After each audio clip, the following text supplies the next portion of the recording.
Greetings, travelers, and welcome back to Goldbound. Top of the morning to everyone. Got some different zone music going today. Still in Arathi, though. Got some farming to do, as we can see with the power torrent on, but let's get going. Gigamara, greetings, traveler, with a Twitch Prime. Angry Mexican guy first. Timmy, greetings, traveler. Sorisa, Gearky, Mistwing, Dark Alliance, Shiny speaking. Cyan Icog, Safi, Pasta Dish. Good morning, guys. Servers are live. Servers are live. Yesterday ended up being quite the downtime, and then big editing day on the Goldbound. So that was good. That was good. Sometimes we just gotta lock in, get some editing done, you know. But we're back at it. Missed the hardcore day, but we did have a hardcore episode come out yesterday. So, you know, a little give and take there. Yo, Rehia33, greetings, traveler with a Twitch Prime. I have been doing a little bit of farming offline, of course, like while doing some editing. A couple more so AFK farms. There's only really one, well, there's a couple AFK farms in the zone that I've been doing. I'm gonna go swap back to Zadormi time to take a look here. Probably get started with some dual gathering too, so I'll pop a Darkmoon Firewater here. Good evening, travelers from Europe. Yo. Good evening, travelers. It is dark in Arathi today. I don't know what that's all about. I do have some items in the bank that I want to open. We'll probably, I don't know if we'll get to it today, but I want to just do a bit of dual gathering, and pretty much every dual gathering lap stopping by the Ogre Mound for a chance at the robes. I did actually do some testing. Oh, it still says starting soon? Yeah, that's true. Wait, we haven't started yet, guys. All right, now we start. Now we start. I did do some testing on dual gathering as far as swapping back and forth time zones, as well as if it's worth it to skip picking up certain herbs. Kind of surprising. From what I was testing, I was trying to only pick up the valuable herbs of like Goldthorn and Khadgar's Whisker and Fade Leaf, as well as not picking up tin. One sec, I'm going to skip this whole song here. It turns out it was like a little bit less gold per hour than just doing the full dual gathering loop and swapping Zadormi time. I don't know, maybe if I was spending too much time tracking the nodes, but I did use Gathermate, and it wasn't really working, so... Gathermate was working, but it wasn't increasing the gold per hour too much, so I don't know what that's all about. Now we're on the record, now we're live and ready to go. Let's rock and roll. Let's grab these ores. I could put on the Worth It tracker as well. Or at least farming bar. Because we'll be getting a lot of ore today, I do believe.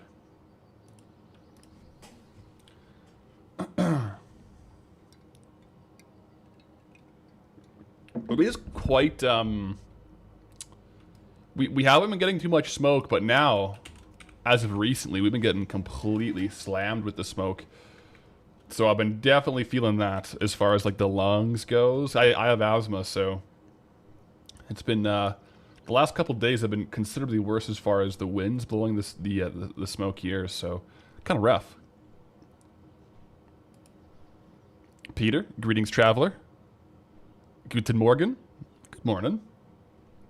Let me get some zone music going here. I'm gonna go all the way down to Northrend. Here we go. We'll start it off strong with some Grizzly Hills. Always a good way to start the day. There's also a chest here, apparently. Where's it at? Oh, there it is. Silverbound treasure chest. I think I have a couple of these. Little Timmy's pea shooter. Not a bad item, like a pretty high sale rate. If I do have some, it means I've sold them because I don't have any in stock right now, so that's good. That's definitely good.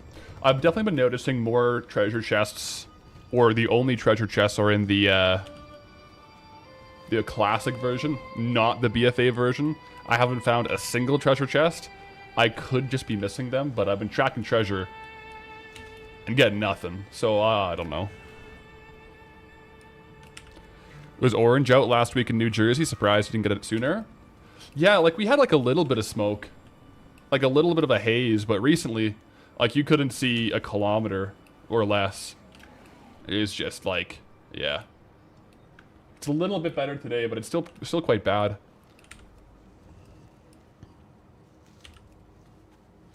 The classic twink gun for the level 19 PvP bracket. Is that what this is?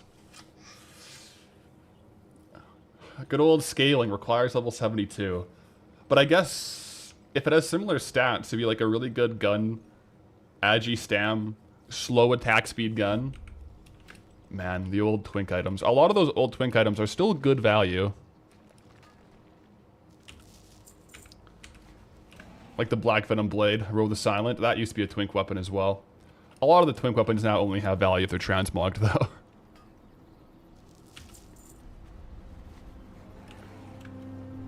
Apath, yo yo. Tried it yourself. Now you must say it somewhat harder. Since you think you mastered the Chromie and Classic Zones, scale for you to level 81. Huh. To 81? That's surprising. I don't know how that... I don't know how you worked that. That sounds like a good thing to have, though. But yeah, I don't... Honestly, man, with all the new expansions and Chromie time, stuff changes by the seat of their pants. I'm surprised you scaled to 81 in Classic Zones, though. Usually it's like the max is like 11 levels under, but even then, usually a little bit before it kind of gets wonky. Hope they fix the scaling bug, said like less auction house posting fees. Yeah, the scaling bug is good for like raw gold, but this item in particular, it's a good point. Because this item is scaling up to level 72. It vendors for 53 gold. So this item will be multiple gold to sell. To like list. Like look at this. Compared to do I have a good example here that I can show? Yeah, this one vendors for 26 silver. So like this pea shooter, it actually the auction house fees will eat you alive. Like look at this. If you go to list this, even for 12 hours, it's 8 gold deposit. 24 is 16, 48 is 32 because the vendor price is scaled. Whereas this one, vendor price is low, deposit 4 silver. So it is much better to get transmog that is like the low item level because then you can post it without literally spending thousands of gold. Because if you had, for 12-hour posts, if you have 1,000 items, that's 8,000 gold every single time you post. If it's all the same item level. Yeah, it's rough.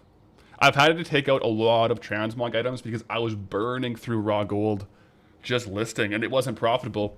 A lot of these, unless they're like a crazy high value item, if it's going to sell for like 400 or 500 gold, it is just absolutely worth it just to vendor.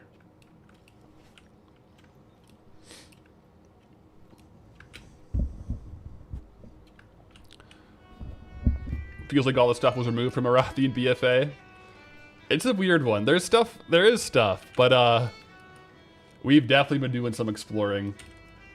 It's a very nuanced one, though, I would say. There is good things for sure. I've been working on the edit. I feel like we have probably 80-90% of like the BFA version of like the next Goldbound episode done. Now we got to make more progress, as well as get a few of these overworld, aka classic version. But there are some angles. Oh man, I love Grizzly Hills music. Man, what are we up to today? Today is a little bit of a go for the gold kind of day. So I'm going to start off the day just doing these farm loops and every lap checking in on the Ogre Mound. Kill all of the Dark Weavers, go for the rare chest, as well as I'm going to be pickpocketing today as well. I'm stockpiling battered junk boxes now. I've succumbed to the pickpocket allure. Yeah, the BFA rares, it's a bit lame. It's actually really lame. I think they should have made it where you could kill them every day. Because we got in here, what, like a week and a half ago? I killed the rares once. The zone went from Horde to Alliance. But now that Horde controls, I don't get another kill. I think I have to wait for it to swap back from Horde to Alliance. It's actually so lame. From like a Goldie perspective, because like, we literally just get like 1 kill on each mob. Unless we stick around for another like 2 weeks. It's a bit sad. A little bit sad. Plus, we didn't end up getting any of the toys, any of the mounts, or any of the battle pets. Yeah.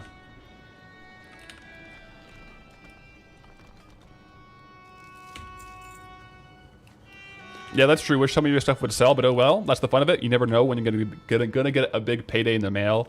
Exactly. The thing with transmog farming is, I strongly believe that if you want to make gold transmog farming, you really have to enjoy going and farming transmog. Because you gotta be okay to do it even if like maybe you don't make gold for a couple months. Because it is delayed gold unless you fire sale. But that's the fun of it, right? We're getting all the chests this morning as well, guys. Look at this.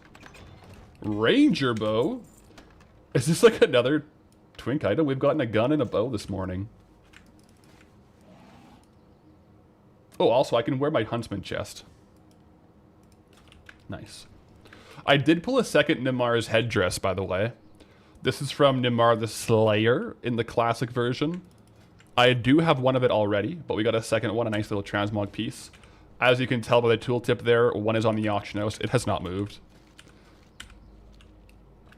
I've definitely noticed recently transmog selling a bit slower.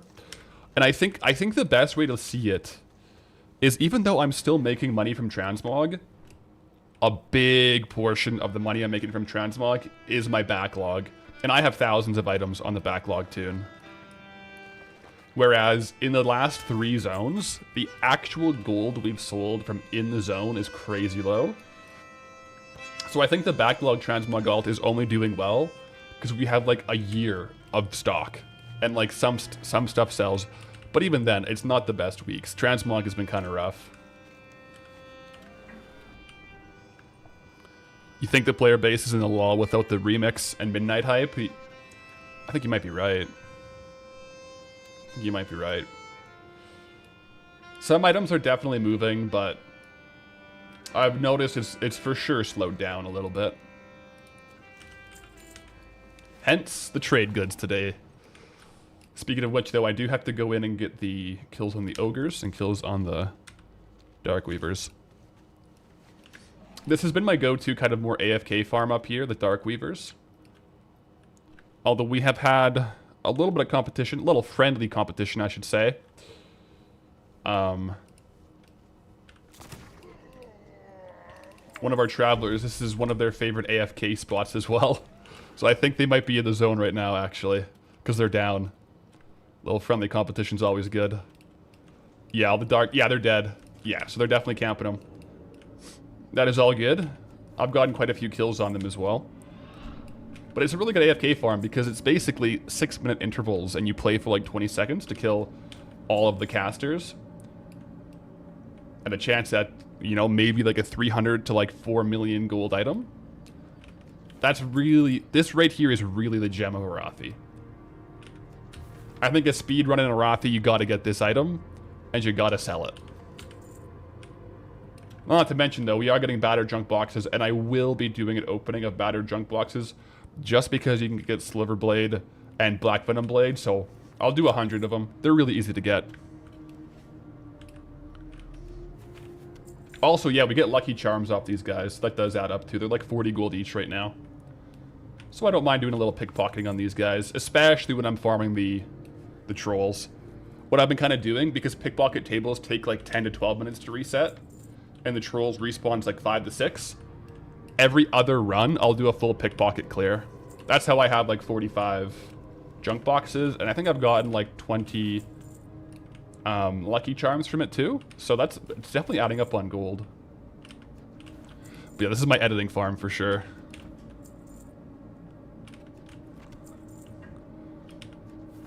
If anyone wants to veg out and do Corium loops, you have a party in LFG. Yo, if any travelers want to go do some Corium loops, hit them up. Always love some gold farming. This music is a bit edgy now. It's also summertime, and it's historically the low activity time. That's a good point, too. People are off going to the beaches and stuff like that. Whatever people do in the summer. Yeah. Oh, hold up. Yeah, people are out doing summer things as well. Rest assured, though, if you continue to farm transmog through the lulls, you have a full stock of transmog when the next expansion drops, you can make some bank, right? That's the thing. Like, transmog is a long-term investment, right? You play the game because you love farming transmog, and over time, you hope you sell some.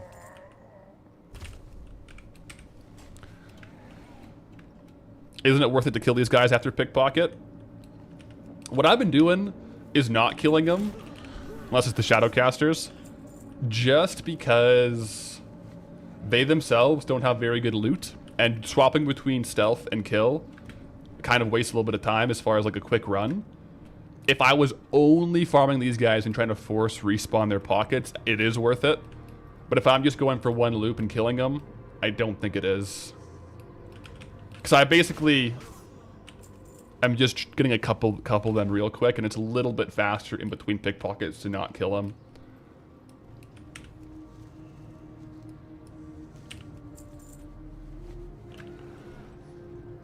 A little bit of Goldthorn.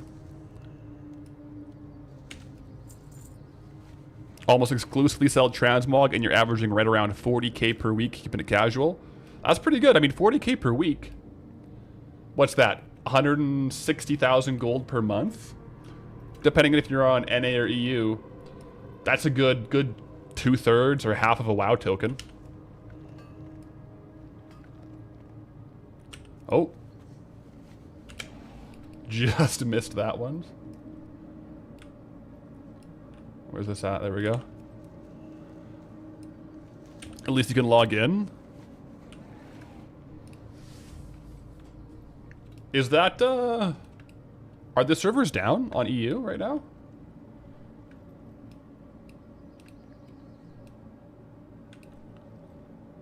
Man, I don't know what this song is, but can I just take it off of the list of Grizzly Hills? It's like the most ominous Grizzly Hills song ever. It's online in EU? Oh, okay.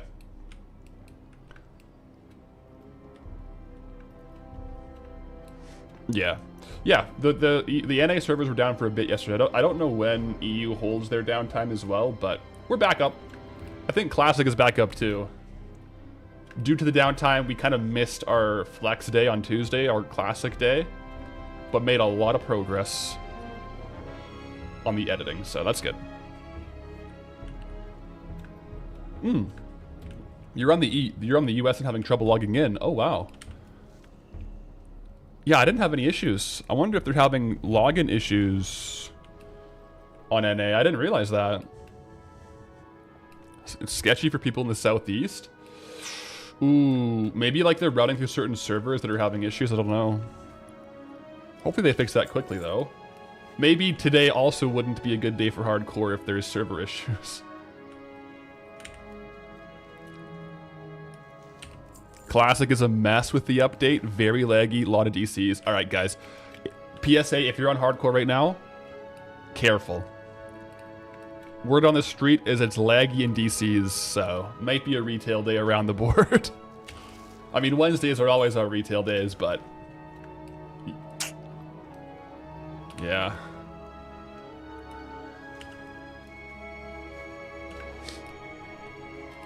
I think on average, like on Gold, you were averaging sales on transmog. It's like 20 to 60k. However, a good chunk of our transmog sales are actually decor sales, which, do you really count decor as transmog?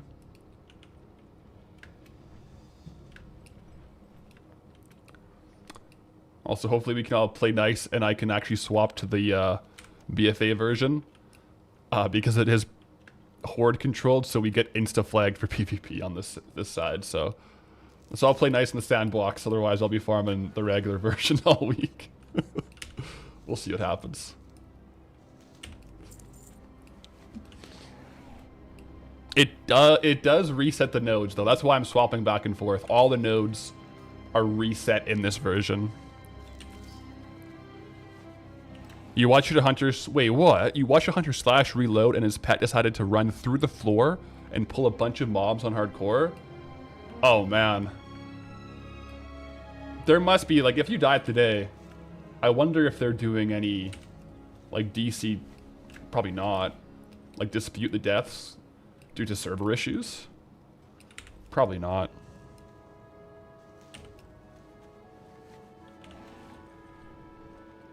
What was the best zone for gold making? That's a hard one.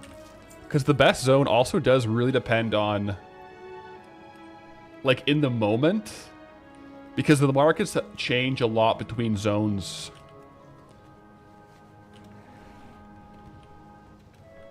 I'm thinking here. Probably one of the most stable ones that is always going to be like relatively mid-tier, like good overall, is Darkmoon Fair. But I think the best one that we ended up having, it might have been Burning Steps. And I'm only saying that because there was so many farms that were over 10k. Because that was when we first had the Molten Core raid clears as well, like resets, and those were making an insane amount. So I think, like, Burning Steps was the best, but a lot of those farms aren't that good anymore. Like, Molten Core trash runs did go down in value due to Blood of the Mountains. I think right now, the best zone... Well, any zone with rich thorium is good. Like, because of arcane crystals. But, yeah, like, the top tier is definitely, like... I'd say Blasted Lands, Burning Steps, and... probably Darkmoon. But then there's also some quirky farms that make it a lot of fun. But as far as, like, raw gold numbers for, like, multiple farms with high gold. Have I given my thoughts on the retail mythic scandal involving the GM? I'm seeing a lot of chats about it. I literally know nothing about it. The mythic drama has you laughing, so many people are memeing on it. I'm out of the loop.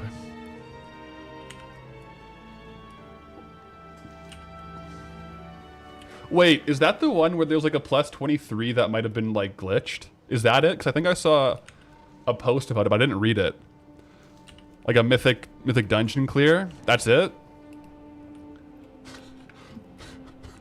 Wait, so is the whole thing like a GM glitched a mythic dungeon to get a high key? GM used insta-kill to help streamer time a key. That's crazy. It's also crazy because of how few GMs there are now. So you'd think the ones they have are like pretty...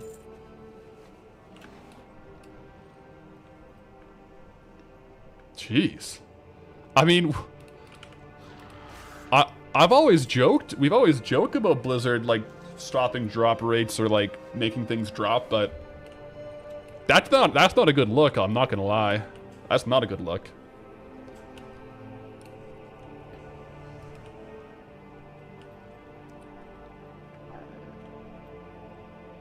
Nuked it for 20 million, oh my goodness. Wow. Guy was QA, used a GM account to do it. Like quality assurance and then hacked a GM account? Wow, I see why there's a lot of drama on this now. That's actually insane. That's actually crazy. It's giving Mod Jed. You guys know the Mod Jed RuneScape drama? We haven't had like a WoW GM drama in a while. That's crazy.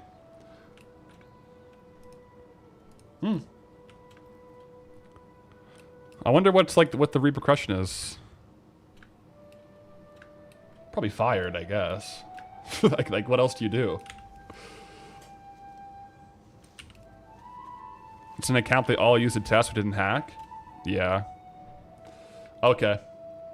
Yeah, I mean like it's at the end of the day, like it, you know, it's not like the craziest impact, but it is super bad luck for Blizzard employee to be modifying game events for a streamer. That's crazy.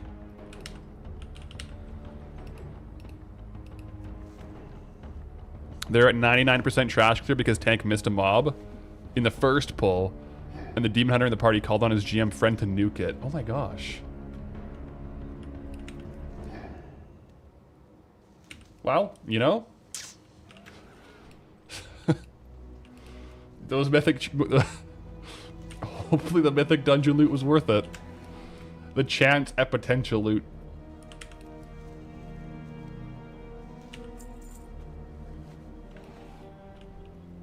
That's the truth though. Like, how many times prior to this has it happened? Because, like, the thing is, if the guy's calling up his GM friend to do it, it's probably because they've done it before. That's really suspicious, actually. Is there a clip with him asking? I don't know. I'm hearing about all this now. That's crazy. Hey. I now understand why Night Slayer chest doesn't drop anymore.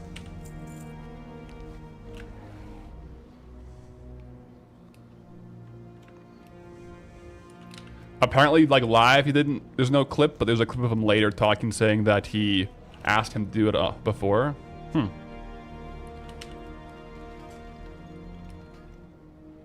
And, yeah, the logs would be crazy. Like, what would the logs say? Like, hits for 20 million.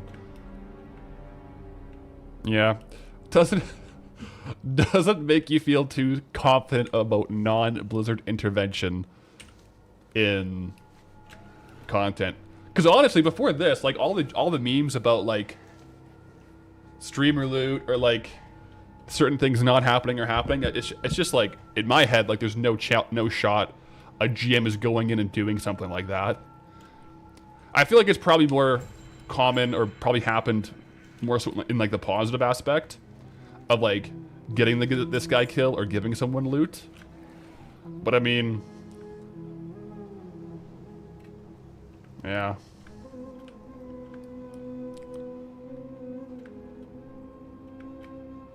It's a little bit concerning, guys. I'm not gonna lie.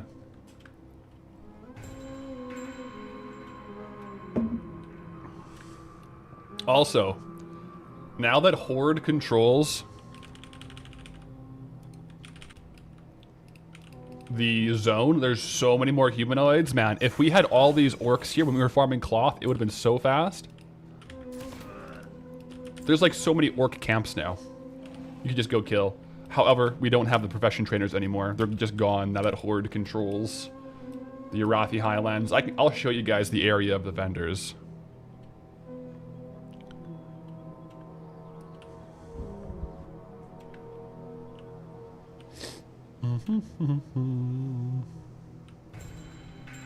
Can a GM affect loot tables? I don't know. I don't know. Maybe. I don't see why not. Allegedly, the guy had only been working at Blizzard 50 to 60 days. Here's the clip. Let me just have a look. It's a short.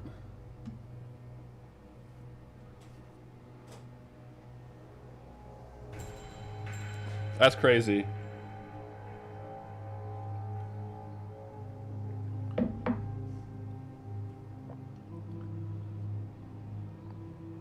That's actually crazy. Yep. Not on my bingo card.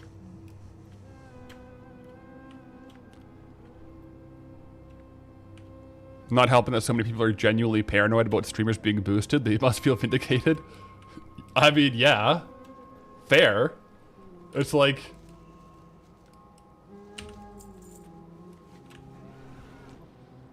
man. Eric Brandt, did I ever say what it was? Nah, haven't ever said. Haven't ever said. Some people have guessed, though. Not a good day for Blizzard? I mean, it's not a good look. There's no two ways to cut that cake. Yeah.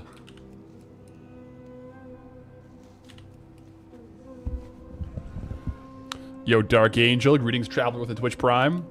In Arathi on Classic right now? You passing through for SFK or are you questing there? Either way, Be safe on hardcore. I hear the servers after the reset yesterday are a little bit glitchy, so if you're gonna go into a dangerous situation, maybe only take pulls that if you auto-attacked only, you'd still win. You know what I'm saying? Just be careful out there. Be careful out there.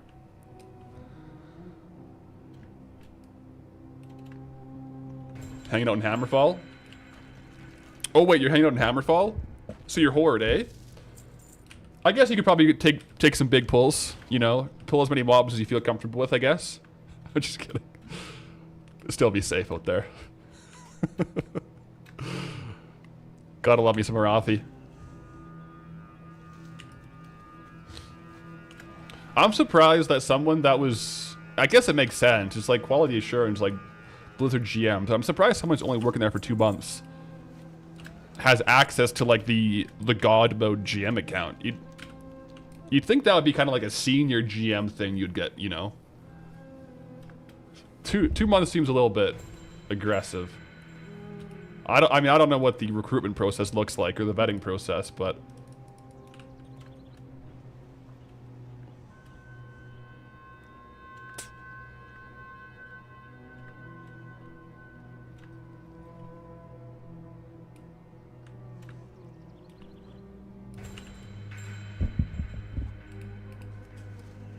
good day, good day, good day. Do you remember correctly that there will be a powerlifting event coming up for me in around 3 weeks? Yes. It's like 3.5 weeks, and it's a strongman comp, but it is coming up. We are officially under 4 weeks out, so that's pretty cool.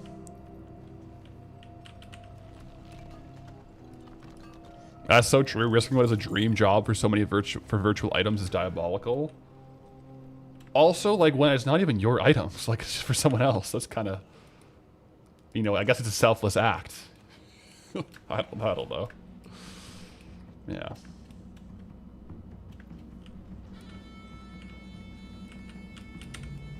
As someone who works in IT, we give a lot of power to people who have almost no experience. Yeah, I guess.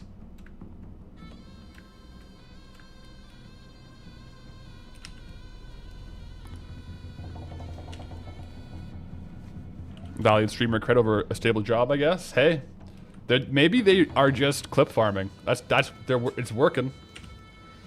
They're just clip farming, man.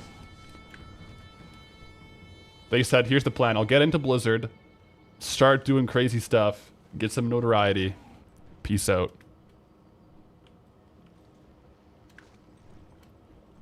Yo, just tuned into the stream. Yo, thank you for the super chat. Eric, greetings, traveler. Just tuned into the stream. What happened with the Blizzard GM thing? Well, I'm just learning about this now, but apparently a Blizzard GM... So, like, there's a streamer who did a Mythic Plus dungeon in 23, and they were, like, 15 seconds from the timer being, you know, running out, and they missed one of the mobs at the entrance. And then a GM nuked the mob, like, basically kill commanded the mob, and they timed the Mythic Plus dungeon. That's the situation. Allegedly. I mean, I haven't really confirmed this myself, but it seems to be pretty confirmed. I don't know. Pretty crazy, though.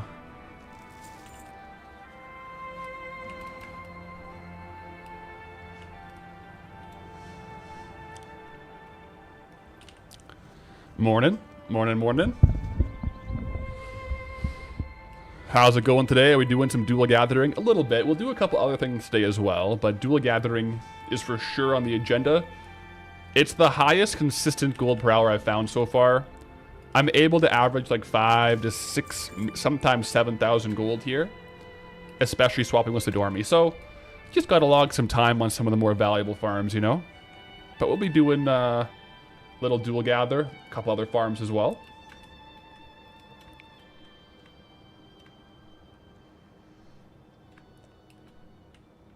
Oh yeah, double node right here. Look at that. Not that it matters, but how many times have I died on this rogue? A lot. Probably more than you'd think. I died a lot in Molten Core. To intentionally die, right, to reset. I guess less than I thought. 198 deaths. Deaths to fire and lava, 165. Deaths in raid, 158. Deaths in PvP, 6. Because we can now queue Arathi Basin. But yeah, just under 200 deaths on Goldie. Good thing he's not hardcore. There's only been a couple non-intentional deaths. I remember dying a couple times while leveling to mobs. Like Knoll Feaster. As well as falling. I died a couple times to fall damage, I think.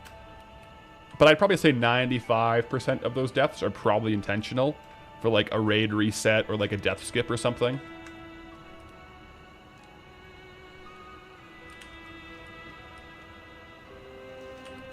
Day 10, lost count of being stuck in Elwyn Forest. You're having some problems with the scaling now? Yeah. It's hard with the mob scaling chromie time, non-chromie time. It's rough. It's confusing too. Remember someone dying in lava trying to open a chest? Back in Searing Gorge, does ring a bell, I think. Is that why we felt the death on Priest Alarix? Yeah. Yeah. Yeah, I was just doing the death skip. I was spending too much time on the Priest. I had to level the Paladin, so, you know, it was on purpose, guys. It wasn't on purpose, but a little death skip to the next character, you know? It's the fastest route to Elwyn.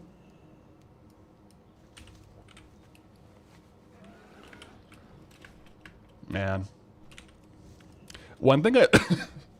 Excuse me. Didn't a crab kill me in Darkwind Fair? I think I died in Darkwind Fair to some of the bosses, actually, yeah. I think a crab... I think I tried to solo Moonfang a few times. Didn't go too well. One thing I did find while testing... I didn't think we could get any Kultiran ore. But look at this. Yeah, we can actually get Monolite ore. It's like a 1% drop when you mine the elementals in the BFA version. 1 or 3%. It's a pretty low drop rate. It might be higher if you have a higher Kultiran mining, but of course we don't have any Kultiran mining skill. The problem is, I can't tell if it's worth because the profession trainers are gone now. Like, I found it out after the profession trainers. So when it comes back up, I'll have to look at blacksmithing. I doubt there's going to be anything crazy, but if anything, it's possible that, like, maybe... I guess I can just look at Kultiran blacksmithing recipes. Because they would have to be in, like, the first 100. Maybe there's some kind of...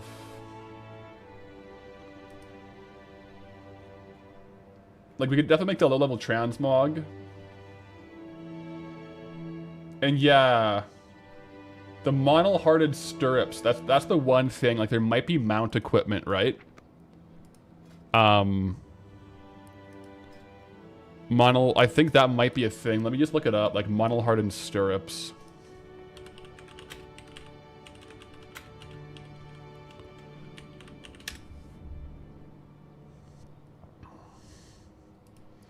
Because it would allow you to interact while mounted in Kultiris, which I don't know if Arathi would count as Kultiris, but the blacks or the leatherworking one did work, so. And it only requires, it does require 25 monolite ore and level 80 blacksmithing. So we might actually be able to make it.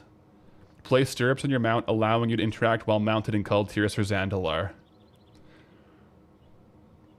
So that's the only thing, but now we don't have the trainers for like 2 weeks, so. That might be something to check on later, because I just didn't know we could get, like, potential monolite ore while we were here.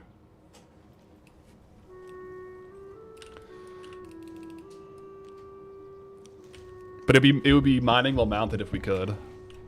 In Kultiris and Zandalar. The real ones remember the dastardly Knoll Feaster. The menace. Speaking of a menace, guys... Speaking of a menace, we may have Boo checking into the office. Come on, Boo. You're welcome back, brother. You coming up? Alright, he's taking his time. But Boo, I think, is showing up the stream, guys. Yep.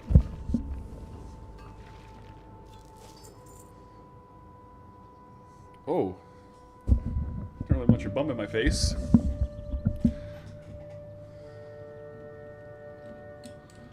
I'm gonna angle you around, bud. I guess you're already angled. I can't really turn him anymore, unfortunately. But the floof has arrived, guys. The floof is aloof. And present. Isn't Poncho more of a menace? Yeah, objectively speaking, Poncho is the menace on stream. Yes. The floof nappeth. Yep. He was here earlier. We were doing... Like, my schedule usually on days, I get up a couple hours before stream and I, like, edit for, like 1 to 3 hours, depending on when I wake up and energy levels. Go for a big walk. And come back and stream. And so he was here for the editing this morning. So he's already been to the office. And he's went upstairs when I had breakfast. And he came back down. So... He's been working today. Is cat butt against terms of service? I don't know. Probably, you know, depends in the context. I think Boo is recovered from last week, and I think he might be ready to work this week. He was here Monday a little bit. No, I think he's back today. Yeah, these guys were all down, unfortunately. Might not be a dart caster kind of day for us. That's okay, though. Once I get these herbs, I will do a pickpocket clear on the ogres. I could probably clear the other ogres, too, later. We've got plenty of bag space to loot battered junk boxes now, so let's do it. And yeah, I'm not going to kill them just because it'll increase the time between pickpockets, and I want their loot tables on the pickpockets, not their actual tables.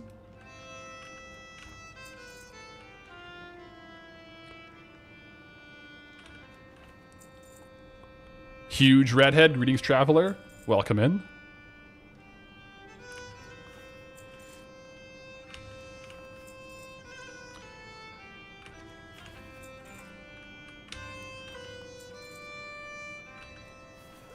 I guess, yeah, if there's 2 people farming, one person could war mode, but it's okay. It's a peripheral farm while live. I've been doing that farm a lot offline. Like camping the Shadowcasters. So, if I don't get too many kills on like while I'm live, it's all good. But I have been camping them a lot offline.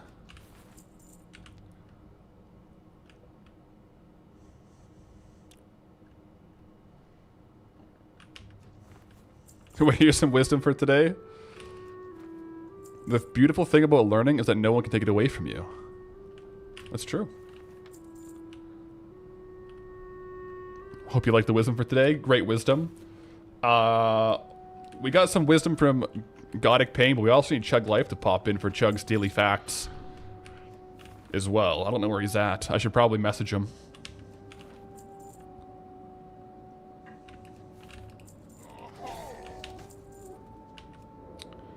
Oh, sorry. That guy was just doing the loop. That wasn't one of the Shadowcasters, so it's all good. I was just helping him reset, you know? Just helping him reset.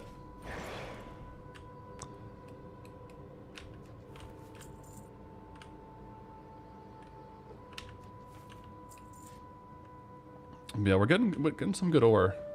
And herbs. I probably should double check on Geomancer later.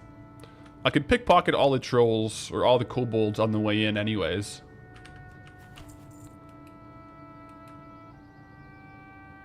I do actually really like the power torrent. It's really grown on me. Especially while stealthed. It's also kind of min-max because when I'm farming dual gathering or mining, the pickaxe comes out and I don't really see the swords. But when I'm running around, I do see the swords. I do like it. How many junk boxes now? We're on 56. I have 43 in the bank.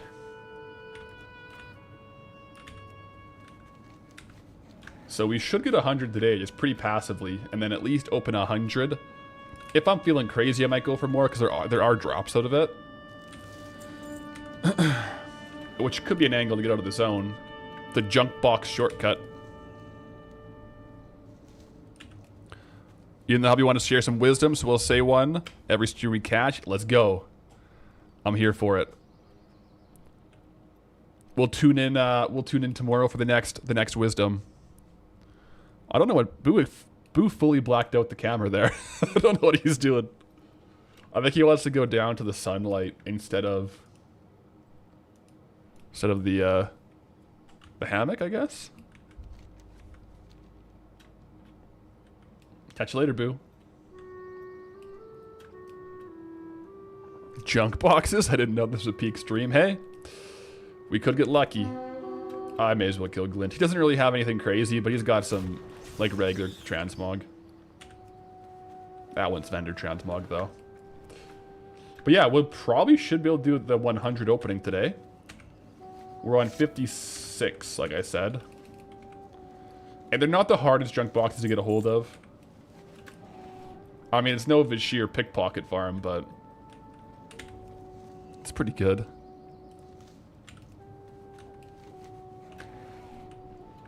I'll go down and reset the nodes once I get this one. This is tin, though. Oh, it's silver.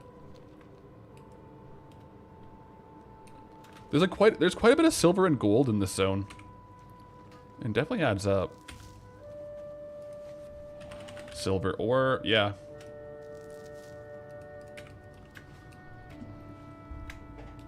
Only 20 C in Toronto today. It's bonkers. Cooling off, eh? You guys still got some smoke? Like, how bad's the smoke there? Getting a lot worse over here now. In the west. Yeah, the air quality... I think we still have a lot of advisories out. Let me just check what the air quality is.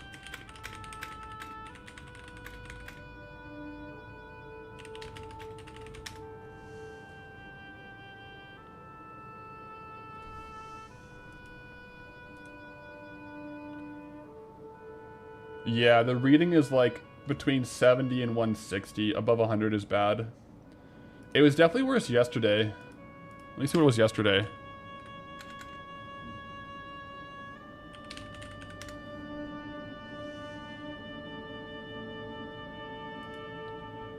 Yeah, it was more like 200 yesterday. Like 160 to or so. Definitely felt it. Definitely felt it.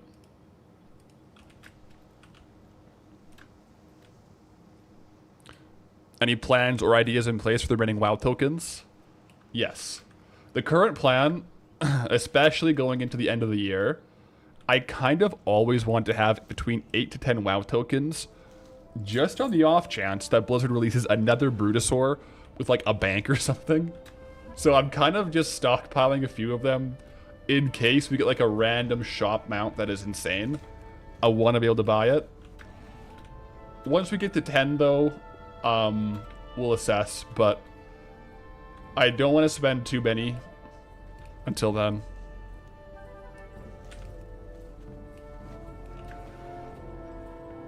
Vashir definitely had GM interference. I mean, it's hard to dispute the allegations now. The only thing is, I did get it off stream, right? I guess that's my only defense. Maybe that's less of a defense though, because I could have called up a GM and said, "Hey, can I just have this drop real quick?"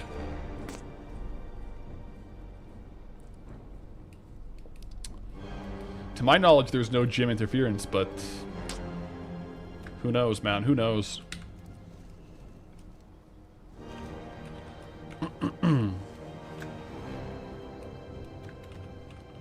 I love the Witherbark trolls and the drums.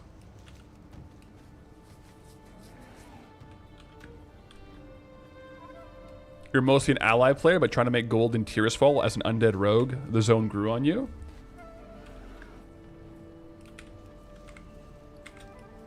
I think I do like undead. I've been thinking about it, and if I make a horde character, I think the next one would be undead. Unless I wanted to go druid or shaman, then you obviously couldn't be undead. But I think undead on classic would be pretty fun.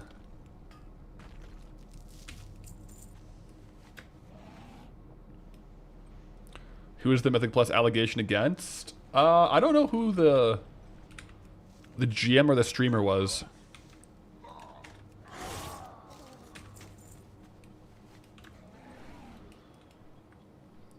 I had the clip, but I don't remember the name. It wasn't a name I recognized, but I'm not super into like the Mythic Plus scene, so that kind of makes sense. Undead on classic is peak? Yeah. It is pretty sick, man. Especially like cannibalism is actually really cool racial. Why did I swap expansions? To reset all the ore nodes. So when I use a Dormy swap, it basically is a separate instance of the zone, and it has all new like herbs and ores. So I can basically do it's like it doubles the length of the route. So we get a lot more time between passing over the same spot for nodes to respawn. And it does increase the yield by about 20-30%.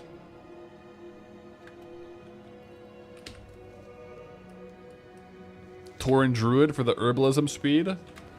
I mean, on retail, yeah, Tauren Druid would be pretty darn sick.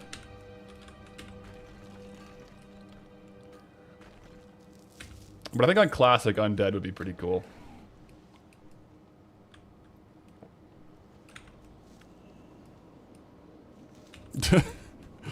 Cannibalism is awesome. Good tagline for the stream. Yeah, you know, out of context, it is a bit crazy. We're talking about World of Warcraft undead racial, right?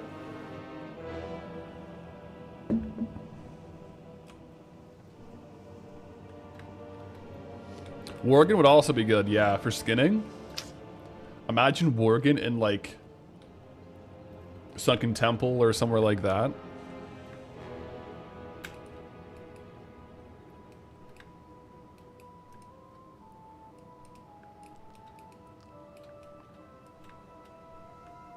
Apparently Teddles has a video on the Mythic Plus drama.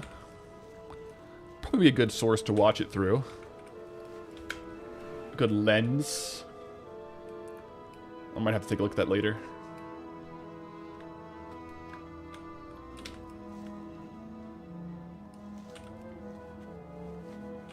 Forsaken, not undead. Are there, on retail, are they called undead or they're forsaken? I've always called them undead. I've never called them forsaken. But I've also never played them. I know it's like a term you can call them, but I thought they were just called undead, but maybe not.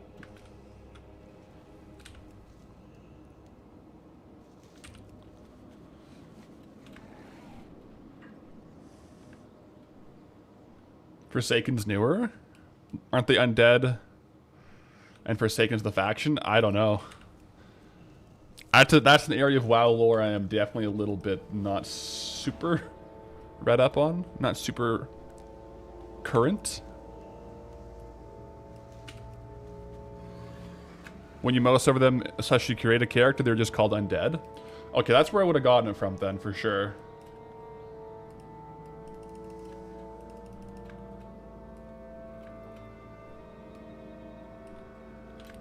But lore-wise, it's probably more correct to be Forsaken, because yeah, Undead might be more so after like Wrath, the Lich King's minions.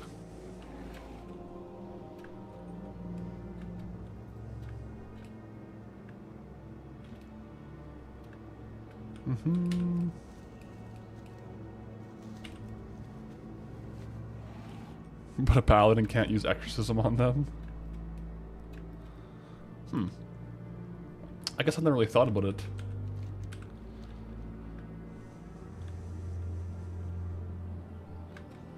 But when you hover over it in character select, it says undead. So I don't know, guys. I don't know.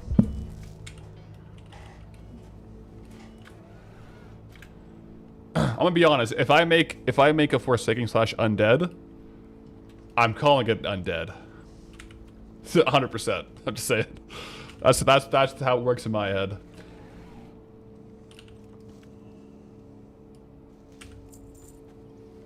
Because like if I was in a battleground and I was getting attacked by a rogue that was of that race, I 100% say undead rogue. 100% I say that. Do you guys do people say Forsaken rogue like when they're talking about the class? It might be more accurate lore-wise, but like I feel like the common term would be undead. But I think lore-wise probably works, yeah, because it's like the faction of them. Maybe on RP servers, yeah.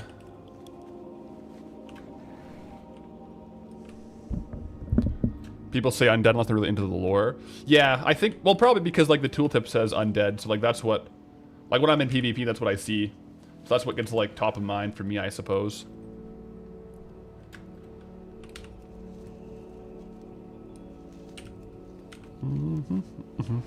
Yeah. Did the rares reset? It's Skamaz, dude. No, the rares didn't reset. The Horde took control, and it's the same rares. Like these rares, I couldn't kill them again. I mean, I can kill them again, but I can't loot them again. I literally don't think I can loot them again until Alliance takes control again. It is so... It's like literally 3 weeks. Because there's a week of Alliance ownership, a week of Siege, and then a week of Horde ownership. So maybe during the week of Siege, I can kill them, but like, the rares didn't reset. I only have 1 tag on all of them. It's actually so... It's just a... It's crazy, the rares here. I don't think we'll get another kill before we leave the zone. Because that would mean we were like another like week, another like 10 days. I think worst case scenario, we're another week. You know, like it's kind of crazy.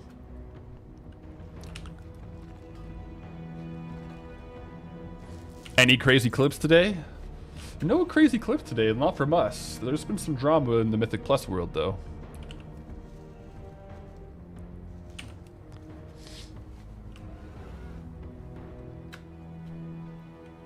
Yeah, the zone mechanics are crazy here.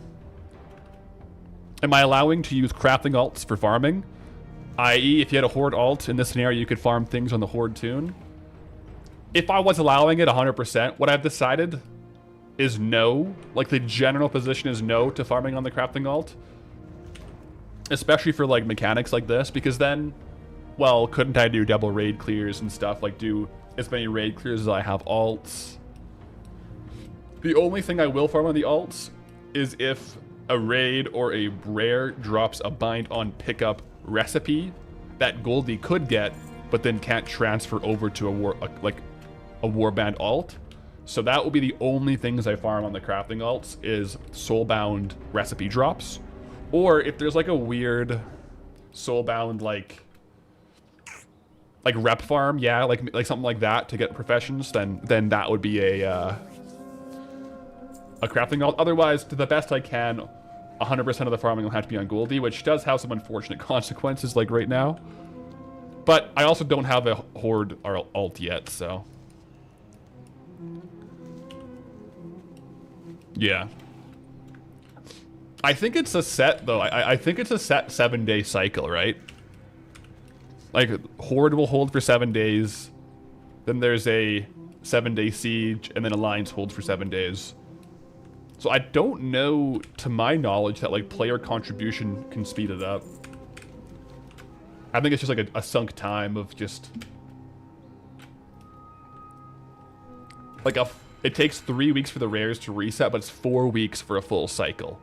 Because there's 2 siege phases and 2 control phases. All of it lasts a week, I think. That's what I've gotten. It's a little hard to get current literature on this one. A lot of many expansions ago's posts about it, and sometimes stuff breaks after the expansion is no longer being looked at, so... Yeah, but... it is rigged. It's rigged, yeah. It's a faux fight.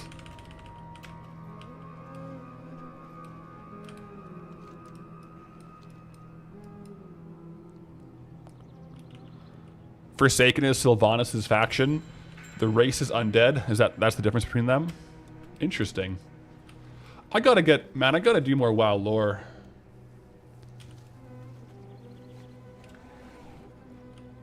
I gotta do more WoW lore. Gotta read more of the current books as well. Got a couple of the WoW books back on the shelves there. I do like them, but I haven't really gotten back into it. Like, I think after the Shattering is, I think, the last WoW book I read, which is a long time ago now. WoW lore is really awesome. It is. It really is.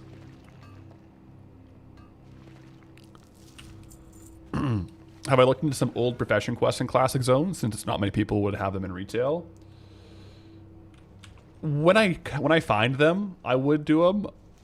The only real profession quests I think I've found so far, though, are like the Dark Moon Fair ones.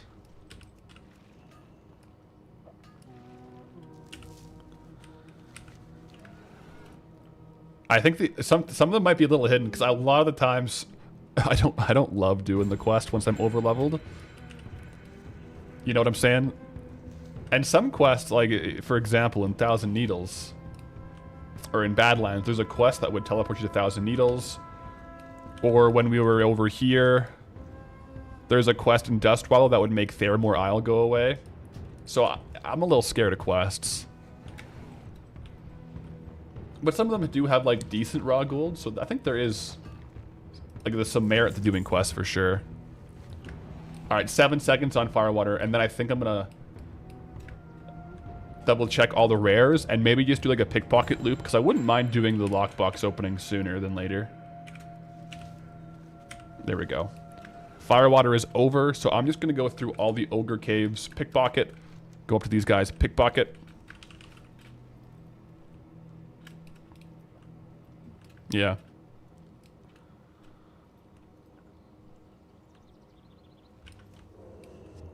Yeah, these guys will also have the same stuff. I guess I could kill these guys, because I'm going to be going for the battered junk boxes anyways. If I put this on here, will it track the banked ones? No.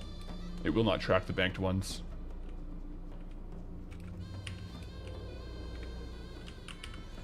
No, you mean like old specialization trainers that have something...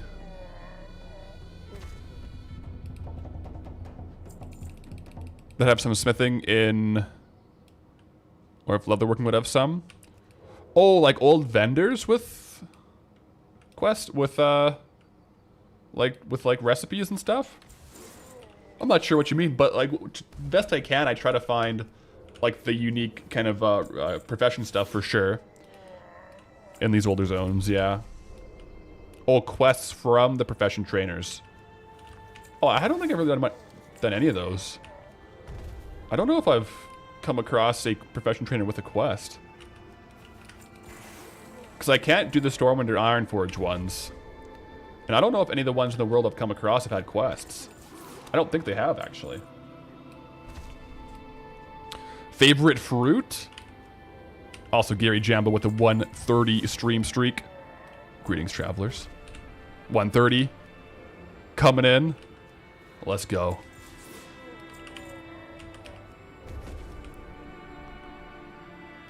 Favorite fruit, though? Mangoes. I had strawberries and blueberries this morning, though. But yeah, my favorite fruit is mango. I love a good mango. Oh, unreal, dude.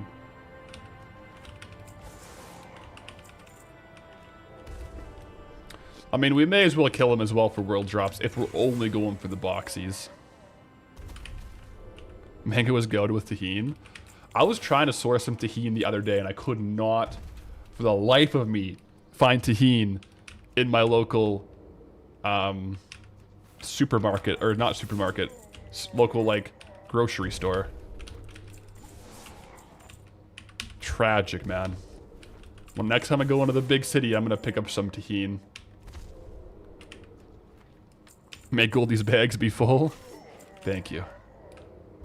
We are looking for treasure. We caught 2 treasure chests this morning. So usually they're on a couple-hour respawn.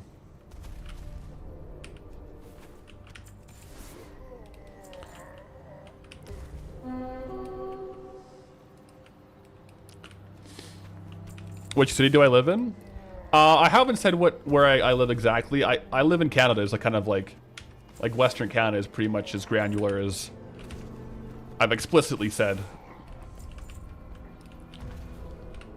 Was able to finish the Nat Pegel fishing quest over in Theramore? Not yet. There's a couple zones we still have to unlock. I think I have the quest in the inventory. Oh, a lot of quests. Yeah, so we need Paralis. And which other one was it? I think it was Paralis and Decilis. So we haven't finished that quest because we need the couple more zones because there's 4 rare fish to get.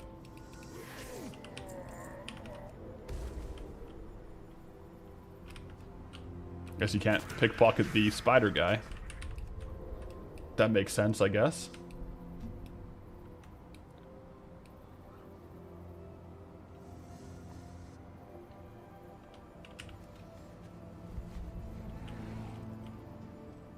Smaller and less bitter? The mango? Golden mangoes? I don't know which one I like the most. I'd have to have like a taste test of all of them. As far as I know, I love all mangoes. Maybe I've only ever had like the traditional mango, I think. I don't think I've ever tried any off-meta mangoes.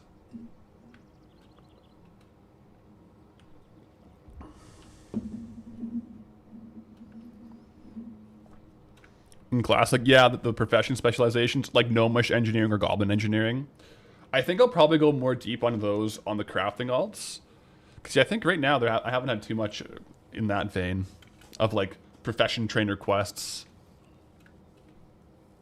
Because I can't do the until I do all of Eastern Kingdoms, I won't access Ironforge quests. But we'll see what happens. Apparently, you have 15,000 time walking badges. Time to spend. I think you can transfer those between characters, right? Like within like the transfer system. Yeah. After I leave the zone, will I farm the mounts and stuff? 100%. Yeah, once we leave Arathi, I'll be coming back like once a month whenever Alliance controls. Kill the rares. Because I'll go for all the things. Well, not ATT all the things, but like I'll go for the mounts and the pets. Yeah, any mounts we can farm, we kind of do. I've been a little bit derelict on my Zelgarub runs for the Raptor, I'm not going to lie. The heroic runs every day, but you know, every now and then we do that one. That's like the only one I think we've missed lockouts on. Little derelict on the ZG mount runs, but we did get the Raptor, so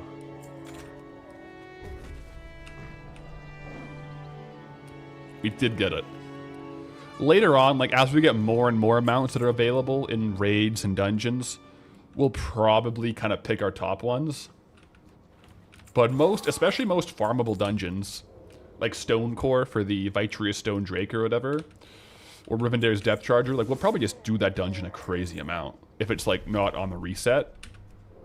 Like if it's in a normal dungeon, I mean, where you can actually do it over and over. Like we'll probably just farm those out. But yeah, we definitely need more mounts. Man, we need flying mounts. Big time. Grizzly Hills. I think that might be the end of it. No, we're still on the Grizzly Hills playlist here, guys.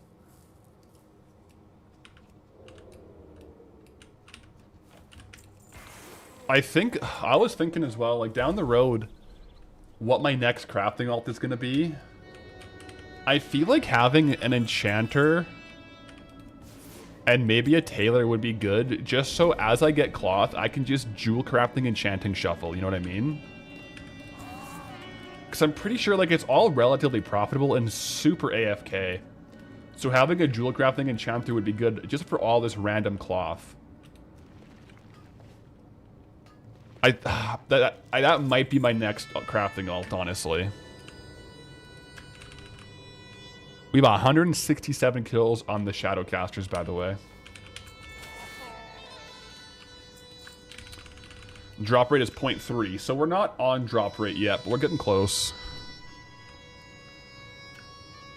167 kills doesn't sound like too much, but until you realize, like, max, if you're AFKing them, you probably get 6 clears, maybe like 8 clears an hour of, like, the actual trolls, and there's 6 that spawn, and it's, like, always, it's like 40%, 35% chance that it's a caster, so on average you get, like, 2.5 times 8. Like, you get, like, 20 mobs an hour. It's so hard to farm these mobs. You just have to camp them. So 167 is actually like 10 hours of camping.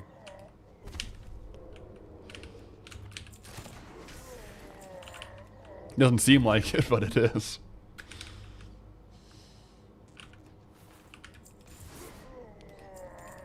I thought it'd be good to go for inscription. That's the other thing. I did kind of want to have a scribe. I did kind of want to have an inscription character, because then, like, any of the herbs we get, we can just send over to mill. The problem is, most of the inscription stuff, I guess same with enchanting, but it's really like a level 1 angle. Like, most of the time, I'm only swapping inscription or only swapping enchanting for level 1 to mill and to disenchant. Most of the time. They both would have housing decor angles as well, which housing has been doing well. I think our top seller, like, overall, is for sure Lock Banana Bearskin rugs. I think we've sold over 20 or 30 of them over the past quite a few months.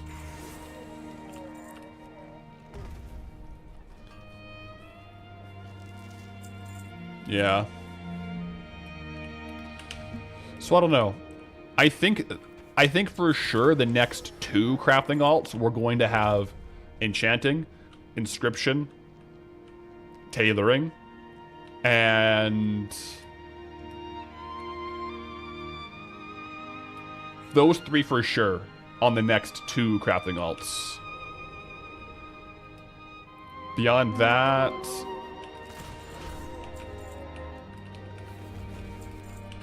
I don't know. It'll probably just be based on what rare recipes we get, and if we get any, like, maybe Eng. If we get any, like, good decor, you know, like what the best decor crafts would be.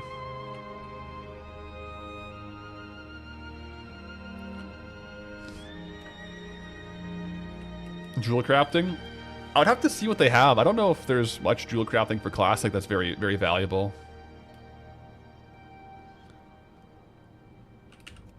Yo, Mistwing, greetings, traveler.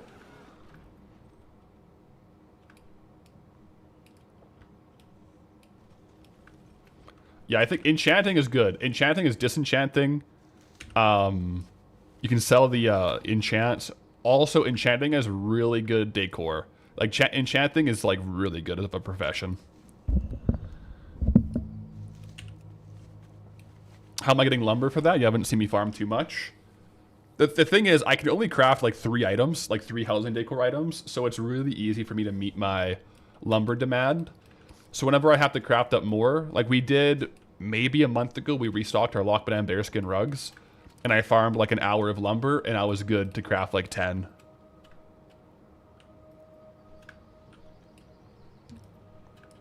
Are housing items not profitable enough in terms of margins, or just don't move fast enough?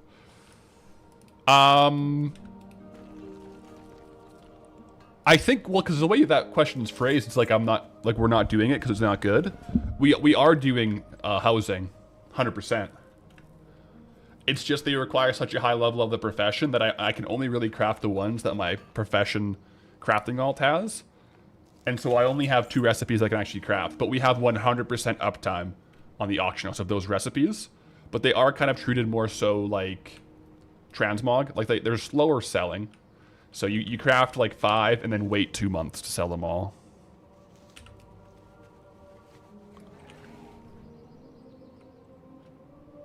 But yeah, now that we have the achievement, we can farm lumber while mounted. Yeah, we have the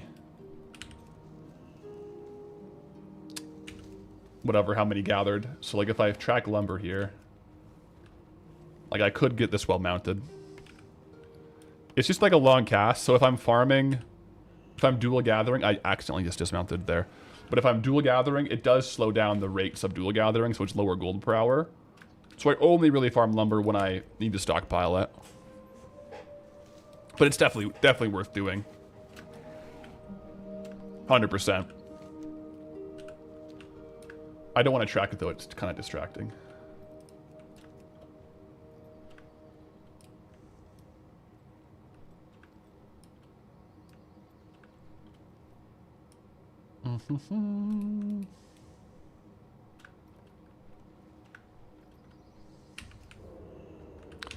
Wait, shareable housing blueprints?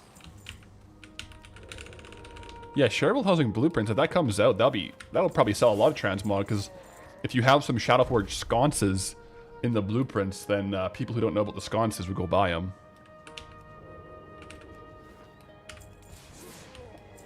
Because I said for the next 2 alts, Tailor, Enchant, and Scribe, Jewels. I didn't say jewel crafting.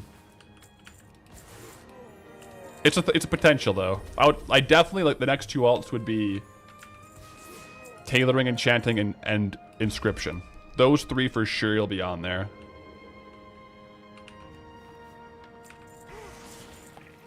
Since you have Smith, leatherworking ready, engineering needs often engineering itself to use stuff. I'm sorry, I don't think I follow your question there.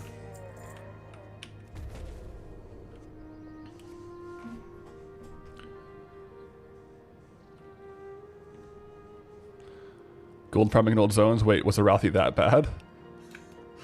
Arathi's good. I like it.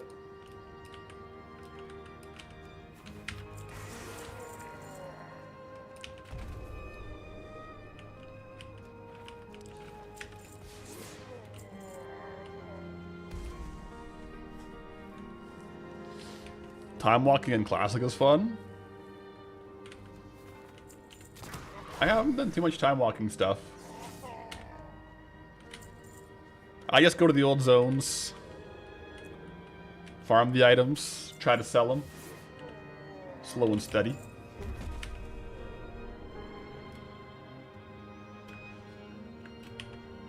Give up on jewel crafting because older expansions content just does not sell aside from the decor. I think, yeah, a lot of the older stuff, like old alchemy, jewel crafting, enchanting, for the old world stuff, I think the biggest profit will be housing decor.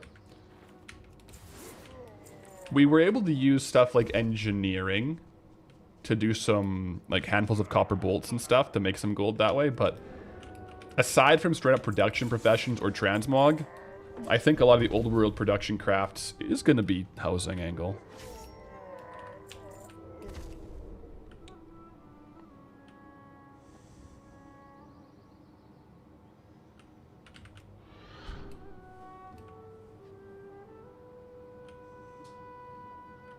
Tailoring has some good old stuff. Tailoring has like a lot of transmog for sure. Tailoring also has really good housing decor crafts.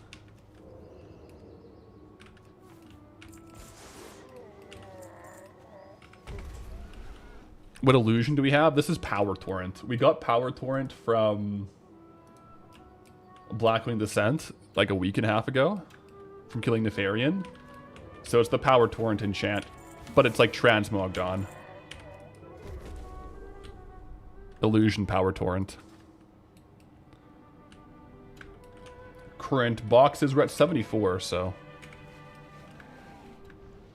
Yeah, looks like someone else. Non-guildy is farming these guys, so we're. Yeah, there's some competition on the Shadowcasters for sure. I'll go back to these orcs though, these ogres. We'll do it up a little bit.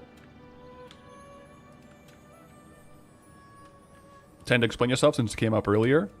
Oh, okay, that makes sense. So that wasn't a question, you were just explaining. That makes a lot more sense, yeah. I think down the road, as far as crafting alts, the idea will be to have a crafting alt that covers like each production profession once. Maybe I'll have to do multiple for like gnomish versus goblin engineering, like have one guy who does Gnomish, one guy who does Goblin potentially, but that'll be, I think, as it happens, case by case kind of situation.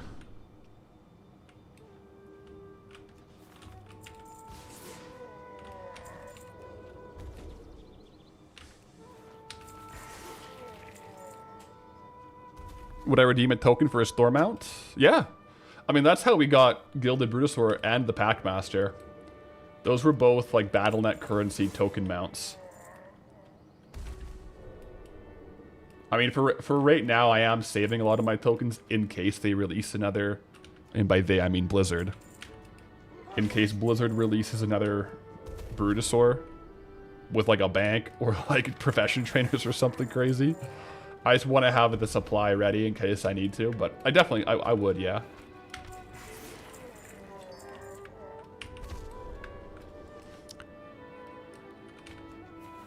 Farming strat today. Number 1, we're doing some dual gathering. Number 2, I'm going to open up 100 battered junk boxes. We already have 76. Because the battered junk boxes, upon further review of ATT, they can have Sliver Blade and Black Venom Blade, which are pretty valuable items, so I may as well open 100. They're easy enough to pickpocket here.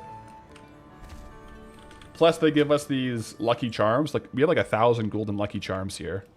And I ain't talking about the breakfast cereal, man. I'm talking about the trade good. But yeah, kind of just a bit of a consistent gold with like a little bit of pickpocketing kind of day.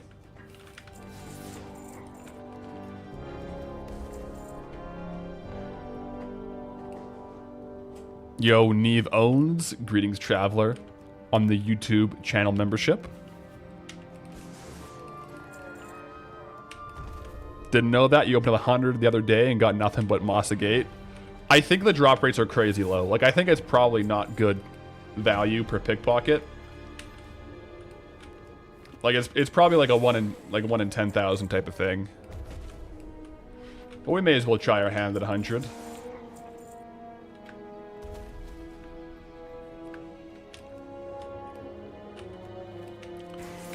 Yeah, these guys, I mean, we're also getting some Mossa Gate.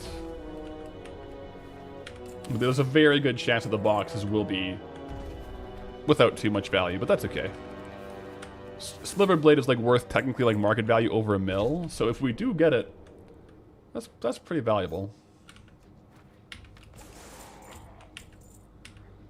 Yeah, the Mossa Gate heard its name and just dropped. That's kind of funny.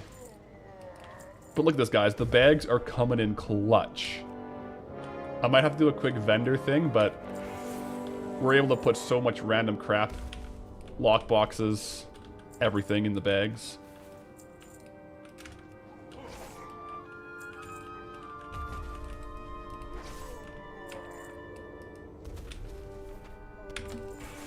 Lots of mutton chops as well.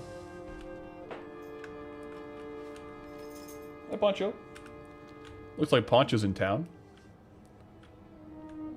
She may be coming to say hello.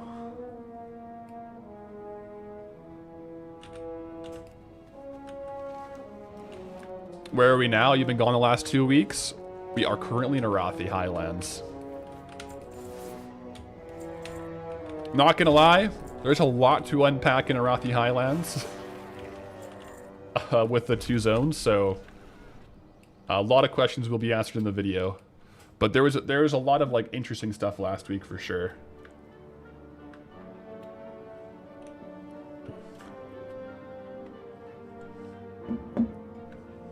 Poncho party? We'll see if she gets if we end up pulling Poncho aggro, we will have to drop a Poncho party, yes. It's extremely possible.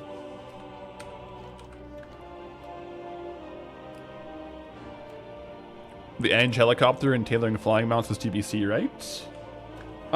That sounds about right.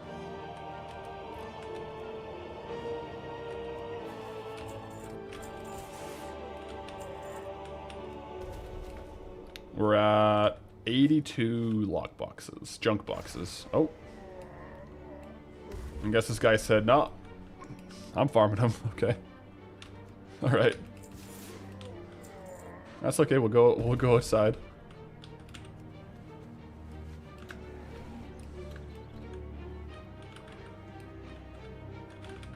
If only the ogres force spawned the trolls. If only.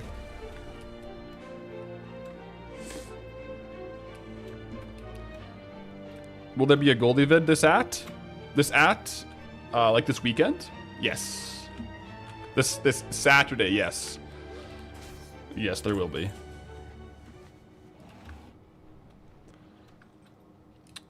Is that my friend from yesterday?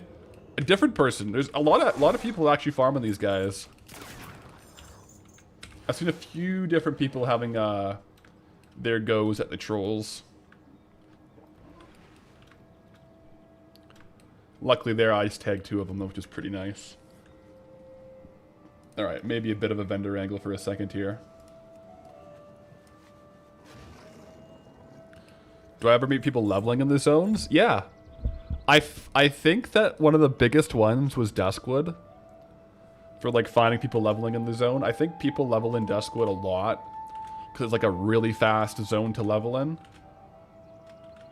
But I definitely come across some people who are like level 21, 42.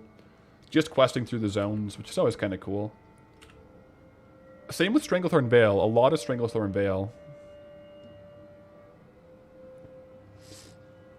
I don't sell grays.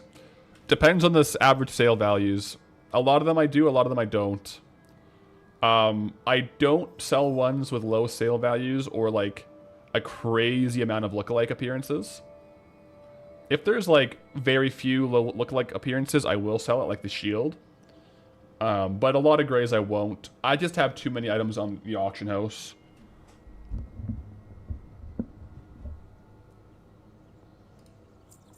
I didn't realize I sold that. Yeah. Yeah, even some with like a couple lookalikes I will keep, but like these ones are pretty good, I think. But yeah, if there's more than like 6 lookalikes, I'm probably just gonna say sayonara.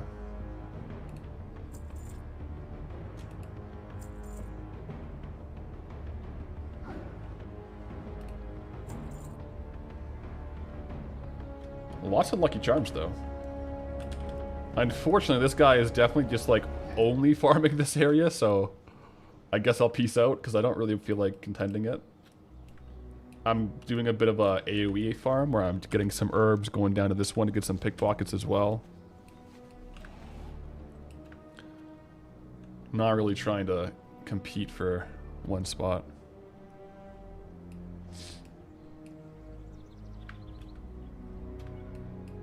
Auction house in Storm was a disco party today?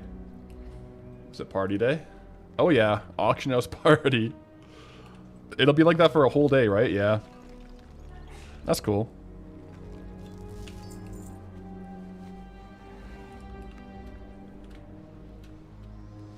Deep sea bags, is that level 40? Oh yeah.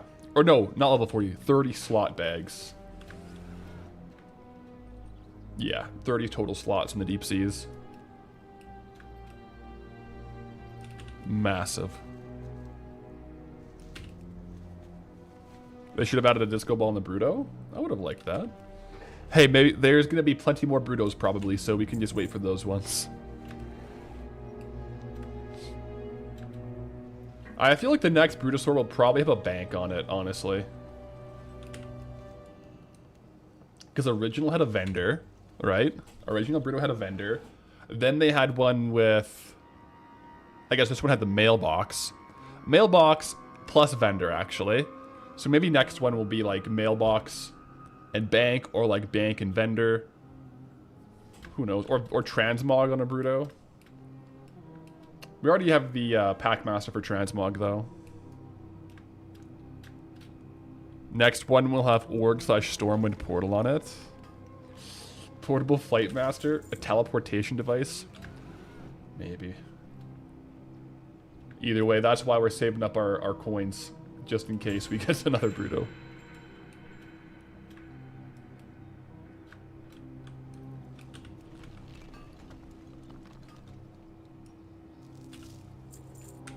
We do kind of have a free Stormwind Org teleport with the housing dashboard.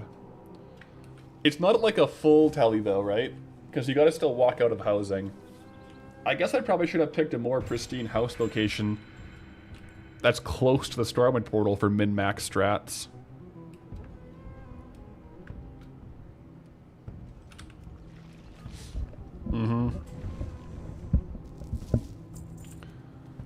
Oh my goodness, imagine that. An NPC that lets you open the Blizzard store. A Blizzard storefront seller? Oh wow. I still think any NPCs on your things you should get a commission from. I believe that. That'd be awesome.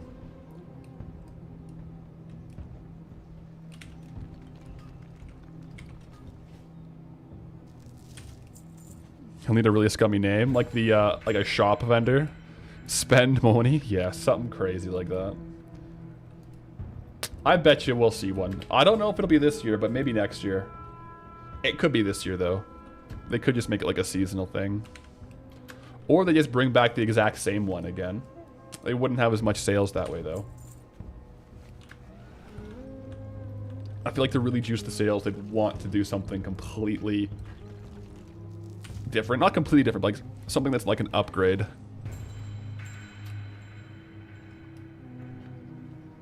Iceberg, greetings traveler. Finally able to catch you live after a couple of months. Welcome into the live. Hope you're doing well. We're just doing a bit of farming out here. Silver Thread Amos. That's a vendor one right there.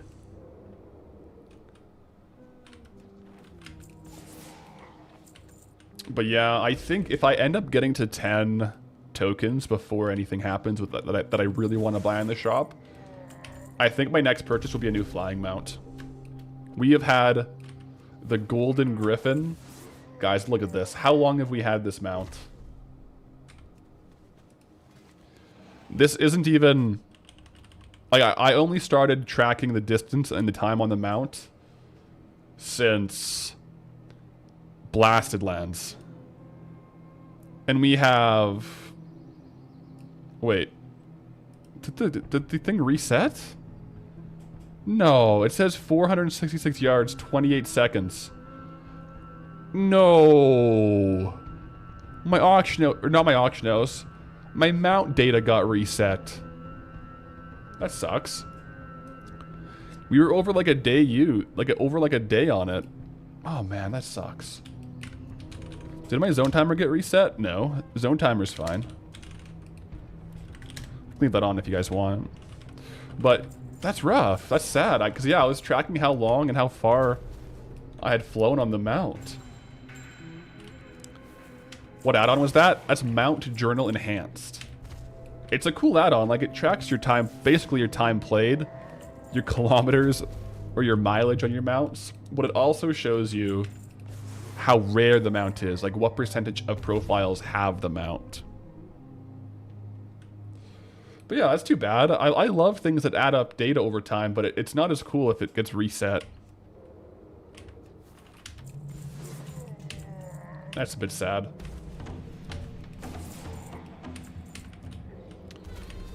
Definitely getting close on the junk boxes here.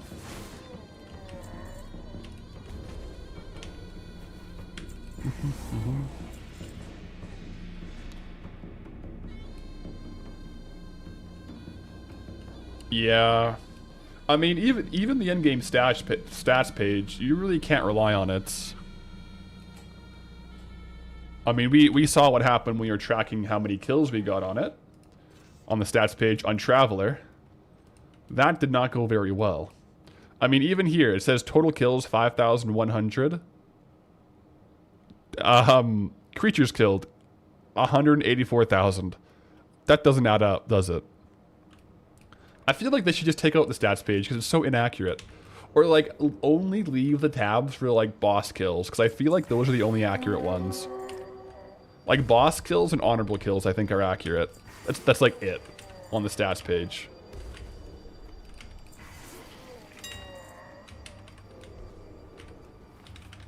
Everything else is like, take it with a grain of salt. It's probably not accurate.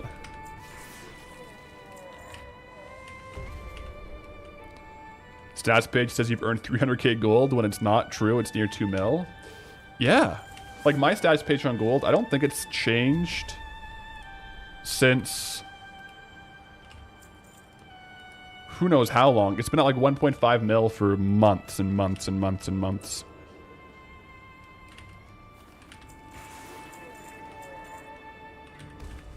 So yeah, I would love like an actual stats page from Blizzard that was like accurate. But at this point, it's kind of like a little too late.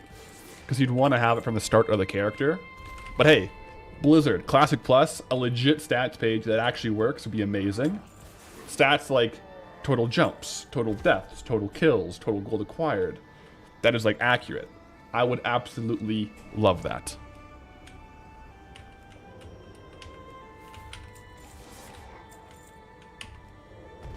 Did we find something on the loot box tables? Yeah, according to ATT, there's the Sliver Blade and the Black Venom Blade. Both of which are worth a shot. So I'm going to open up 100, try our luck, and call it quits. Is the plan. Has the stream so far been what's on the farming bar? Yeah, more or less. We've been doing junk boxes. We've been doing dual gathering. Is like the majority of the day so far. Oh, these guys, I didn't realize that these trolls also pickpocketed Lucky Charms. That means I actually don't have to kill them. Although I do want to kill, is it the axe throwers I think I do want to kill? One of them has the recipe I kind of want to get, so I should probably just kill them. They already have the stats page, it's just a tab at the bottom of your achievements. Yeah, what my complaint is just how inaccurate it is. It's because like the gold hasn't changed on Goldie in months.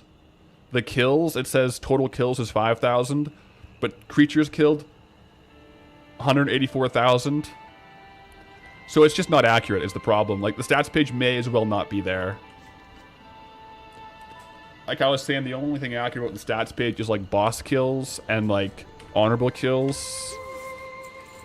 And then for my one character, where I was doing a run where I couldn't kill any mobs, I randomly opened the stats page and I had like 200 kills, and I don't know what they were. So that's where my beef with the stats page comes from. If it seems like I have some trauma with the stats page, I do. I do.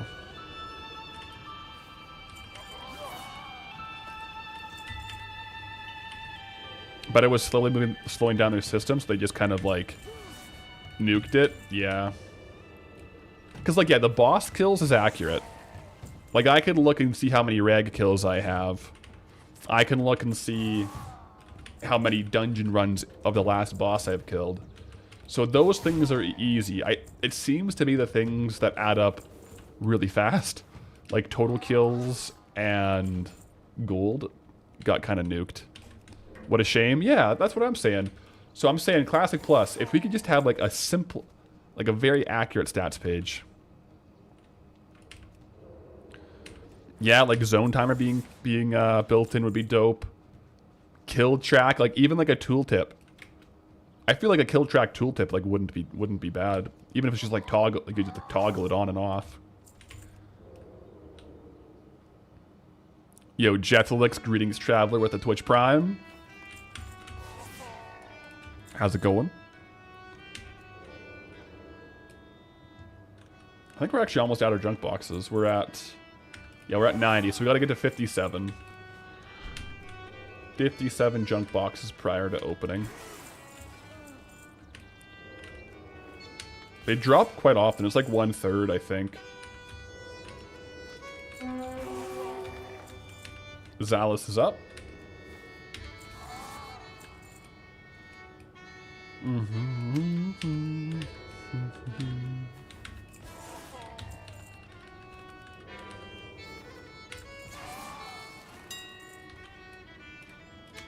If they did that and it impacted performance at all, it would be a giant mistake. Yeah, I just don't see how it would, because like if you go combat log, like the amount of stuff that's being tracked is crazy. I don't see how. I mean, I don't understand game development though. It just seems like it shouldn't be an issue to track, you know? It seems like it shouldn't be a problem, but...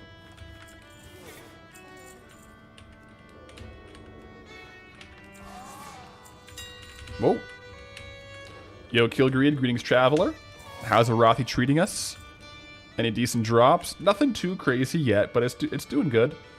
Today we're just doing a little dual gathering and junk box opening, so just a chill farm day. We'll get a lot of like consistent gold from the herbs and ores today, but a little bit of loot RNG chances with the boxes too.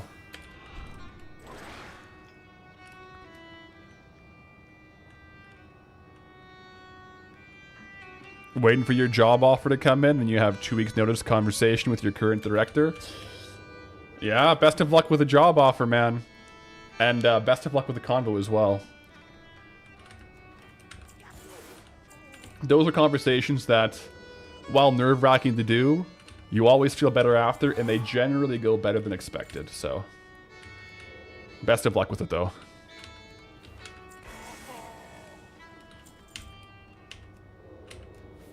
Now I gotta stay for the opening. We're close. We're six junk boxes away.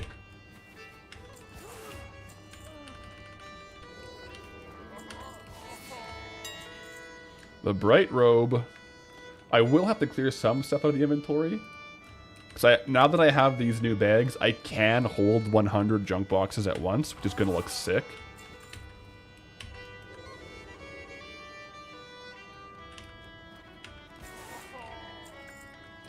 Also, the Grizzly Hills music is just hitting.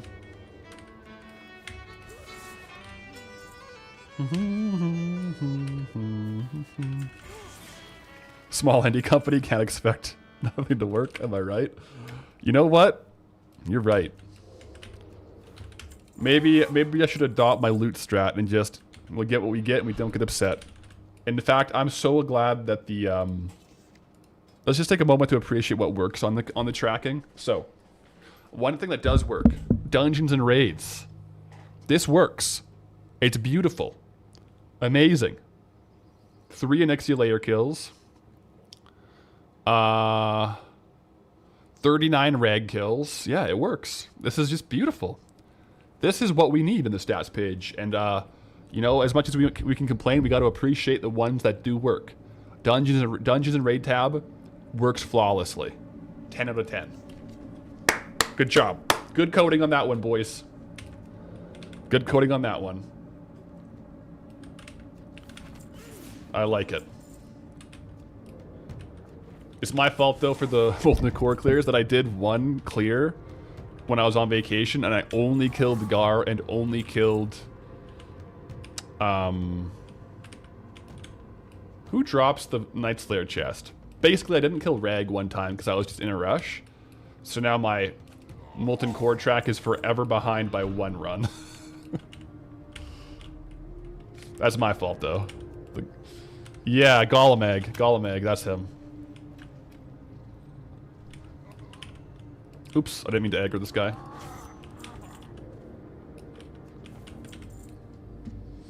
After watching Goldbound and Twitch play, you jump back into WoW. A lot of stuff to go through, but seeing the Dire dungeon screen when getting around the dungeon was priceless. Much appreciated. Yeah, let's go. Glad you're having some good times getting back into WoW. Sometimes those old dungeons and those old nostalgic feels and some of these old zones are what hit. You know what I'm saying? We take them. We take the dubs as they come in. I'm a little sad with the servers being down that we missed hardcore yesterday, man. We got some levels to get.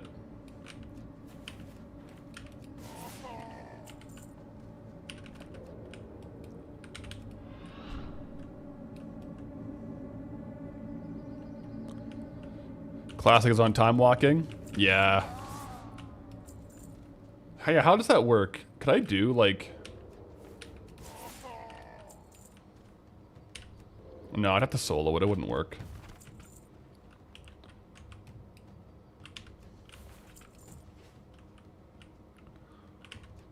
Servers were down? Wondering why no stream? Yeah. Both retail and classic servers were down for, like, all of the morning. And then, so I got into, like, a really good editing groove, and I just kept on editing, because retail is up at, like, 12:30. Like, basically right now, but, like, in half an hour. And I think Classic was down pretty much the whole day.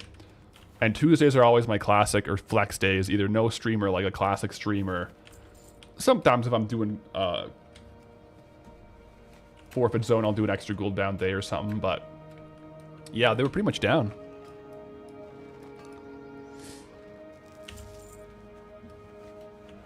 Decided not to play hardcore because it was down and changed stuff.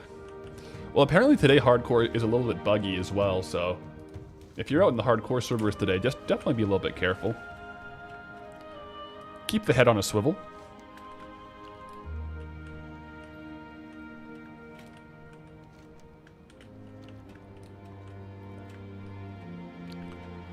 All right. 4 more.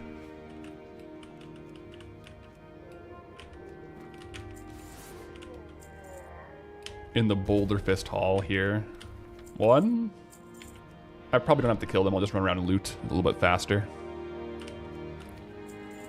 Didn't want to die because of a bug in hardcore? No, you definitely don't want to.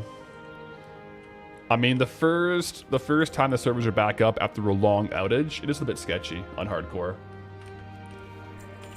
If there's ever server problems, that's kind of when they happen. Especially if they change something kind of big.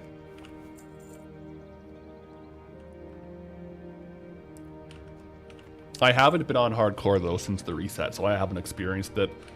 Retail for me has been okay, though. Retail's been all good.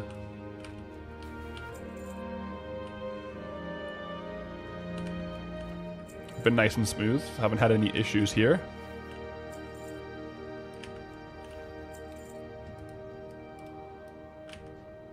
Maybe I should have killed these guys as I went. Oh, I should also mount up because I don't think I have room for all of the items.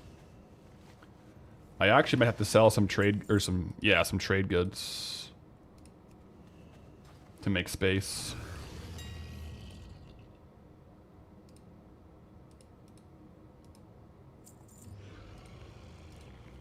I mean, we get a lot of cloth, but it's really not worth that much.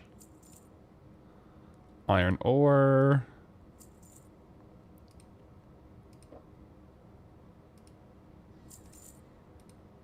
May as well get all this out of here. And I guess probably some of the lower frequency ones, just to save space for longer.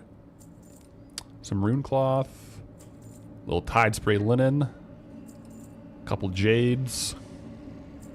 A couple thick paleo steaks. We'll put those ones on for a while. They might take a while to sell. Alright, that should be good. For now.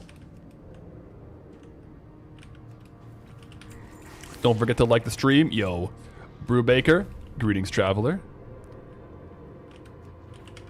Appreciate that.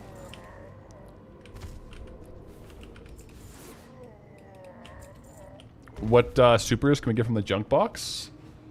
They aren't. I guess they are kind of supers. They're good items. The Black Venom Blade, which isn't a super, but it's like a couple 100,000 gold. And Sliver Blade, which kind of is a super, but not really. It's like market value 1 mil.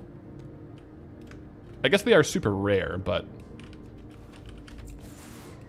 they'd both be very good.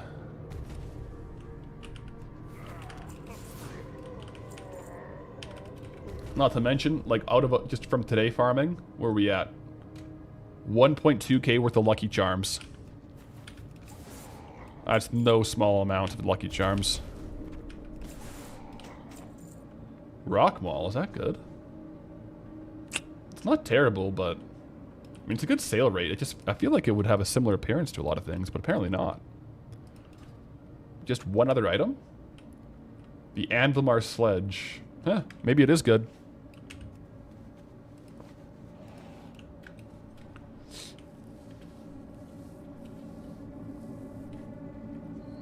This song always gets a skip.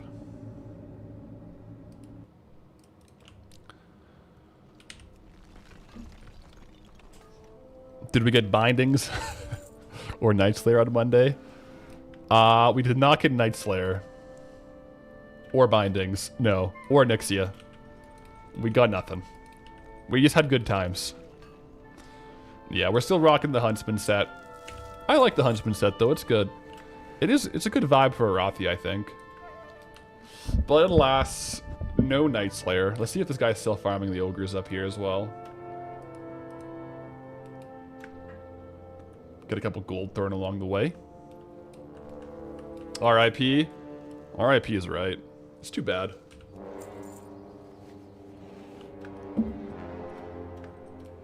Yo, he's still here. I guess I should have just stayed at the trolls. I got 2 more lockboxes to get.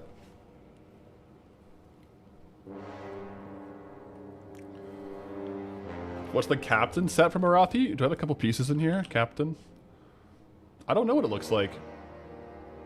Oh, it's male. I guess I could look it up in the journal real quick.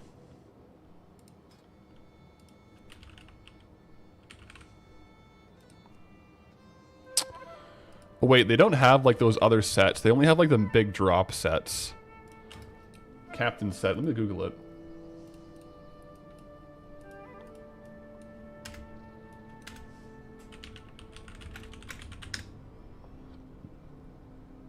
I can't really find like an easy set of all of it, so I think it's kind of just like mid-tier kind of base level male gear. Maybe. Still got the friends made along the way. Precisely. Also, we got like 1.2 thousand gold with a dark iron ore, so you can never complain about dark iron ore.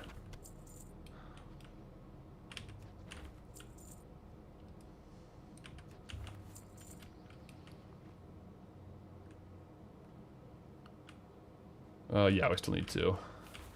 There's 1. Uno mas. Real quick. Come on now.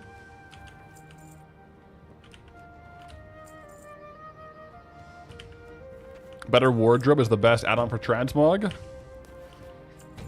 Yeah, it might be worth it if I could look up and see all the sets, because sometimes I do get a piece of a set, whether it's a transmog piece, and I'm curious as to what the rest of the set looks like. But there we go. We did pull all of our junk boxes, guys. We got 100. Let me, I'll go maybe to the bank real quick, and I'm going to list a whole bunch of stuff as well. Just so I can put all 100 lock boxes, or junk boxes, into the inventory at once.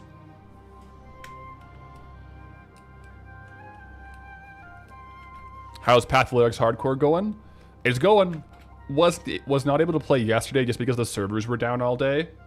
But we're cruising, man. I missed it yesterday. Can't you control click the pieces even though you can't wear it? You can see. Yeah, but like if I get like one piece, like I can look at the captain set, but if I want to see what like the whole set looks like and I only have like the bracers, I just don't know what like the rest of the set looks like. Yeah. But yeah, yesterday was a no classic day, unfortunately. No hardcore. Sad, man. Should be back on hardcore tomorrow. Can strip to see him? Well, I want to be able to see, like, the helm, the shoulders, like, in the chest. Like, the pieces I don't have. Yeah, so a better wardrobe could let me see, like, the full set. That would be kind of ideal.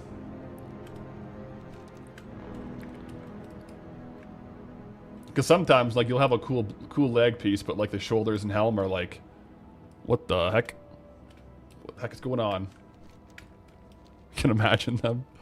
I guess we could use our imagination, yeah.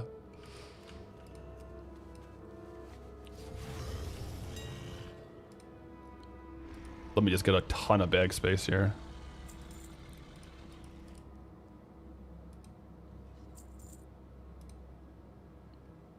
Did you guys hear me? Oh, Boo Meow? I didn't even hear it. He's back, though.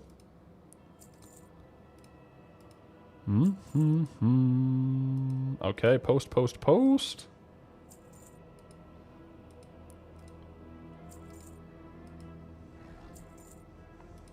We'll see. I need 40... I need like basically 46 free bag slots to fit everything in the bags.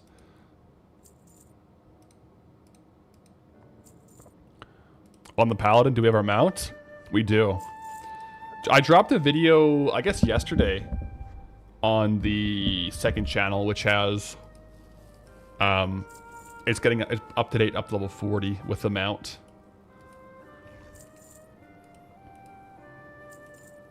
But yeah, we're cruising around on the hardcore character. Trying to stay alive the best we can. 27 bags. I might have to drop a bunch of stuff in the bank too. Because I really do want to have all of the junk boxes in my bags at once.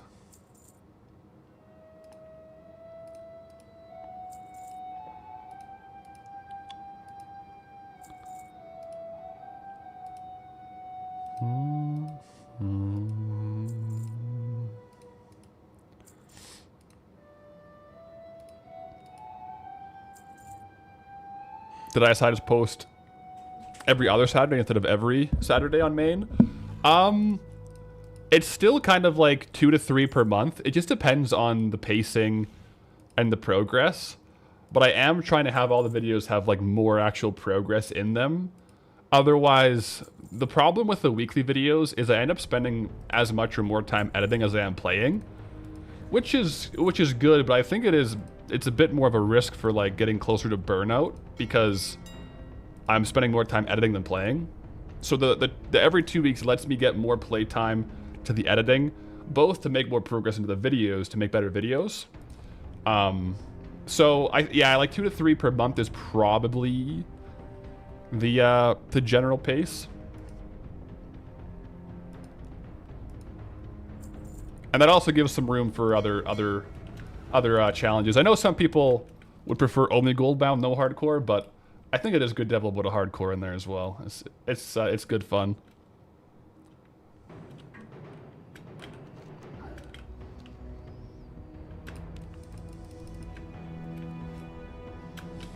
Don't know how YouTube works. Is it worth to have 2 channels instead of posting all in one?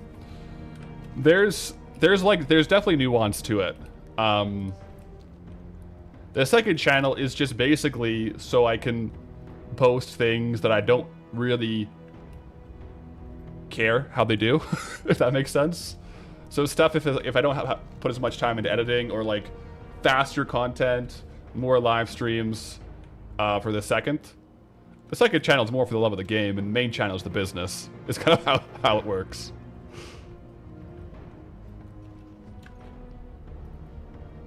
Yeah, but let's look at these deposited. Look at these deposited. So in the warband, I do want to put the transmog away.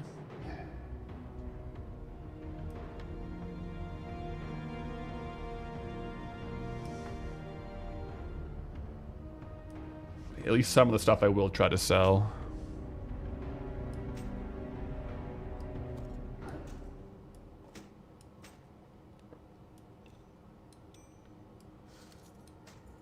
Yeah, Namar's headdress we sell. Oh, I should put these over here. This is all my backlog stuff. I don't want to mix it. This is all stuff I have multiples of in the auction house of.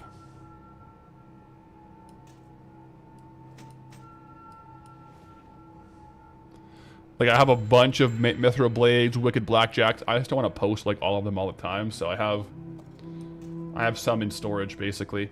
I think that should be enough though, if we get all these into the bank.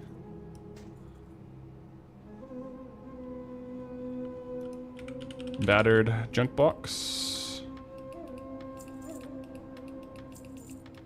Oh man, it's the big thing about the bigger bags is getting every single junk box for 100 opening into the bags at once. That's satisfying. Before we always have to do it in multiple openings.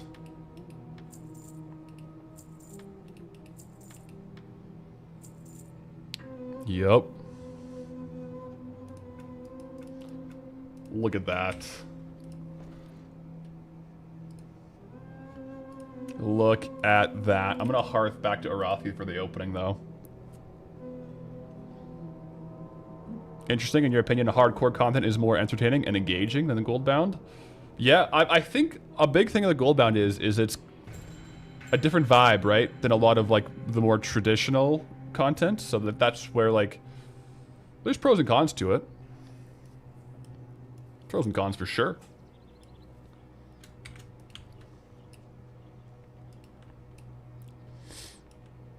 Now let me update my add-on macros. Here we go. So we're not doing flame scars, unfortunately, today. We are doing battered.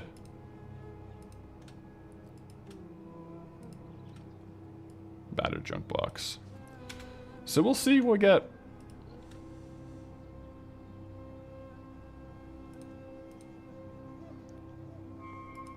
Save. Okay. Real quick. This is going to take a second to open all of these, so I'm going to run to the washroom real quick. And then we're going to rip through them all. Be right back real quick, though. Boo is holding down the fort, guys. If anyone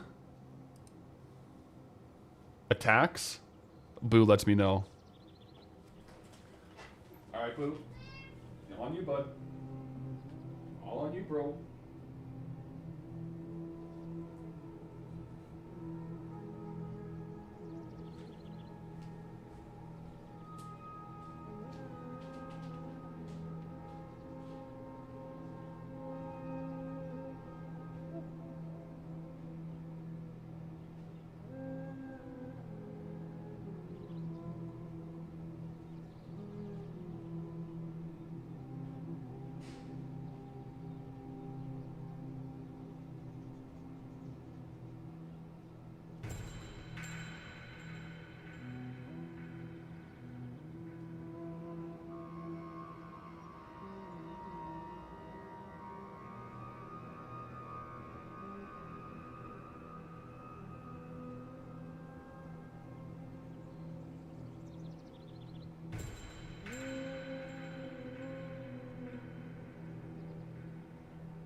Okay. Did Bood hold down the fort?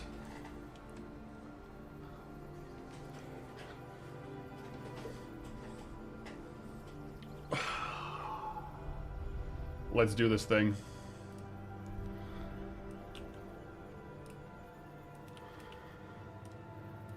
So the macro should... New session here. The macro should just, like, open them up. Yep, pick lock. Let's go. We pulled a Masa gate on the first one, which is actually great. Basically, guys, the only thing we're gonna get from here is super rare items, like the Black Venom Blade, worth about... Maybe I'll show you real quick before we open them all up. There we go. Trade Skill Master. Okay, let me just go monitor plus cam and mic. Yep. So, Black Venom Blade. This is one of the drops, potentially. It's like 180,000 gold. We sold one for like 120k. Another optional drop, or potential drop. Sliver Blade. 1.8, this one's a bit bigger. 1.8 mil. Average sale price 285k. Really high value. So those are the two items that we're really looking for. With that said, let's get back to opening. So those are super, super rare, of course. But we can try to open 100 lock boxes to get one. Quick, scatter. We're back. Pathwife and I were just upstairs talking a little bit about Boo. We might have to give him a trim soon. He's getting pretty floofed out. He's getting real hairy. So I might have to give him a trim. Only play retail when the classic servers are down, like yesterday. Fair. Love Goldbound though. All around amazing series. I feel like the thing about Goldbound is it is retail WoW, but it's really somewhere between retail and classic, right? I think a lot of challenge series are like that, where it's sure it's retail, but we're not doing retail things. We're not doing Mythic Plus. We're not raiding. I mean, we do a little PvP now, but it's definitely not a classic retail, or traditional, I should say, not a traditional retail experience. It's more of just chatting, gold farming, economy, hanging around, going for rare drops, the good stuff. So far, no good.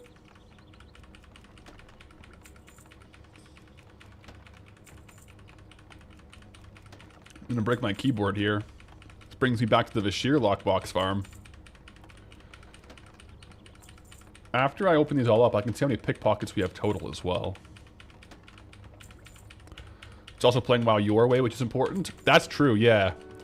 It's basically like treating retail as a sandbox game to play it how you want to. Man, I'm about to have a mouse wheel instead. That, I kind of like having scroll as my mouse wheel. Maybe I can do shift. Can I do shift mouse wheel? 1 second, let me try something.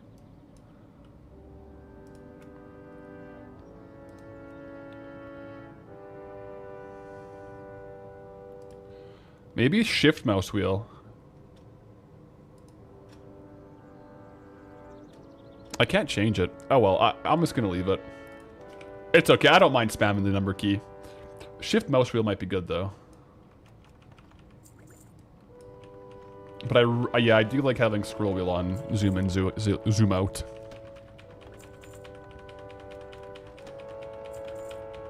You can't quick keybind mouse wheel, only the menu. Ah, okay.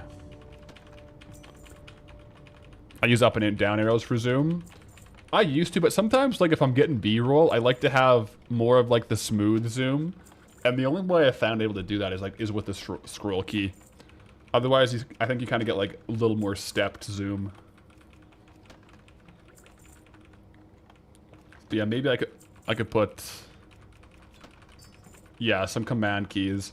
I should also do that for my TSM posting. Because I have the mouse where you can, like, basically unlock your scroll wheel and see what happens. So far, a lot of junk from these junk boxes. Go figures. At this point, though, now, we're like, how many hundreds and hundreds of junk boxes in? Thousands, even.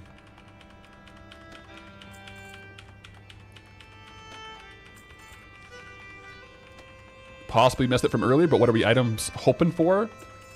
From these junk boxes, just 2. I did pull up the values, but it's basically Black Venom Blade and Sliver Blade are the 2 items I'm really going for these.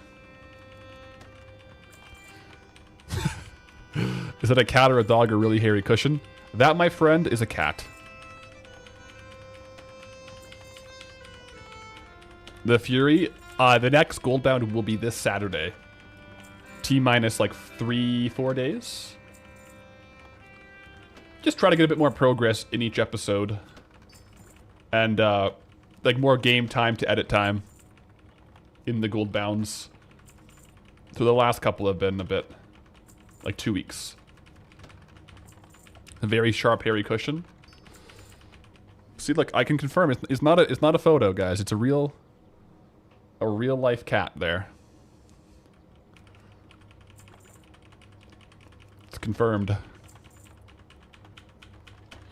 Alright, we're into our last 8 lock boxes, guys. So far, no bueno. We've pulled 1 Moss Agate, and that's like the only thing. And I guess 5 Lesser Moonstones that we're gonna sell.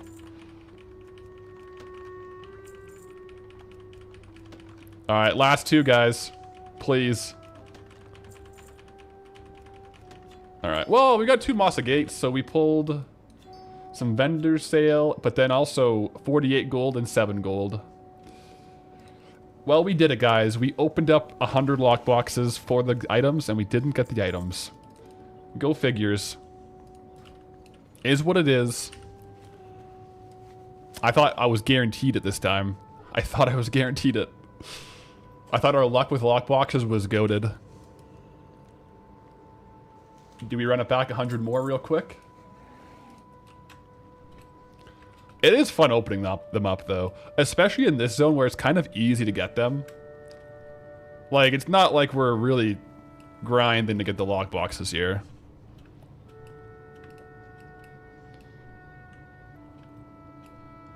I'll do a few more laps here of Dual Gathering, though. It's the best consistent gold I've found in the whole zone.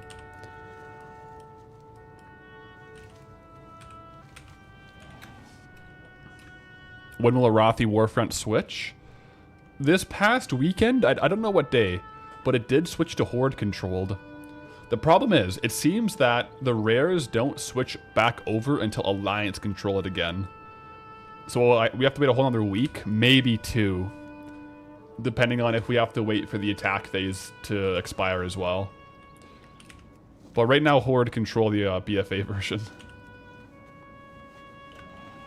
Totally worth. Don't gamble, kids. Yeah. Shows why gambling is bad. Because, yeah, it takes, there's like, it's a set phase, right? So when Horde controls, they control for a week. And then there's a week siege where Alliance attacks. And then Alliance controls for a week. And then there's a week siege where Horde attacks. So really, it's like a 2-week reset, I think. Because I think that we can get the rares when Alliance is owning, and or when Horde is attacking, because Alliance still technically owns it then. It might be a month reset, actually, if it's like a full only resets when the Alliance owns it, but I don't know.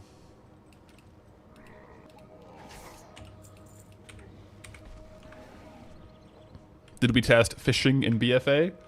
Peripherally, that is still one thing. That might be the only thing that is still a question mark for the BFA version of the zone.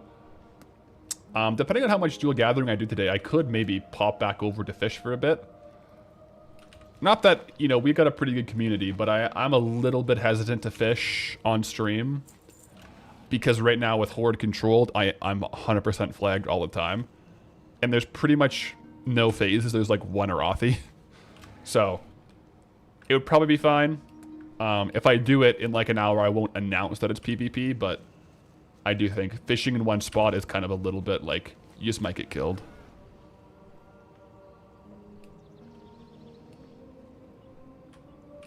But I do want to test it. I'm curious. I'm very curious.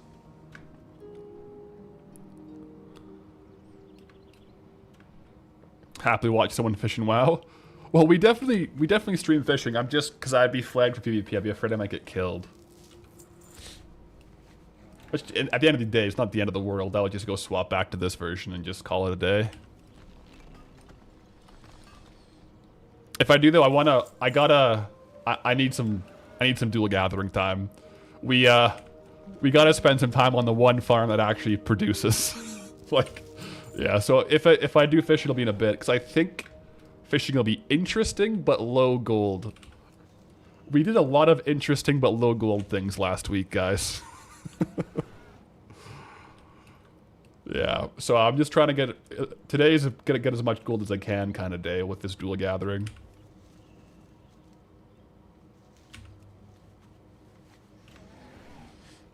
Will I make a recap video at the end, or maybe when switching to a new add-on content where you rate the zones or something like that? Yeah, I think we were kind of talking about that. I probably will do... There'll be tiers to it, so... I think, like, it would probably be, like, second channel where it's more so, like, face content. Where, like, I would do it on stream and then it would be edited into a video. Versus, like, a full-on, like, main channel video. Maybe I could do a main channel video though, full edited, but... And it would be several phases to it. There would be, per zone, like a tier list for the best farms in, like, Elwyn. Best farms in Arathi. Once I'm done the continents, best farms in classic zones. You know what I mean? Down the road. But I think that'd be cool second channel content. So I might start planning those out a bit more and do, like, one a week. That would be kind of fun. Start with Elwyn. The thing is, I'll have to go through Elwyn again on my videos to make sure I remember all the farms.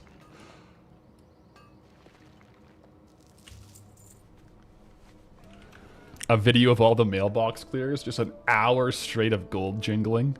Oh. It'd be like 4 or 5 million gold. Yeah, it would sound really nice, actually.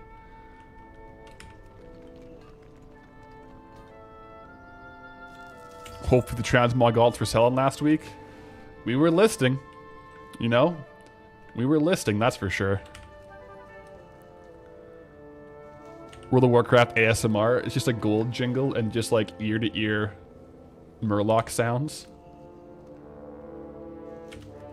Hey, that sounds pretty relaxing.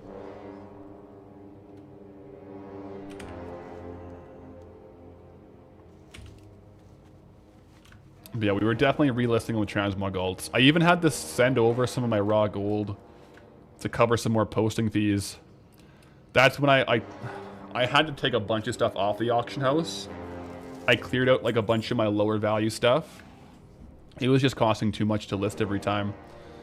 And then I made it so I was posting all my duplicates.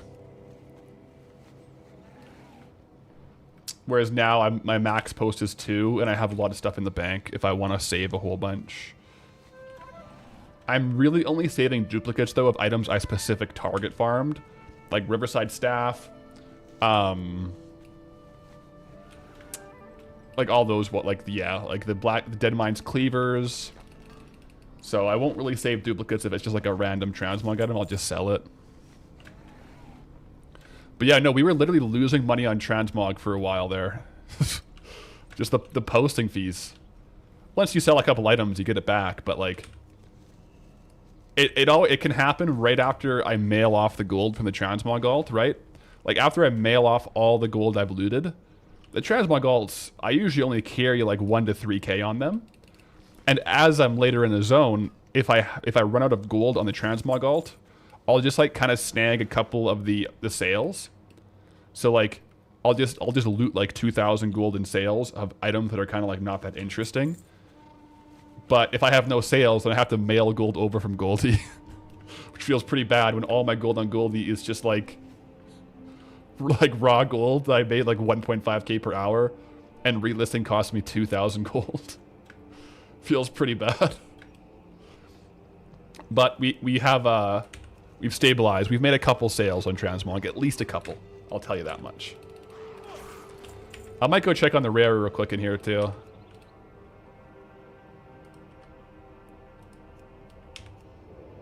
Just curious, why do I use TSM and Auctionator? I use TSM primarily for the convenience of listing like thousands or hundreds to thousands of transmog items really quickly. So Trade Skill Master lets you set basically operations where it looks at an item and it posts it for you. So I can post all my transmog a lot faster than clicking through them individually. And then same thing for Auctionator. I really like Auctionator for the cancel scans. So once I have everything posted, I can use Auctionator to see if anyone has undercut me, and then really easily cancel it if they did. And then Trade Skill Master has some other good stuff for like mailing between alts or vendoring. So it just makes certain things super automated and streamlined.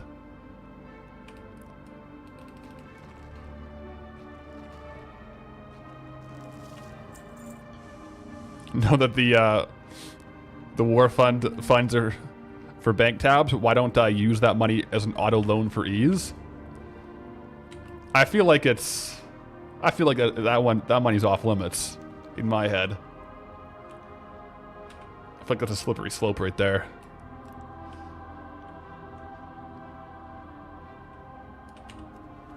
Token is up to 273. Are you serious?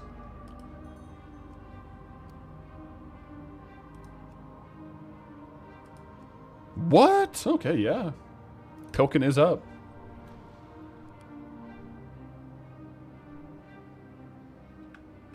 Token is up to... Oh boy. Does canceling an auction show up on your stat screen as purchasing one? Seems weird, but it seems like it does. I don't know. I've never looked into that.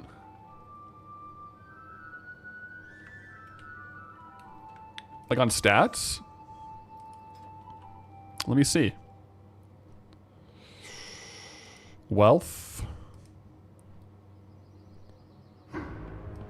It must. Because I guarantee you I haven't purchased 19,000 auctions on Goldie. In fact, I've purchased 0 auctions on Goldie. So cancels must count as purchases in the stats page. That's weird.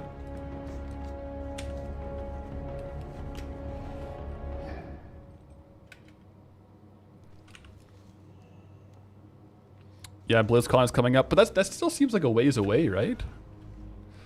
Yeah, just another example of the stats page not working right there, lads. But yeah, I definitely haven't purchased 19,000 auctions.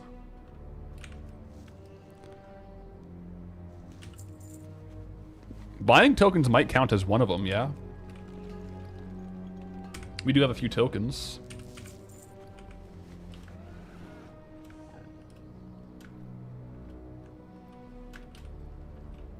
There we go. Yeah, the token price, it does go up and down. Like on NA, it seems to bounce between like 250, sometimes as low as 245, up to like 280 is the highest. So we'll see what happens. If the price sticks around at that for a while, then we'll see, but I don't think it's too much cause for alarm at the moment. We have a treasure chest up here, by the way. A silver-bound treasure chest. Let's have a look. What could it be?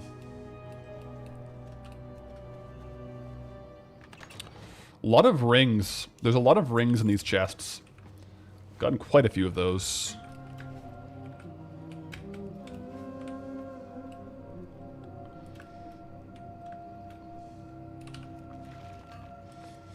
Blizzard announced the BlizzCon bundle in the shop, so people are probably doing stuff to influence the WoW token price. What's the BlizzCon bundle? World of Warcraft BlizzCon bundle. Yeah, this might be why. Includes flying mount.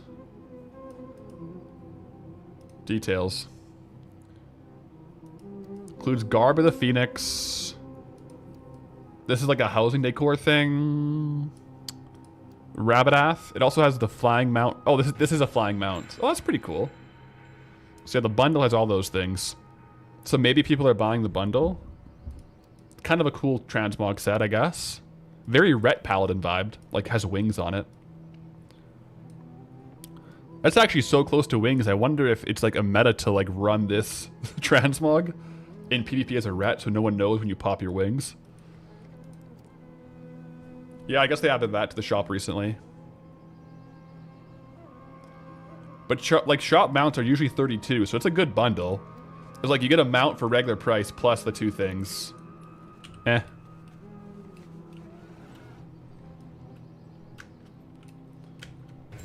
Meh. I don't know, man. Could have spiked it for sure.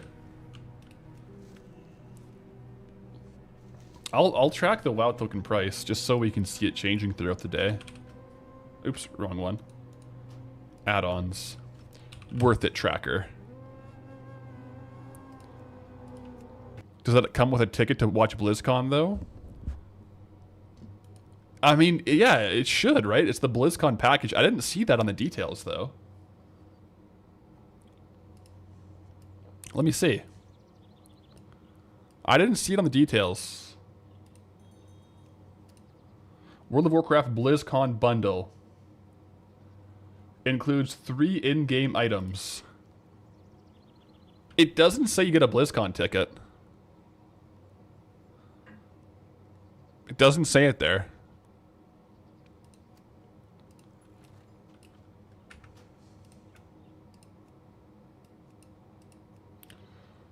Listen to some Arathi music for a little bit. There's an ultimate bundle too. Did I just not see it?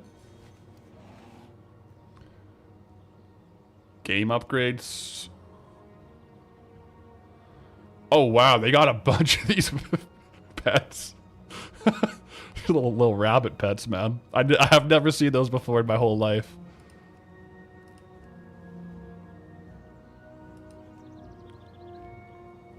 Yeah, I don't know. The decor pack is crazy. I'm not gonna lie. The decor shop is kind of crazy.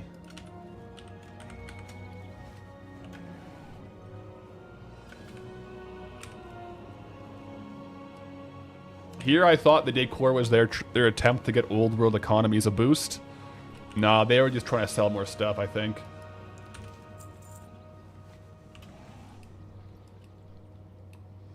The ultimate bundles on Wowhead, you just get a bunch of pets and stuff for their other games. Because yeah, I thought the BlizzCon opening ceremony was free to watch, but like the actual like rest, I don't think is free to watch. I think you do have to pay a ticket. Not sure why your posts aren't showing up in chat. I don't know. Sometimes it can be a little bit buggy.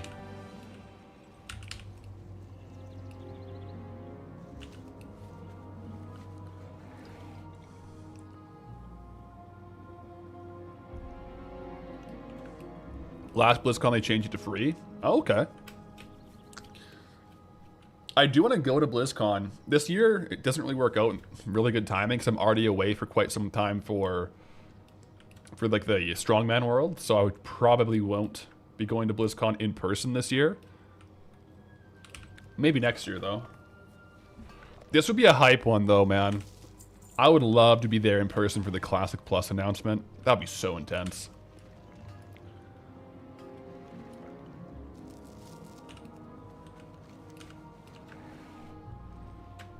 Rare Blizz W, yeah. YouTube was bugged, not showing your post, just had to reboot it. Okay. Yeah, sometimes like if you're on for a while, it gets like a lot of cache, I think. You gotta reset. But we should be good to go now. EU token is also starting to climb. Oh no, guys.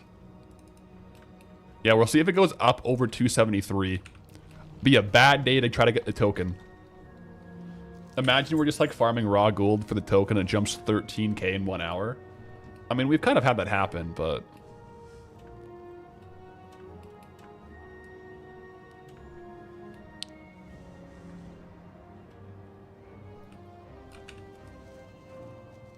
People buying the BlizzCon stuff, gonna keep going up, yeah? Yeah, we were just looking at the bundle. It seems kind of crazy, but it is what it is. Imagine they do a mock announcement for Classic Plus. Plus, it's a mobile game and drop the infamous line. You think you want it, but you don't? That line? Hey. Let me tell you, I'm gonna be all ears. Come, BlizzCon. I'm gonna be sitting there with my coffee, just waiting for the announcements, man. Oh, you guys have phones, right? That quote. We'll see what happens. It is being set up for either like a super epic win or a pretty legendary fail. I think either way it'll be entertaining.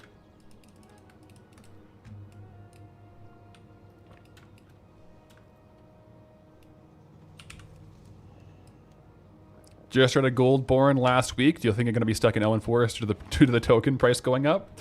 I bet you it'll fluctuate over the next couple of days. It has big swings. If it hits like 285 on NA, that's a little cause for concern. But hey, it just means you get to spend more time, enjoy more time in Elwyn Forest at the end of the day. All right? Just get some more time in one of the best zones in the game. I probably should have a Darkmoon Firewater on for this bad boy.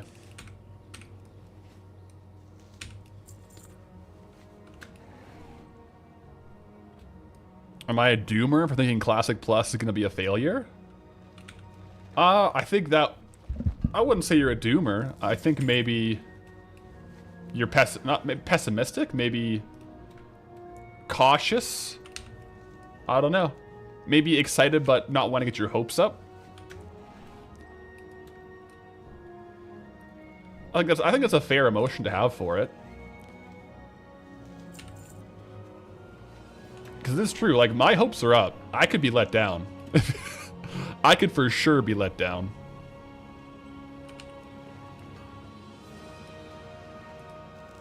I hope I'm not, though. I hope I'm not let down, but...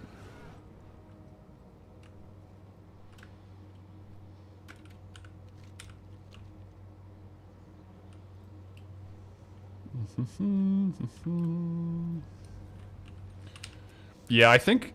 Because right now, I mean, we could talk in circles all day about what it might be. I think it's a very fair point that no matter what they do, a large portion of people will be not happy with it. I think the biggest telltale sign is going to be whenever it is first announced and they say what they're going for. Because they're going to have like an ethos or like a mission statement for it, right? If their mission statement's like, we want to lean into battle pets, but have all the battle pets be purchased on the Blizzard store, and the best battle pets cost thousands of dollars, that's concerning, you know? That's pretty concerning. But if they say something like, I don't even know what I want them to say. We'll just see what their mission statement about it is.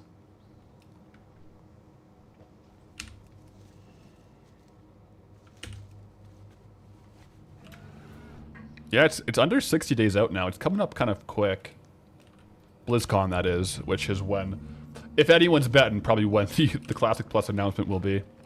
I really hope it's a substantive announcement, not like a teaser. Like, yeah, we are working on this thing, and it's called Camelot. If that's all they say, I'm gonna be sad. I'm gonna be really upset, actually.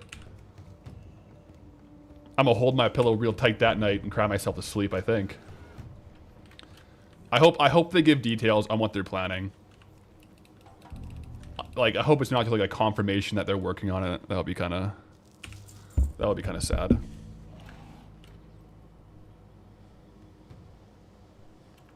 I feel like if you ask 100 people what Classic Plus should be, it's all over the place. Yeah. The easiest way I can say it is I want Classic Plus to be the old school RuneScape to RS3. That's the easiest way I can describe it. Because there's so much nuance to it.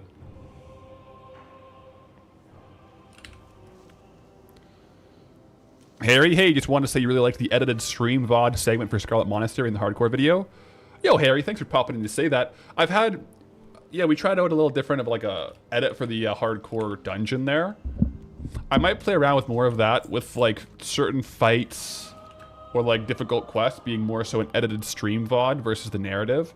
Because I think the narrative is good to like tie in the travel, professions, and like the quests, but then the actual combat and hardcore, you want a little more stakes. So I think I had some pretty good feedback on it, so I think I might try a bit more of it in the edits.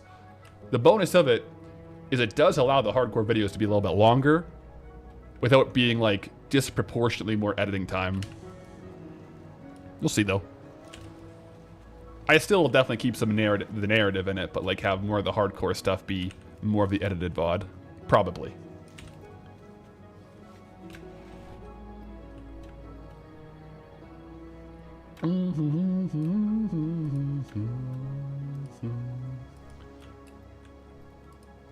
Yeah, see, I really like Arathi zone music.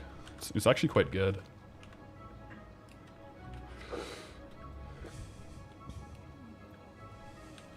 I think one of the biggest questions about Blizzard's approach will be if they're trying to interest the players that the 2019 Classic didn't interest. Interesting. That's a fair point. I think... Here's the thing, though. Like, the 2019 Classic, if you take a segment of everyone who from 2019 to now has played Classic, like, has played the Classic version, and then stopped because they, you know, got to 60, finished, and then didn't start playing WoW, didn't start playing retail, didn't play Classic again, I feel like that is probably a bit of the segment they're going for. But maybe there's people who didn't play Classic at all who might play Classic Plus.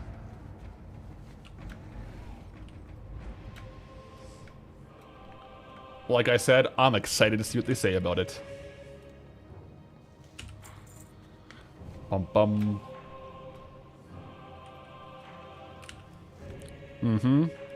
I do think, as far as like leveling series pacing, pending the Classic Plus announcement, we'll probably have like one more leveling series, whether that's on TBC or Classic, before Classic Plus comes out. I don't think it's going to be, like, I don't think Classic Plus is happening right away.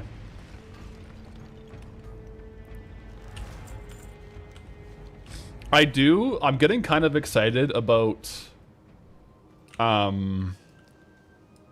potentially, you know, everything here is purely hypothetical, purely academic, but an Inquisitor revival where we get like a guild, if there's like 30, 40 people who are down to play, and then have like an Inquisitor guild with the aims of like raiding as an Inquisitor only guild. Not on hardcore. I think that would be cool. The problem is the best Inquisitor revival would be undead, but then all of a sudden it's a warrior only guild. Paladin can definitely, you know, Paladin only raid clear, yes. Warrior only raid clear, that's a little bit of a question mark.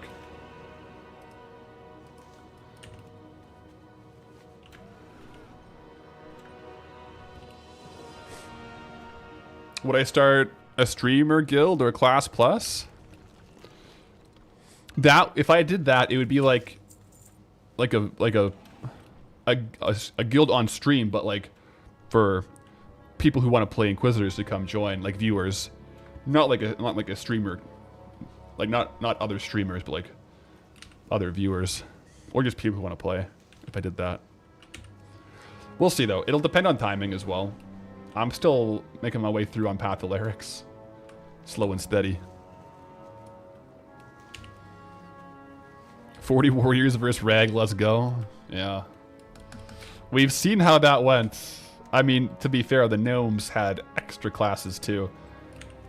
I feel like it's definitely possible with paladins though. So maybe we do just have to do like a basic paladin rerun. But then again, we're huge. Like, we could go dwarf, I guess. I don't know. We got a lot of classic to play. Ideally, I don't know if it'll happen. I'm trying my best. Ideally, I want to hit 60 on the hardcore paladin before I go to Scotland. So that's like a month. We might have to bump up the weekend streams for that to happen though. Otherwise, we have like basically like 7 hardcore streams from now to then, and 16 levels. It's doable, I guess. I'm not the fastest leveler, though.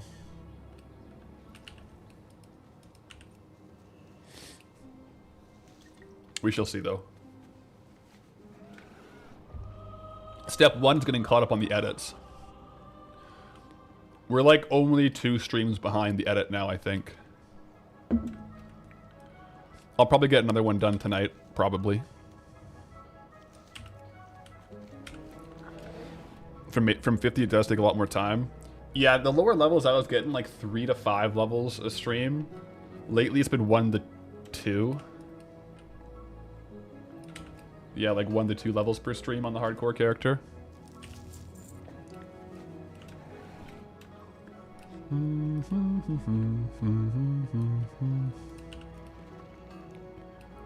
Goldbound guild? We do have a Goldbound guild, but yeah, imagine like a legit Goldbound guild where you could only join if you were doing Goldbound. Just getting each other, like, just sending mail, like sending letters saying hello.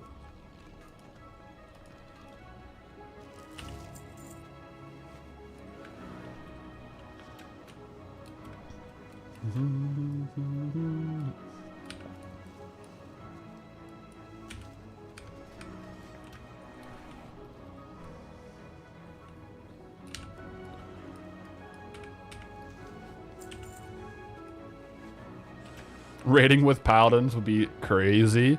Entire strategies change to divine protection instead of hiding behind stuff for AoEs. Yeah. You can just avoid a mechanic. Okay, everyone, bubble now. Yeah. A Goldbound, like, group Iron Man would be cool, Tavi. Yeah. We've also played around with that idea. I think it'd be cool. Or, like, an event stream for it.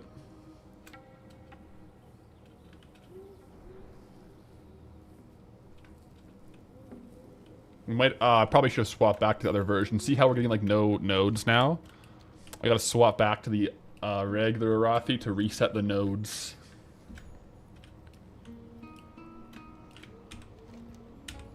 Because there's nada. Oh, token went up another 2.5k in 15 minutes, guys. We may be seeing the highest token spike in recent months. Let me pull up the chart, guys. Let me pull up the chart here.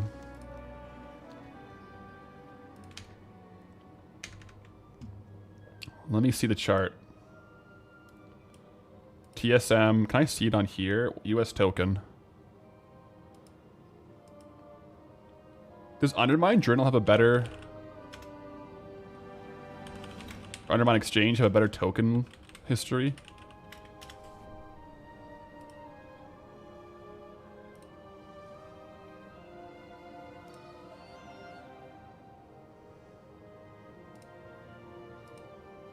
No, it doesn't even have a good history. I'm trying to see the, I guess TSM has... Wait, WoW Token.app? Oh, wow, that's actually a really good site. Interesting. I've never seen this before, but we'll have a look at it. So, US, 3 months. I guess we have, like, yeah, the recent highs... In the last month, it hasn't gone over 268. The last time it was this high, 270 was, I guess, July 7th. So 270 July 7th, but 275 June. But yeah, this spike here, 281 in June. Beyond that, like, the biggest spike here was 293 in May. So the last year, the WoW token. This is cool to see, actually. Yeah, this was Midnight. Midnight launch. Midnight Season 1. This is a really cool site with all the things in here. So you can really see how the pre-Midnight, boom, prices spiking up to like 350. What's the highest one here? I thought it was like 360. And then all the way down to like 220. But now it's been kind of hovering here, so we might see a spike. Now let's look at EU. Whoa. Whoa, EU's been on like... Wow, look at this, guys. So, this is very interesting. EU spiked at like what? What is this? What is this number right here? It's hard. It's kind of hard to get my mouse right on it. 514. January.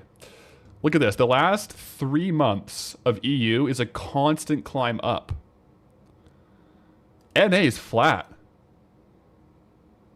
Why is... So yeah, EU is climbing recently, guys. NA is not. Oh, yeah. Text above graph. I didn't see that there.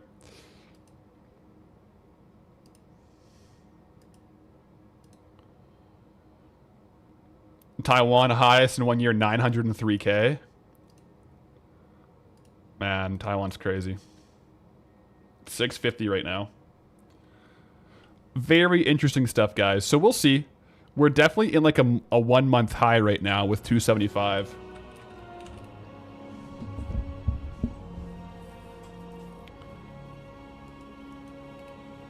I switched the zone, right? I think so.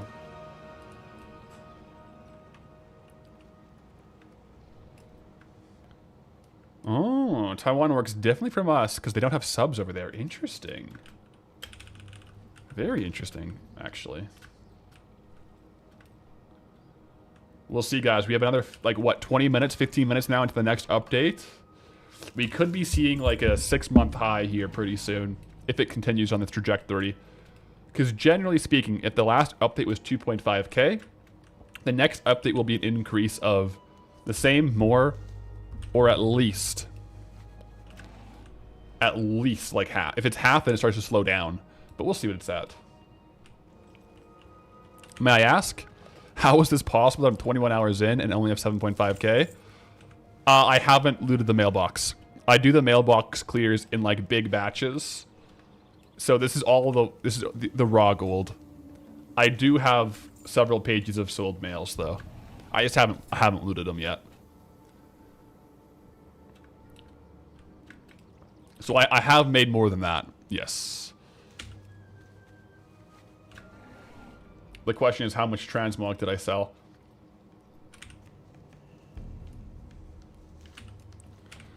We'll see. I gotta open it soon, actually.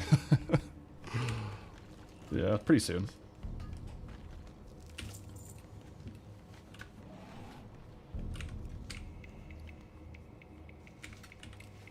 Slow and steady, though, guys. We're getting the gold. We could go do some more raw gold if we swap back over, too. It might be a better angle now that it's horde controlled, because there's more NPCs to kill. I think I'll stick to the higher gold per hour here, though, with dual gathering. The raw gold's like 2,400 per hour, plus, it's 1,500 raw gold per hour, plus 800 gold in cloth.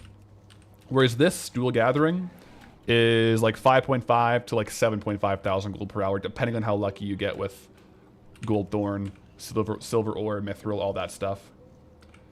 So this is for sure the highest consistent gold per hour we have. Especially using Zadormi to swap back and forth between the phases. BFA versus Classics, they both have different herbs and different ores. Like, they're different instances of the zone. It's the same types of herbs and ores, but you can double dip and get really high ore density by swapping zones.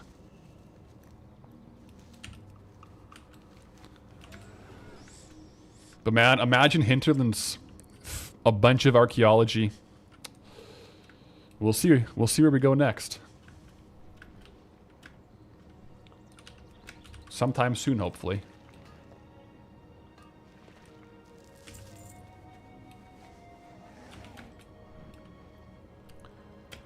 Round the corner.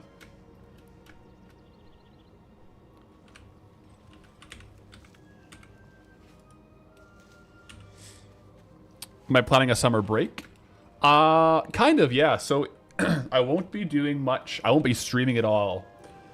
Basically August 6th, 17th until like September 2nd. because I'm leaving. I'm going to Scotland for Natural World's Strongest Man. I'm competing. So that'll kind of be like, I might have like a video scheduled in that time, but I won't be doing any streaming or like editing or like working during that period of time. I'll be lifting, and then a week after the competition. So the competition's like 1 week, and then I'll be going to Ireland for like 1 week of just traveling, just vacationing for a week, and then we'll be back at it. So I will have like 2 weeks of basically summer vacation, I guess you would call it, coming up in a little bit here, in about a month.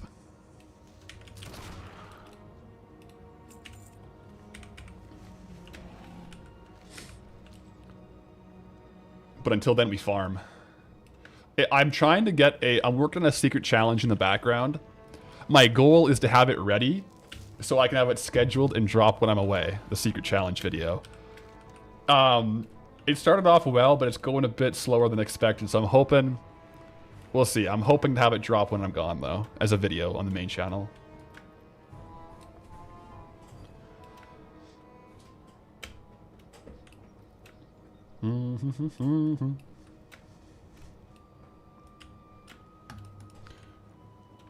You'd hope for the zones with archaeology. You personally had a blast with it back in the day, and I seem pleasantly surprised it wasn't terribly bad.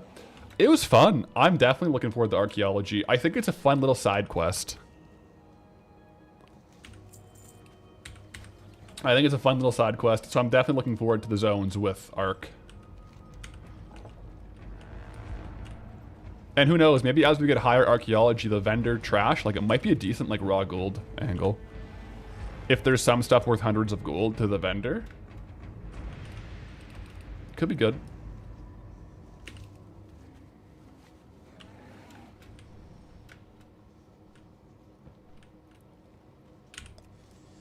Finally, the GE begging challenge. Man, I do like RuneScape.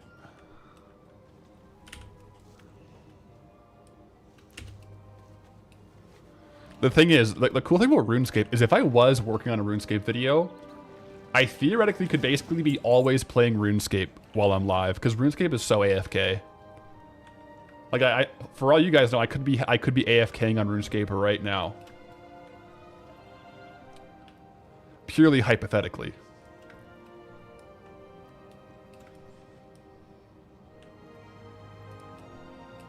Purely academical, of course. It's all merely hypothetical, right? Of course, sir.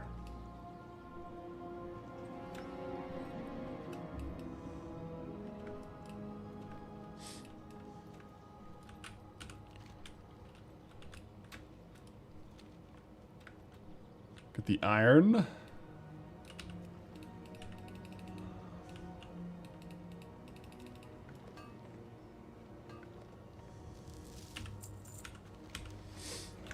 Mm-hmm. 714 Matman moment. Wait, what? How does Blizz make money off WoW in the War Within? Or in Taiwan? I don't know, actually. Nerdy question, because the RuneScape video was much longer than normal. What were my watch hours on that? Crazy, imagine? Yeah, I mean, the views were lower. The watch hours were relatively high, though. Let me swap over. Honestly, the video that I didn't really expect to farm watch hours was the hardcore video on the main channel. Because the watch hours on the RuneScape video are still quite below. But like on a per view basis, it's pretty high. So it's like, it's at 25,000 views, but 10,000 watch hours.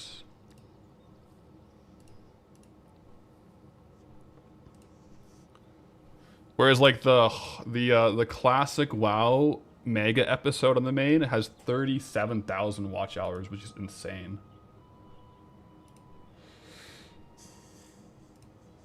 That's more watch hours than like a typical Goldbound on the hardcore compilation episode.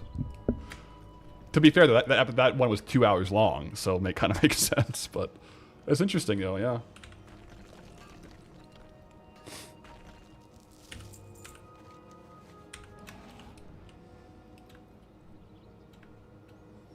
That's like 4 years. It's always crazy to like convert in your head watch hours on like stream or like on YouTube videos to like in like actual time. It really is, it blows my mind sometimes.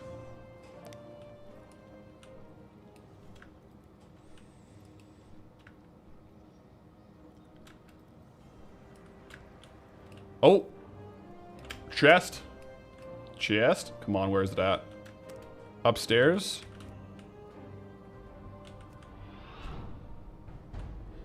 That being said, if I uploaded a 2-hour Goldbound, it would get more watch hours than that. 2 hours is crazy for video length.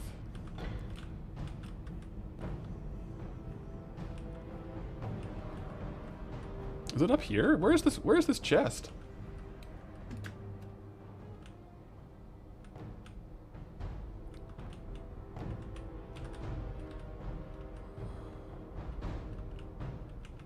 Is it down here? No, it says it's up. It must be around. Wait, around the corner? Ah, of course, in the main area. That makes sense. Precision bow. Ooh, that's actually a good one. Gargoyle's Bite. Too bad we're not Valerics right now, but look at that. That's one of the better like polearms I was gonna get on Valerics, but average sales low, but it's got like a 10k ticket price on it, so that's a slow sell for sure. Nice item though, nice item to get. A heck of a lot better than the rings we've been pulling out of those boxes lately. Heck of a lot better. Literal treasure hunt out here, yeah.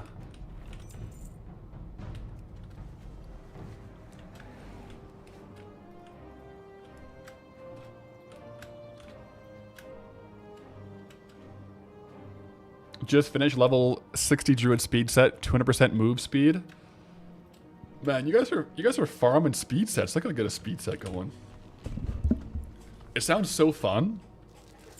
Maybe one of these days I'll work on like one of my just like farming character speed sets. That'll be cool.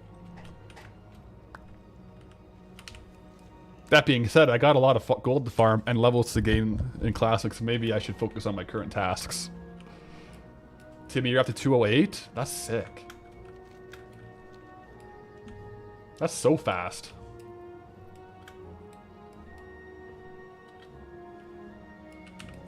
Too fast, even.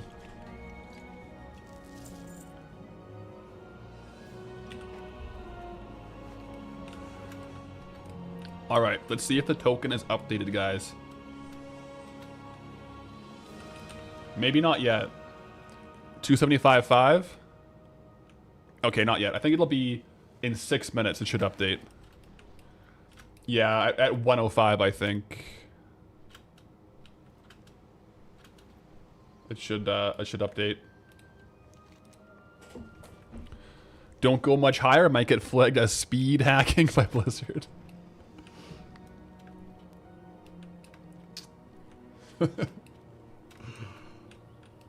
Yeah, careful, you know.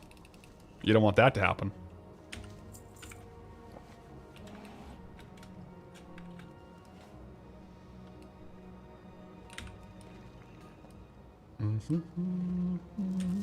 What's my ATT percentage on this zone?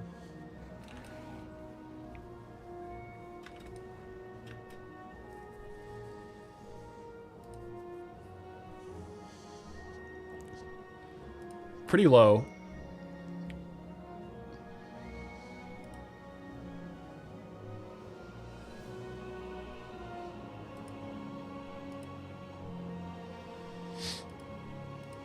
Pretty low. My highest one is Elwyn. I haven't gotten some rares from Mother Fang. And haven't done pet battles and a Northshire rare and a couple quests.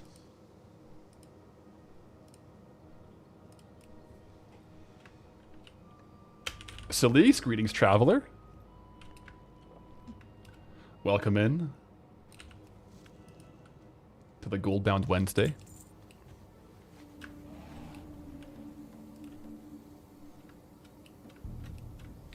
What add-on was that? That was all the things. ATT. All the things. It's like the go-to collectors add-on. For completionists. It's quite cool.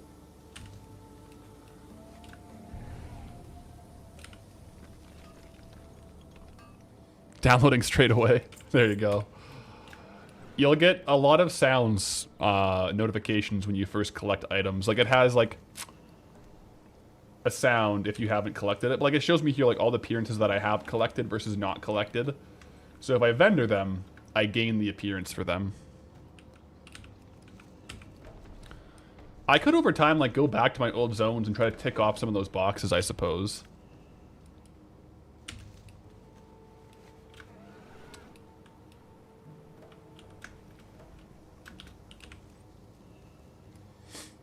Over 50% on Classic on your Orc? It's legit. That is legit.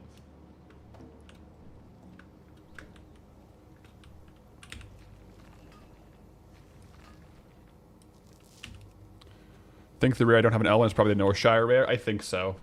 It looked like I needed one drop from Motherfang that I haven't gotten yet, which is weird, because I got the Broodmother Carapace, but... Oh, you know what it is? I just didn't equip it.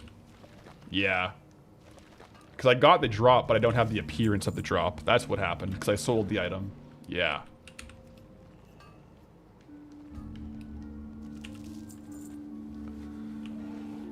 %total completion, your main torrent. 80% total? That's actually... That is high. I'm on 21.8. I'm definitely more of a gold farmer than a collector, though. Like, if I get a valuable item like Broodmother Carapace, I sell it. I don't equip it. But, you know, some people like to equip the first one and sell the rest. Which is completely fair if you're a collector.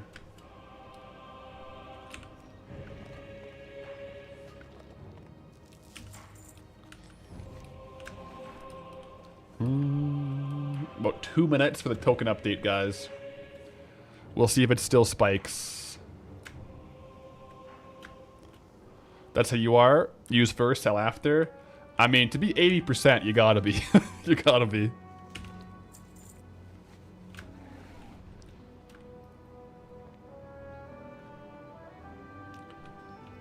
Currently just spawn killing Motherfang. As we speak, trying to get the chest piece, the Broodmother Carapace. Best of luck. Best of luck with your kills.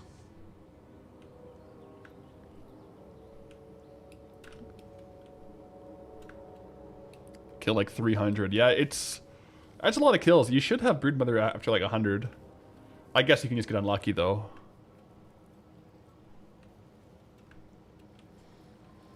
Itchy Benny, they turned your gold making grounds into a dance floor. The auction house dance event. Yup. They sure did. Only for one day though. Then it'll go back to normal, so.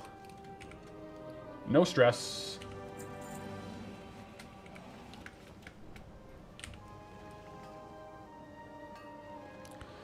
Also, hoping it's not limited drop by your level. Not sure if I know. As far as I know, none of them are limited drops by level for like those unique rares. Yeah, I think it's okay on those ones. The only confirmed ones I've had of that is the disgusting oozling pet. Other than that, I've had no confirmed unique level drops.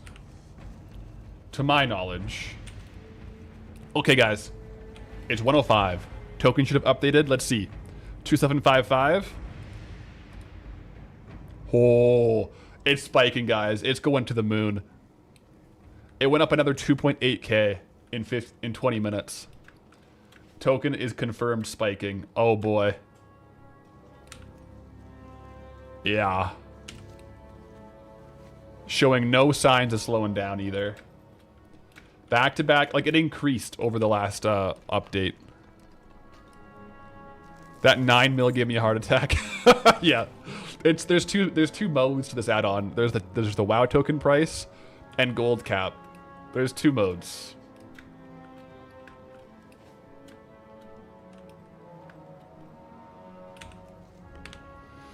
What's the cause of the increase? As far as we know, it's like the limited time BlizzCon bundle.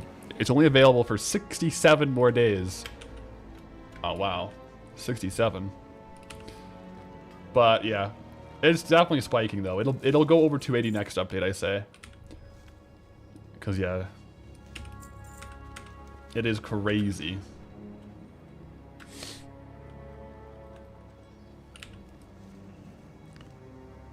Is this going to be like the spike with housing? I don't think it'll be as pronounced or as long lasting, but we shall see. Unsub. Hey, I didn't put the number on the screen. They put it there. They put it right there. That's Blizzard. Think it'll hit 300k? I'll see if it increases again by like more than 3,000. Probably.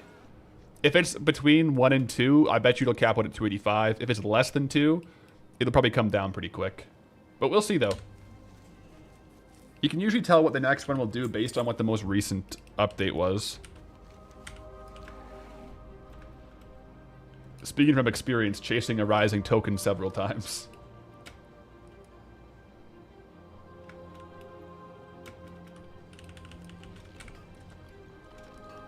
Not my first rodeo, monitoring token prices. Consider them monitored.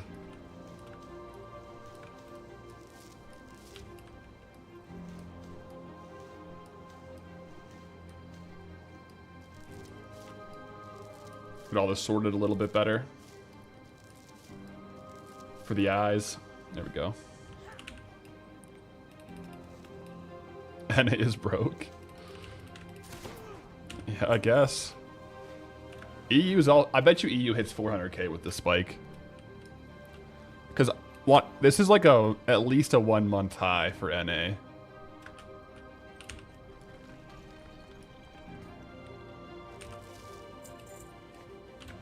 At least. Current EU price is 390. Yeah, I bet you EU goes over 400 then. EU's been on a bit of a riser as far as token prices go.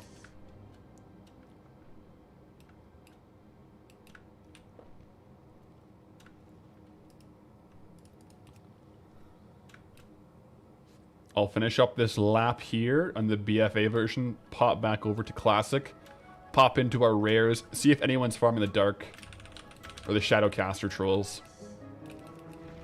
I wouldn't mind getting some tags on some Shadowcaster trolls.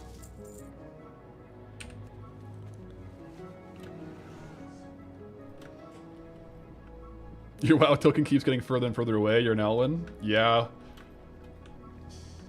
Our Arathi, like, our Arathi grind just went up by a couple hours as far as raw gold goes. At least we have some reliable methods, though. Right now, this dual gathering is the best we have for consistent gold. It is for sure still worth it to pop in on the rares, though. We'll get a little transmog going on the alts.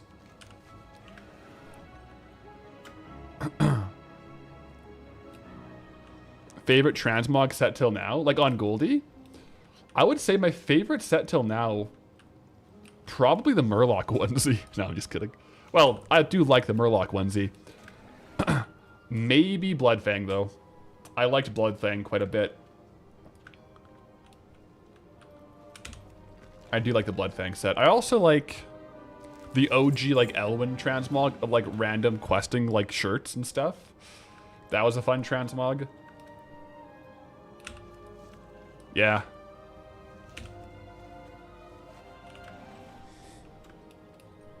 Does the bridge not have anything good to farm?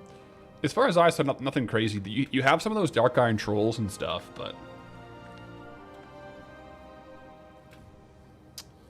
nothing too crazy. There's the vendors off the side, but I didn't get much. I got it real quick again, guys. Use the washroom. I'll be right back. Boo's in charge again, guys. Try not to wake him up, all right? Try not to wake him up. He's sleeping. Right, Boo?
Sorry guys, chair stream over.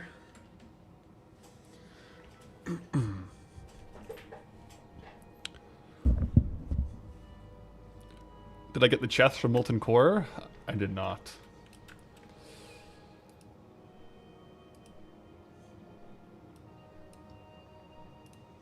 It has eluded us once again. Yet again. Someday. Theoretically, someday. I guess next Halloween we'll get the chest.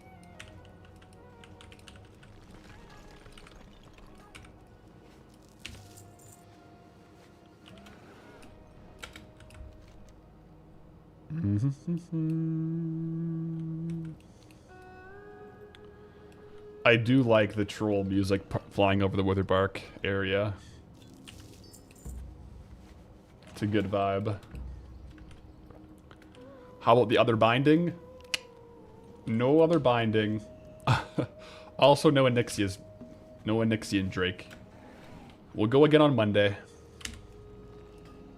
See what happens. Fingers crossed for the drops.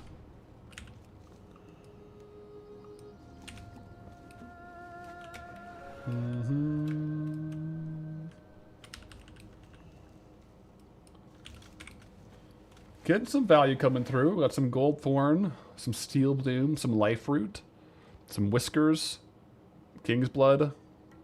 Yeah. It does seem to be almost like 50-50 tin and iron. Iron is worth a lot more than tin right now, though, so we kind of want to get more of that.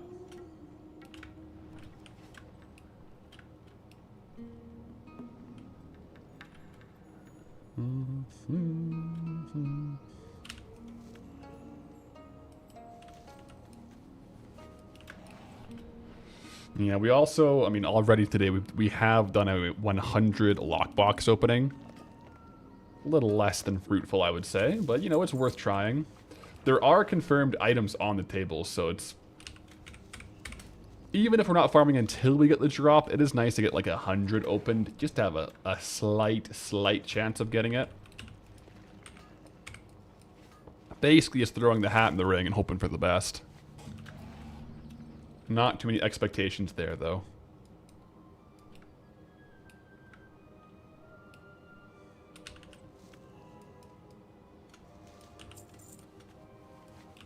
I think the craziest thing of the day so far is just the WoW token prices.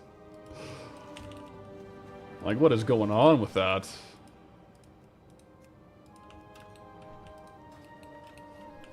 What is going on with that?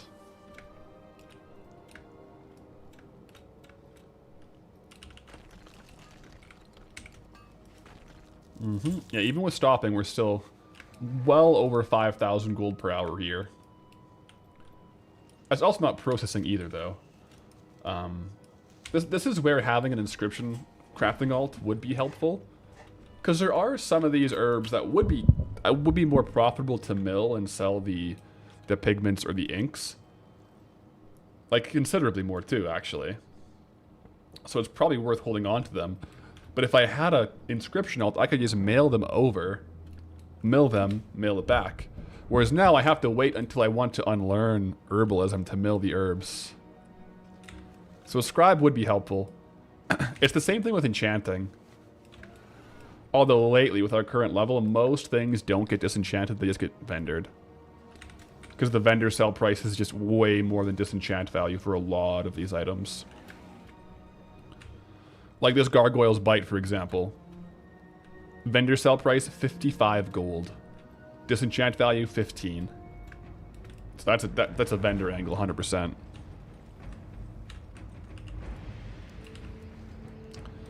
Just got a butcher from a Scarlet Monastery, not crazy, but still good. Let's go. What are those going for nowadays?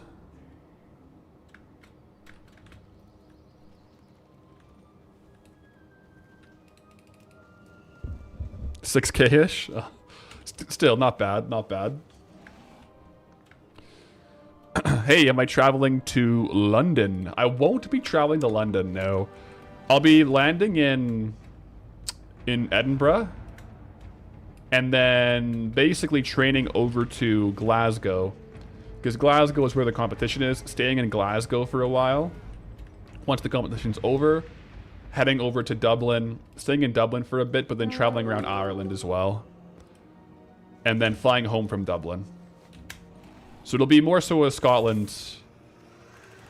for the competition, and then traveling Ireland is kind of the current itinerary. I'm looking forward to it, though. It's going to be fun. Should be a good time. Got a decently big training session on the day for it as well.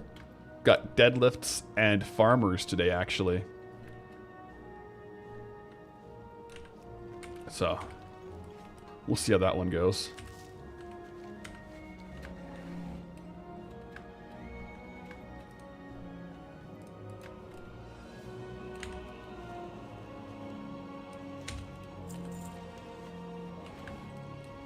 May as well have a look around pretty much all the rares here.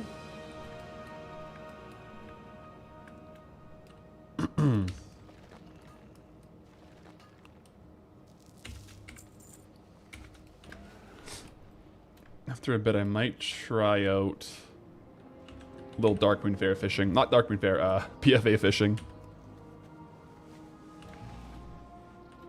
Base your workout off mine, kind of. You hear what I'm doing and then do it the following day. Let's go. So tomorrow is deadlifts and farmers for you. Well, yesterday I did... yesterday was a rest day. Monday I did... What was it? It was basically... It was power clean, jerk, strict press, pin squats, chest supported rows, and triceps. Was Monday. Yeah, today it'll be, just deadlifts. Probably farmers before deadlifts, though. And then maybe a few accessories, but basically just, like, farmers and deadlifts, because those are pretty taxing lifts.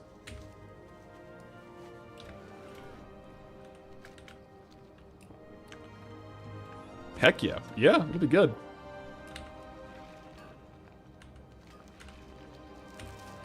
Probably make a little bit of rice post-stream, so I have a little bit of carbs in my belly to lift. A little salmon and rice action. That should be good. Had a pretty light breakfast. Just a little egg on toast. So I'm getting a little bit hungry. So I definitely want to eat a decent meal before I train today. Just so I got some good fuel to get a good effort in.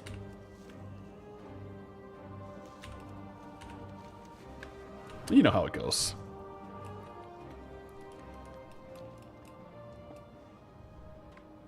I'm cutting though, right? Yeah. I'm on an overall cut diet right now. Just so, like, I could make weight with where I'm at right now. I just want to have, like, less of a water cut to do when I'm overseas. So I am in a calorie deficit at the moment. Nothing too crazy. Like, I'm still eating enough protein and carbs where I can recover. I mean, the protein kind of for recovery. And as far as carbs go, I really try to put those carbs, like, right around the workout. So, like, 70% of my carbs for the day, I'll eat either right before or right after my workout. So I have the fuel for the workout and then for recovery as well. And then the rest of the day, it's pretty low carb. But I'm more so, like, right now, especially with the competition, I'm at a stage where I'm just trying to maintain strength but build proficiency in the specific lifts versus, like, I really wouldn't do the same protocol if I was trying to build muscle or build strength. Like, while I'm losing weight, it just wouldn't happen. But for me, since I already have the strength base, I'm just trying to maintain that base while getting a bit lighter and getting a bit more ready for the specific events, because I'm not super familiar with all of them. Yeah. Ramen and chips? I wish. That sounds really good. Ramen and chips sounds real nice right about now, I'm not gonna lie.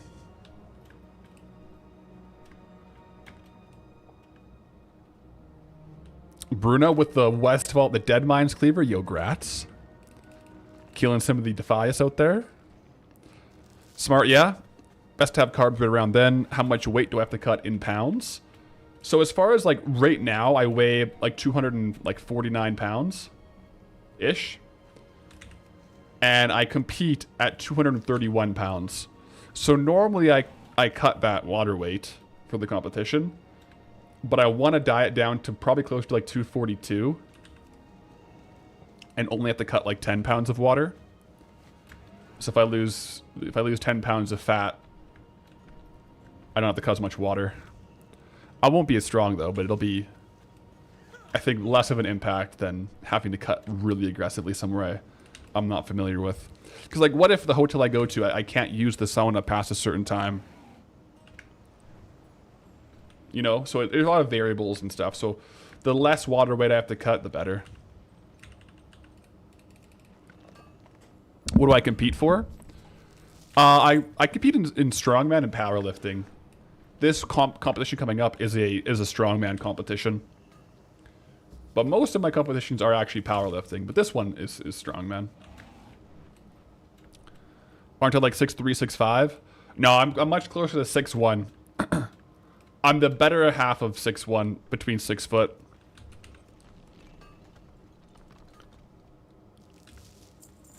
Not quite 6'5".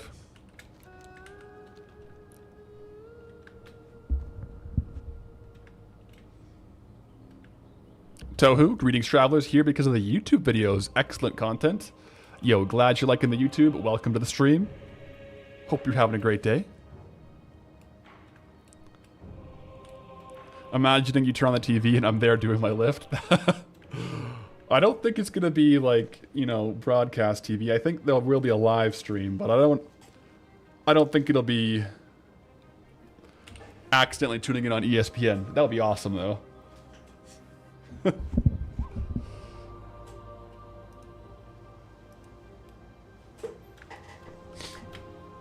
I'll definitely drop the link though for anyone who's interested in the Discord once they have it like closer to the competition.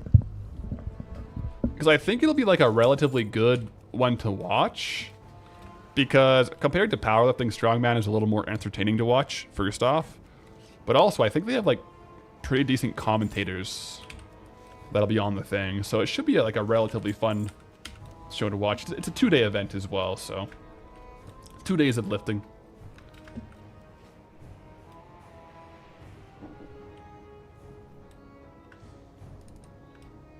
Oh, token went down. The price went down 1K. Maybe we hit the peak. Potentially. We'll see what happens in another 20 minutes.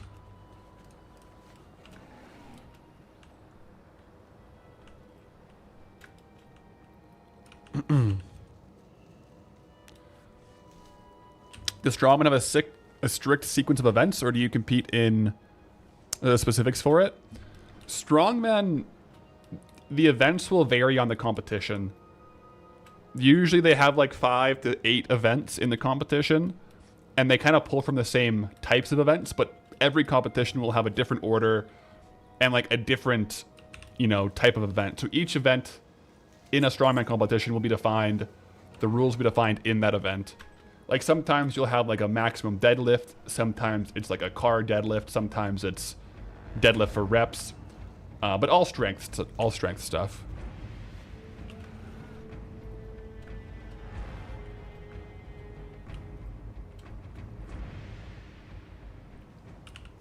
What was I doing full time before WoW content?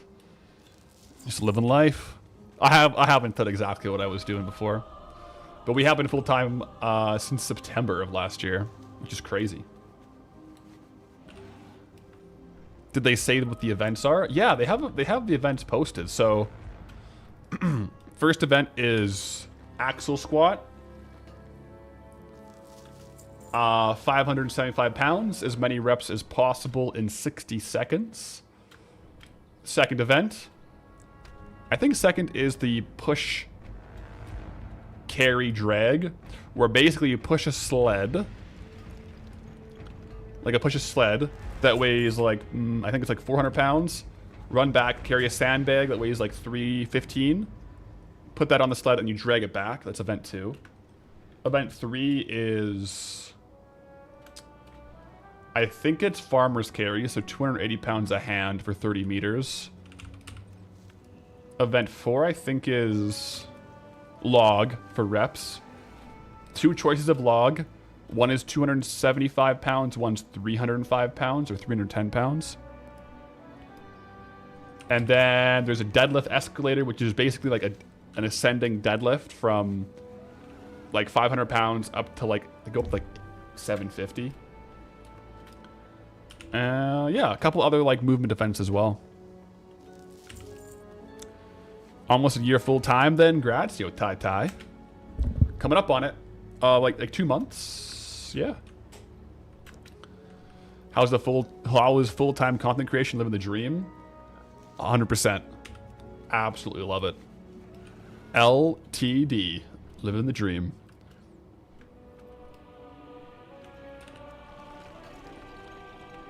It's crazy it's almost been a year, actually. Doesn't feel like it.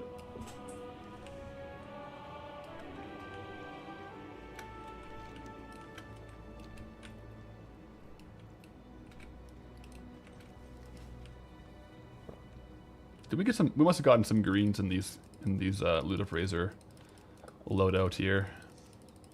Yeah. I don't think it's 7.2k per hour. It's good, but I don't think it's 7.2k per hour.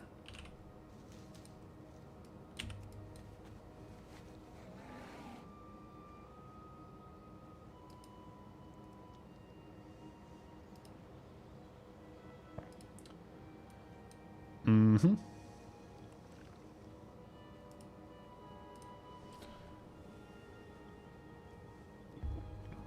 I should definitely put on the rice sooner than later, actually.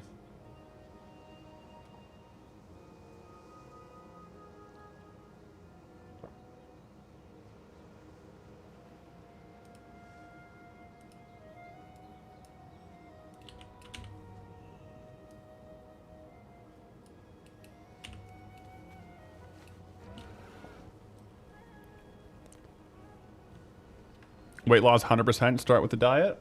What was the question? Liz?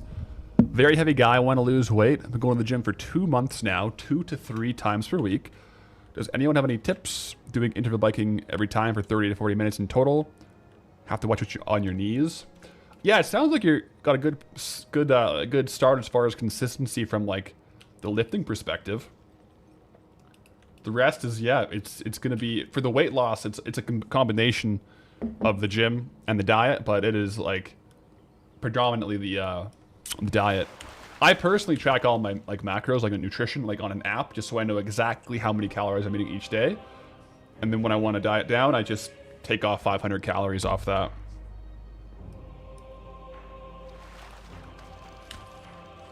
What surprised me positively and negatively, if there's any, by switching to content creation full time?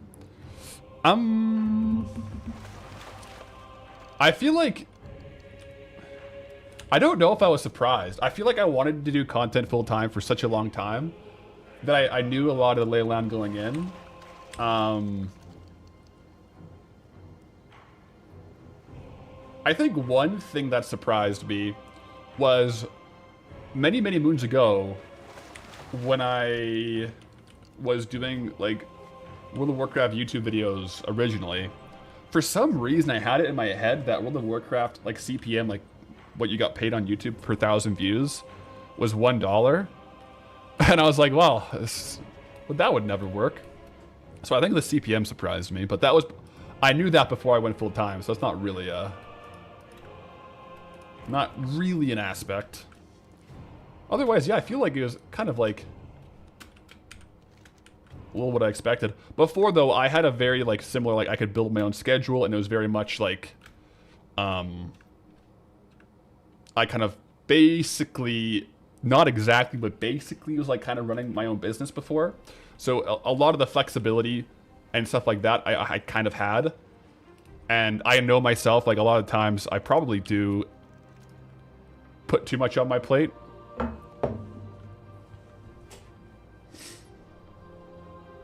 Of like, I kind of just like working. And I like editing. And I like planning stuff, so it's good. Since I work from home, essentially, do I cook dinner for myself and my wife during the week? It depends. Sometimes, a lot of the times, yeah. Now is a bit different because she's home for the summer. Home for the summer. She's off work for the summer because she's a teacher, right? So she's probably now doing more cooking, but like in the week, I would often like make a large dinner and then she'd have it as well. And then take some for lunch tomorrow.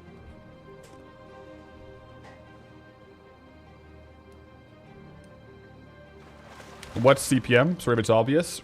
It's cost per milli. It's the term for how much you get paid per 1,000 views. Well, RPM is, but like on YouTube, from like YouTube AdSense.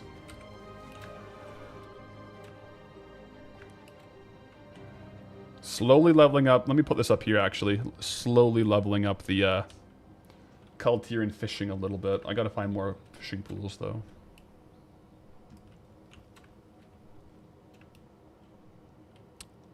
Try GDK, German doner kebab in the UK. I accept. I will try. I think I tried. I was in Scotland last year, actually.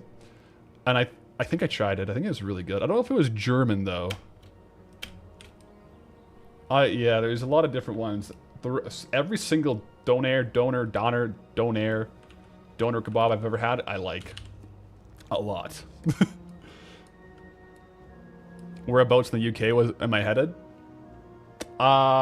Edinburgh, Glasgow, Dublin, and then all around Ireland is kind of the plan.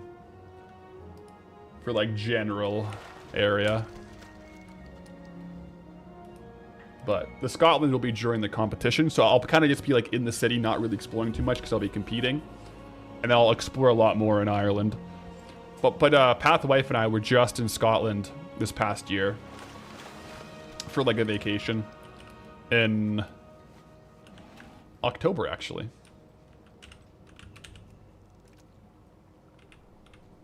So it's kind of crazy that the competition is also in the same spot that we just were, but yeah.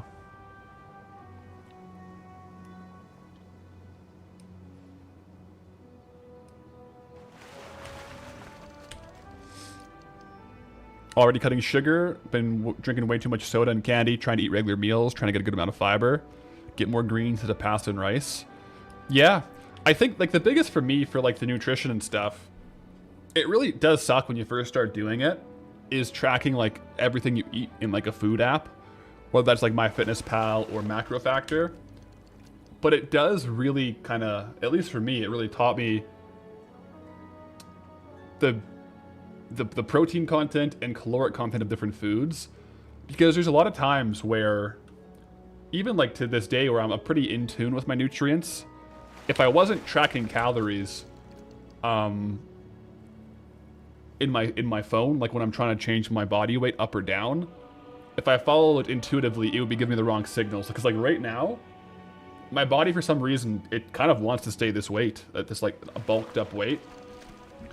And compared to in the past, it definitely feels like I'm hungrier than I was before eating the same amount of calories, which kind of sucks, but like it helps you be a bit more objective on the calories, and then also just like in general like learn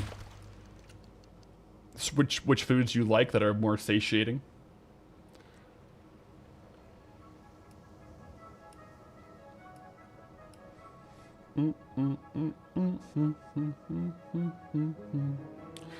I love this. I love the music. It's up here. Or down here?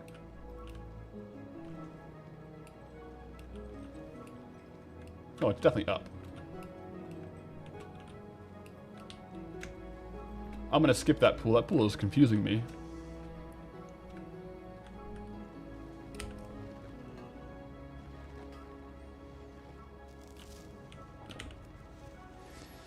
Totally good at feeling size. Bulked up to 225. You get what I'm saying?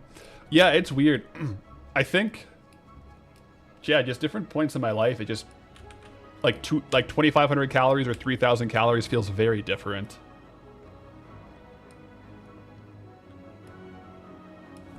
I am Groot. What app would you recommend? Having 2 kids makes it a bit hard to count it all since we all have to eat. Yeah. I personally use MacroFactor. It's a paid app.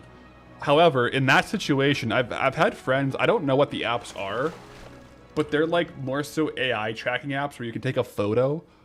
They're relatively accurate. Like you take a photo of your plate and it'll put the food, like a good estimate of the calories and the macros. It's not always super accurate, but I think like that would be, it would be better than nothing, I would say, one of those apps. I don't know what those ones are called, but where you take the photo and it tracks it for you versus like going in and adding every single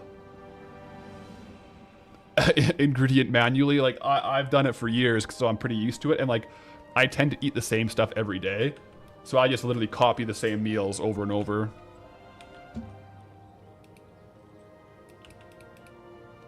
But yeah, a free version that a lot of people use is like MyFitnessPal. I used to use it and I stopped using it because they've made so many versions. It just wasn't, I don't know. The free version got pretty not very good and you had to go to the paid, and then the paid version wasn't even that much better, so I just switched to MacroFactor, which is a paid app, but that's the one I ended up using.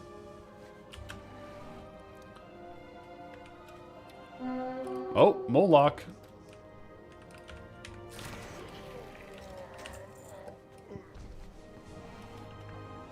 There's an app you used to use when trying to lose weight called Cheat Day. It has the nutrition info and stuff for a ton of fast food places and the sort. Can help plan something healthier if you have to eat out. Oh yeah. Like, yeah, stuff like that can be a really good resource too. But yeah, a lot of the dieting apps nowadays, or tracking apps, have some good AI photos. But yeah.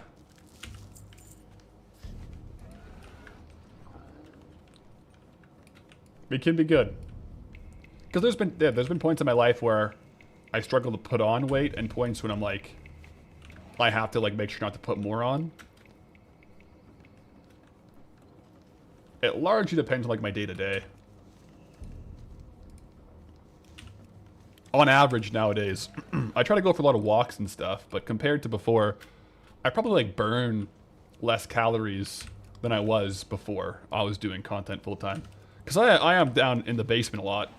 I don't get up too often when I'm streaming or editing, so all my activity has to be like intentional. But I do try to still hit like 10,000 steps a day. Don't always get it. If I'm like, have like a really busy day for like Thursdays, Fridays, I tend to like have a lot of editing to do. But then again, just weight training itself burns a lot of calories. In general though, I would recommend, like, whether you're trying to gain or lose weight, even for like 1 or 2 weeks, just like not even to like change what you're eating, just track everything you're eating in a MacroFactor or like in a fitness tracking app, because it just gives you a really good baseline so that you know how much you're eating, like how much protein you're getting, how much fiber, and then from there you can see maybe I should make changes or not. And it's just good to like learn the food stuff too.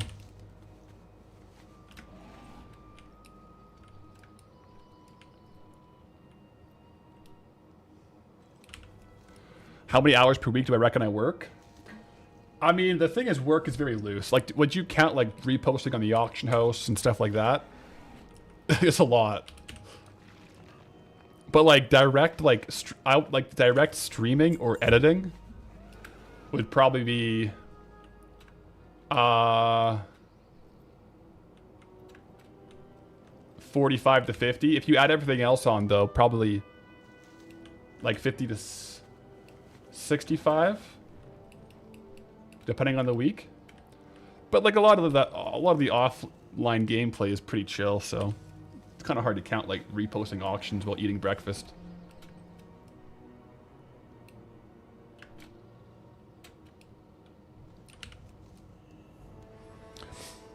And then sometimes too, like I say those numbers, but some weeks I'm like, if I feel like I'm getting kind of tired, I'll kind of pull back and it'll be less in a week. I had a week like that like two weeks ago, where I kind of pulled back for a week as like a bit of a recharge week. So yeah, so it'll vary, but some weeks I really am just feeling good and I'm just ripping. Some weeks I'm like, you know what, I gotta take a little more personal time this week, but depends.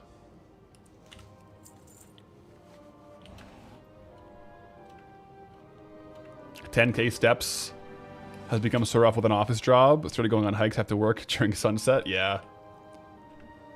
Yeah, the office job, it makes the steps hard compared to any other job where you're working like on your feet a little bit more. 100%. Like working from home as well, I have to so intentionally go for walks. Like very intentionally. Otherwise, if I don't try, I will hit like 2,000 steps a day.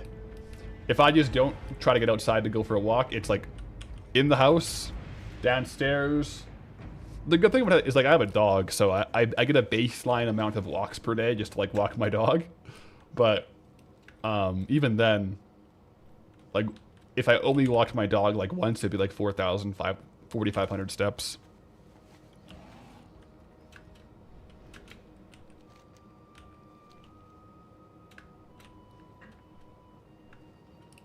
How many transmog items on the auction house? Over 1,500, I think. I just took a whole bunch down, but I think I'm still over 1,500. I think I was over 2K for a bit there.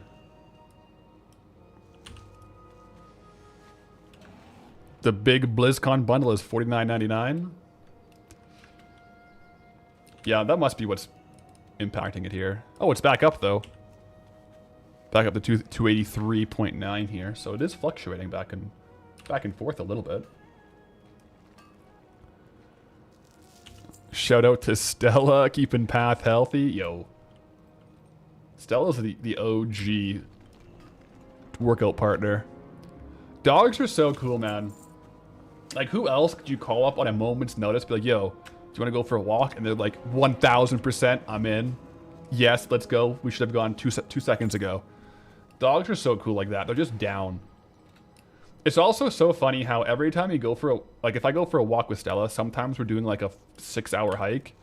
Sometimes it's like a 5-minute walk to go to the bathroom. And every time she leaves the door, she's just down for whatever. She's like, it's going to be a 5-hour or 5-minute walk. I don't know, but I'm here for it. Whatever you want. We're good. Dogs are the best, man.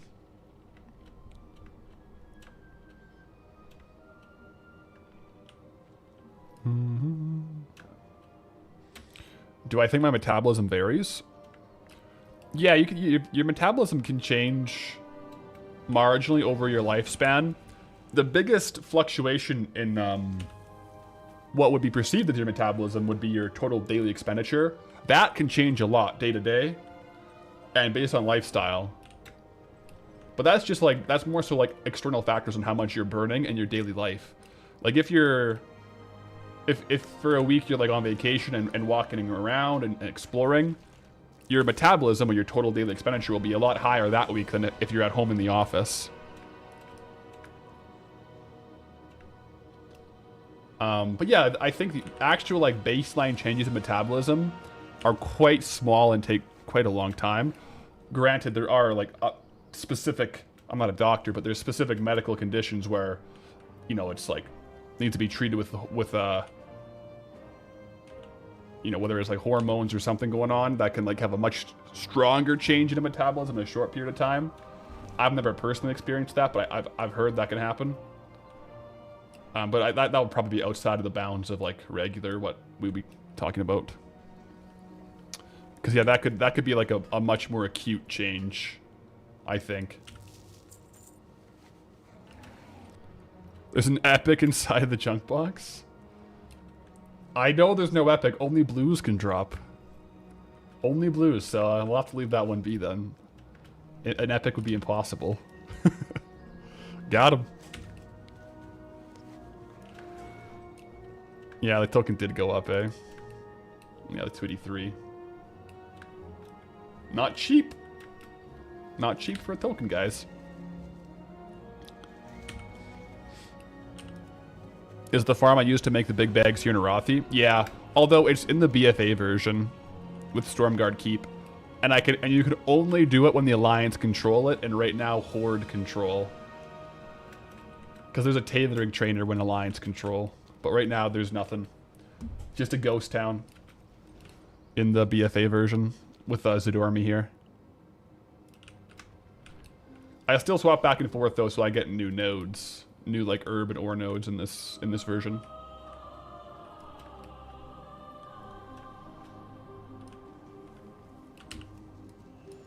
So Stella's not a Frenchie because those things are lazy.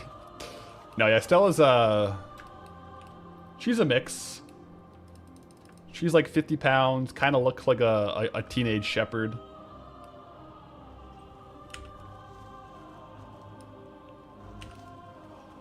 Do I like small dogs, big dogs, or medium dogs?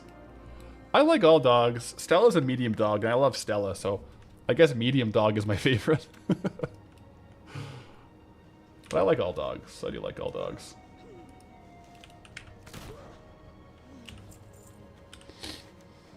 Yeah, we can get the cloth. The only thing we can't do is get the tailoring right now. Because I had it briefly, but I had to... Once I crafted all the bags, I unlearned tailoring for dual gathering, so I can't access tailoring again until Alliance controls. Right now it's Horde controlled. Zone is currently friendly to Horde and hostile to Alliance. But that's kind of why we speedrun it last week. Because I knew if the profession trainers go away before we get the bags, that would feel bad. Pretty bad. Did I price that as a farm? I did. It's 2,400 gold per hour. And like 70% of it is raw gold. The cloth, there's definitely somewhere in Kaltiris or BFA zones much better cloth farms than what we can do here. Much better, probably. Like, even just dungeon farming probably would be really good.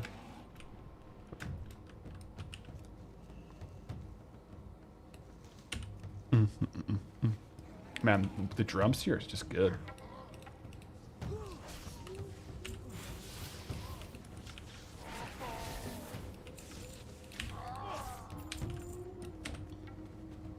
Yo, Jaeger, greetings, travelers. Greetings, greetings. How we doing? We're doing pretty good over here. Out getting some consistent gold. The best farm I got in the zone right now is the dual gatherer. We highlights of the day would be opening up some chunk boxes, which is kind of a low light because we got no loot. Is what it is. But yeah, just like by far the best farm here is dual gathering.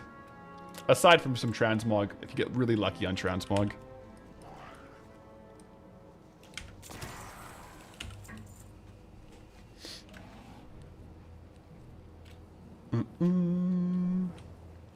Glad to finally catch a stream. Yo, greetings, traveler.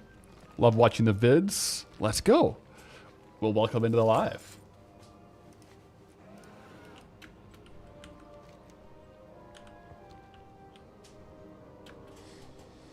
Am I sure that just mining wouldn't be better? I've done like 4 or 5 different scenario testings. I've gone pretty in depth on it, on like mining only, herb only, or like selective mining and selective herbs. And so far the best I've got is getting everything and doing Zadormi to swap over. Because it's a kind of big zone, but it's not that big. So you end up just running out of nodes if you're really selective and going a long distance between each node. So I think the bigger loops with Zadormi resets from my testing is the best, most consistent. Because yeah, mining is good, but like it's the Goldthorn and the Grave Moss that really, like right here we got like 2k in Goldthorn. So those really pull their weight.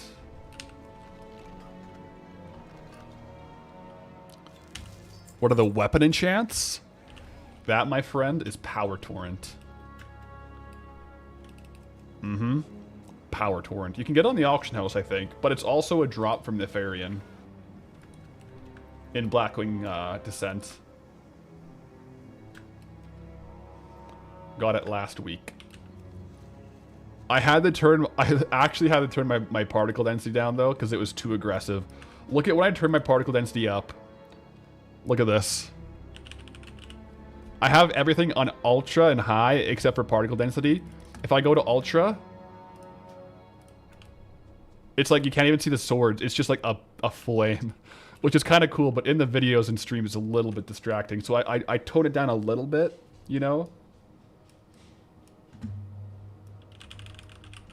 But, yeah, it's a bit aggressive on that.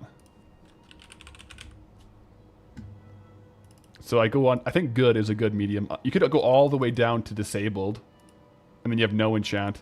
Or low. Low is kind of cool. It's like a whisper of it. But I like good.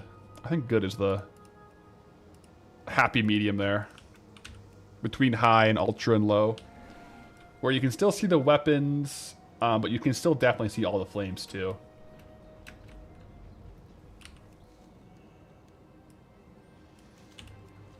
Yeah, you got the stream streak remains undefeated. You got some travelers nipping at the heels there. I think we had was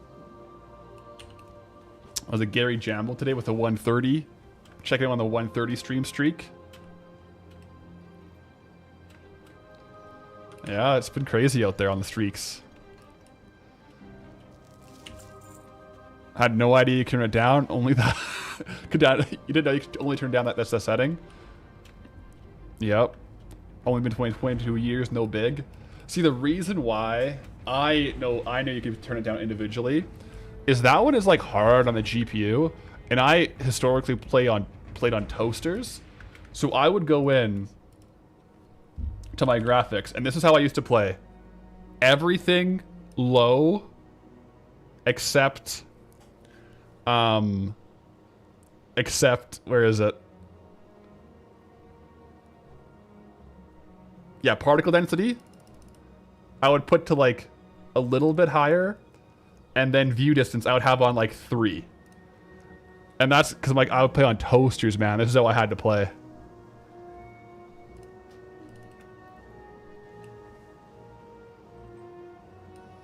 Because that way you can still kind of see the enchant a bit, but yeah, that's how I used to roll it.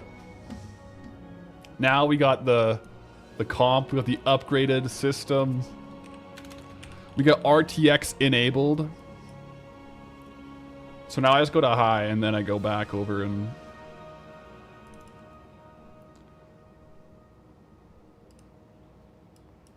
Also, because I didn't know this before, if you guys are wanting to dual gather and farm in retail, always have outline mode disabled.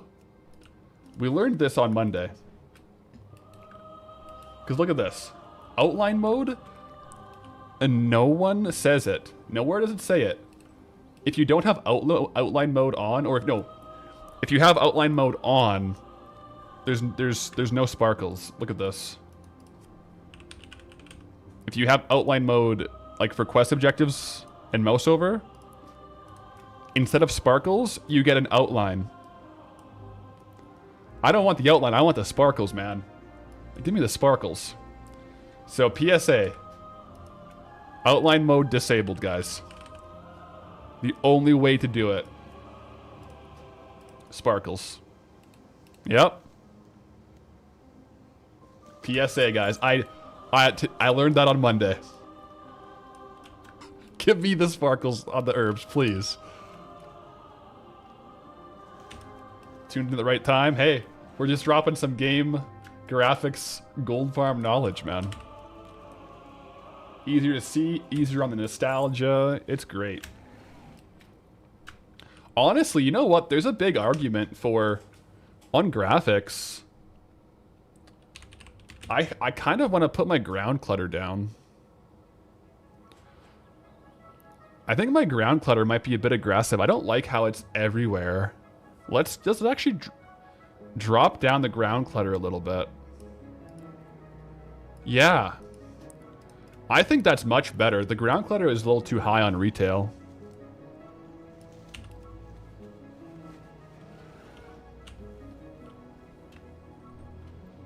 Love you guys like the sparkles, eh? Well, there is so many herbs I was missing, and you guys were like, it's right in front of you. But now with sparkles, we can see it.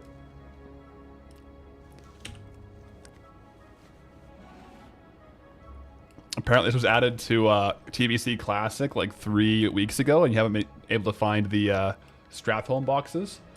Yeah, because like outline mode is kind of good. Maybe like outline mode is better for a controller player, because that way you know like what your interact key is going to hit, right? Because the outline mode, it's basically like what your character is facing and targeting. So if you interact key, it'll use the outlined thing.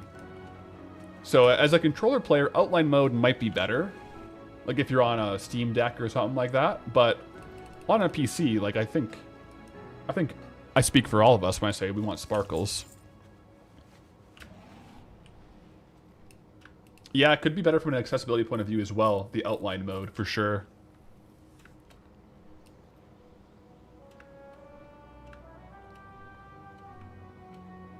You keep your ground clutter down when you're herbing, good call. Yeah. There's some zones where the ground clutter is a little bit overwhelming. Elwyn was one, right? I think I turned it down almost to 2 or 1. Just because it just doesn't look like Elwyn if they have that many things on the ground. You know, I like to keep it as classic looking as possible.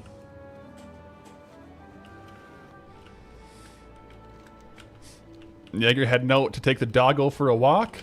Back on to hang out later if we're going to be live for a bit. Well, see, I think my doggo as well might need to walk, so we might catch you later, man, but have a good one. Say hi to Gemma. Stella says hi.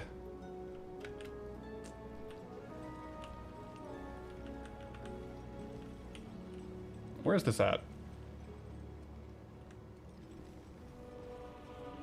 Oh, it's inside. I was like, I have sparkles enabled. I can't even see it.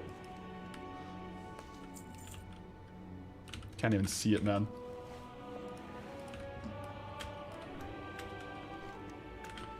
Again, we gotta stay clear of the wall. The wall is death. The wall is potentially a unauthorized zone unlock. Potentially. Oh! Update, we got movement. Got some boo movement. You okay there, bud?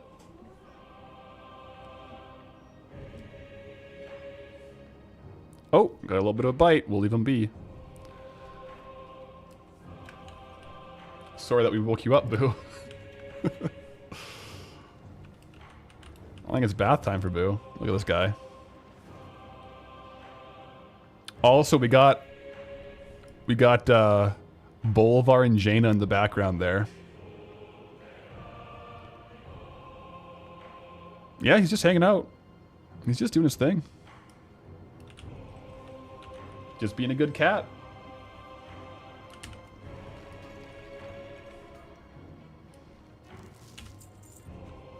Yeah, it's Boo bath time. No more updates yet. Maybe 1 in 5 minutes or so. We'll get a token update.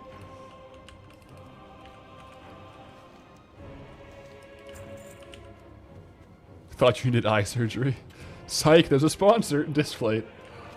I mean, to be fair, Displate kind of cooks by sponsoring people who also stream because, like, of course I'm just going to have it up in the room. Pretty big brain. To be fair, it was a video sponsor of the display. I've had a couple renewals with Displate as well, but it's always a fun one to work with because they send you a bunch of displays too. It's awesome. And then they're up in the room, and then I'm live. Yeah,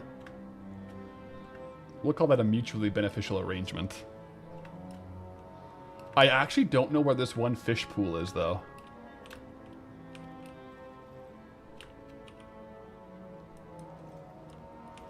Is it like somehow? Is it somehow in the stream?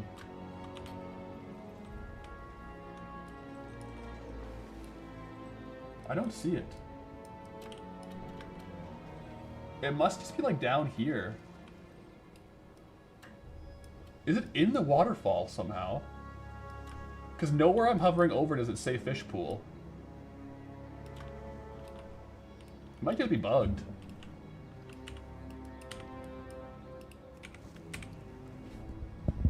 Hello, Mr. Pathalerix. Hello. attempting a challenge of farming enough wild tokens to buy a Midnight or Diablo 4. Haven't decided yet. That being said, you want to lock yourself to an expansion. Which one do you think is the best to farm gold in with transmog included? Ooh. Ask me in 10 years, I'll give you the guaranteed answer. Right now, oh man, there's some really good gold expansions, but it is a bit of a trade good angle. With transmog included is tough. Honestly, the Burning Crusade wouldn't be terrible. There's some transmog angles there, but there is a lot of bind on pickup. I don't know. I mean, classic is pretty darn classic for transmog. What do you guys reckon? Shadowlands, trust me. I can't tell if that's truth or not.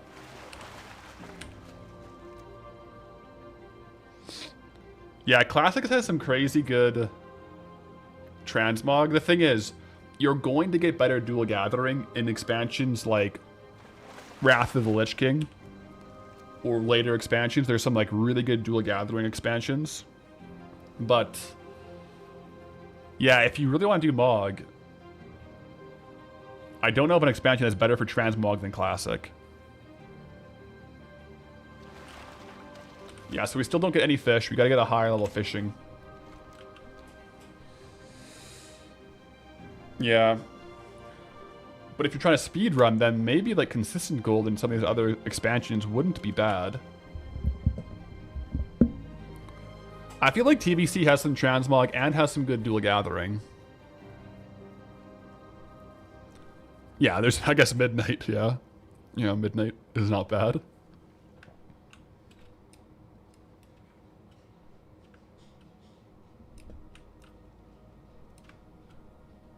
Mm-hmm.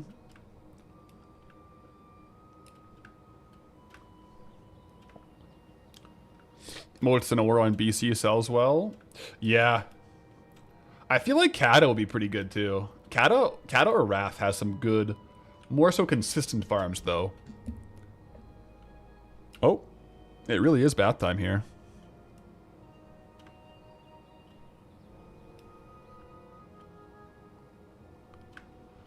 Been thinking about going for an expansion with the lower and then player numbers, which would mean the less saturated transmog market. The thing is, not necessarily, because in later expansions, Blizzard kind of gets lazy, and there really isn't that much variety of transmog, because the dungeon drops just have the same appearance, but a different color as, like, the quest greens or the crafted gear. That's the problem with some of the later expansions. It's not that the transmog doesn't sell well, it's just that, like, there's so many shared appearances in some of these later expansions. And they're just not as rare, or people already have them. That's a good point, too. The higher expansions, the posting prices are really expensive because the vendor sell price is so high. You can still do it. Like, there are still some rare items, but they're a little more needle in the haystacks. But yeah, like, Mop is such a meme, or like, even like Cataclysm is kind of a meme for transmog. Because you'll get like an item that says it's worth like 50k, but it's just not. You know, it's just not. Maybe you'll do this challenge next year when you retire. There's a lot of wood to chop out there on the challenge, I'll tell you that. Yeah. That being said, some of those later expansions do have really good consistent farms, like trade goods, or like herbs and ores, or like even production professions too. So there's definite pros and cons. Like, different expansions will have different angles that you can use to make gold. They'll all have gathering, but some are better. On average, classic is pretty bad for dual gathering. Unless you have like mithril or thorium, it's like 2k per hour. Whereas, you know, in some of the Wrath zones, you're getting over 12,000 gold per hour dual gathering. So there's, to a certain degree, all the expansions have that type of farm, but some expansions are like really good dual gathering, really bad transmog. You know what I mean? Some expansions have farmable mounts that you can sell. Some expansions have crafted mounts so you can sell. Like, it's, you know, no matter which one you pick, it'll be good, but different expansions have different pros and different cons. BC Gathering is probably quite good as well. Corium Ore. Yeah, Corium can be good. For what I did, Burning Crusade wasn't as good as, like, Kata or Wrath. That's a good point. Later expansions as well, and BC. Raw gold becomes a very viable angle with some of these dungeons and raids.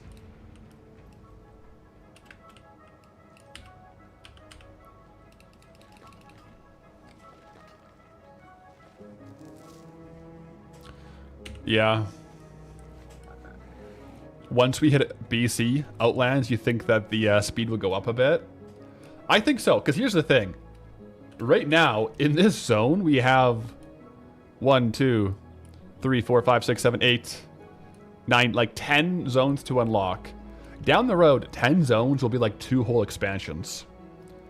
So, like, Classic is slow because of how many zones there are, right?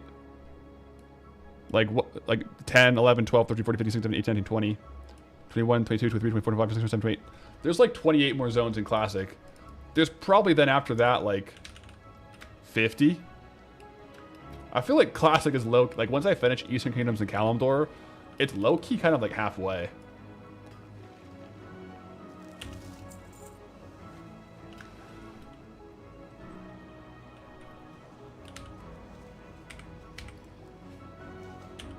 I'm not gonna lie, I won't be sad to see this zone in the rearview mirror. Yeah, that's fair. With Goldbound, sometimes we get zones that are great, sometimes they're not the best. But they're always, you know, we're never in them for too long. Dunmoreau, objectively, was probably the worst for length and quality of zone. Dunmoreau was a bit rough, let's be honest.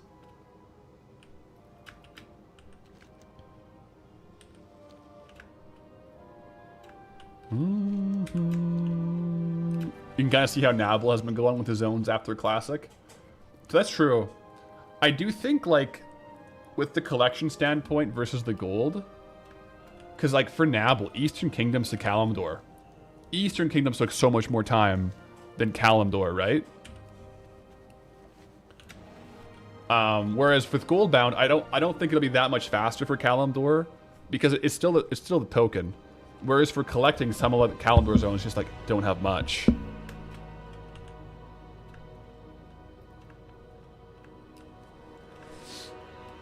Yeah, Nomer was.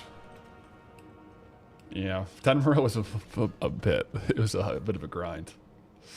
Bit of a grind. We did it though. It's in the rear view, and we're better for it. We are approaching 1 day played in Arathi.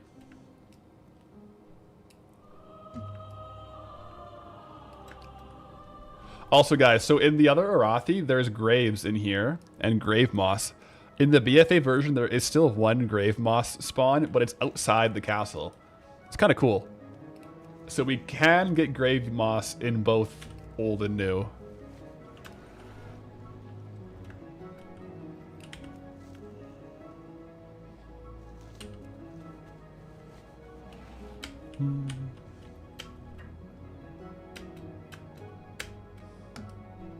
Have I farmed in the castle? Yeah, I tried killing around the wisps. There's a bit of a raw gold angle there, I think, but it didn't seem too great.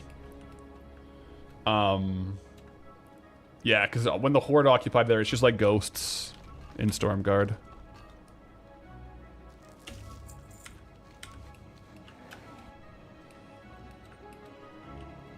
Where did they move the graves and the bodies?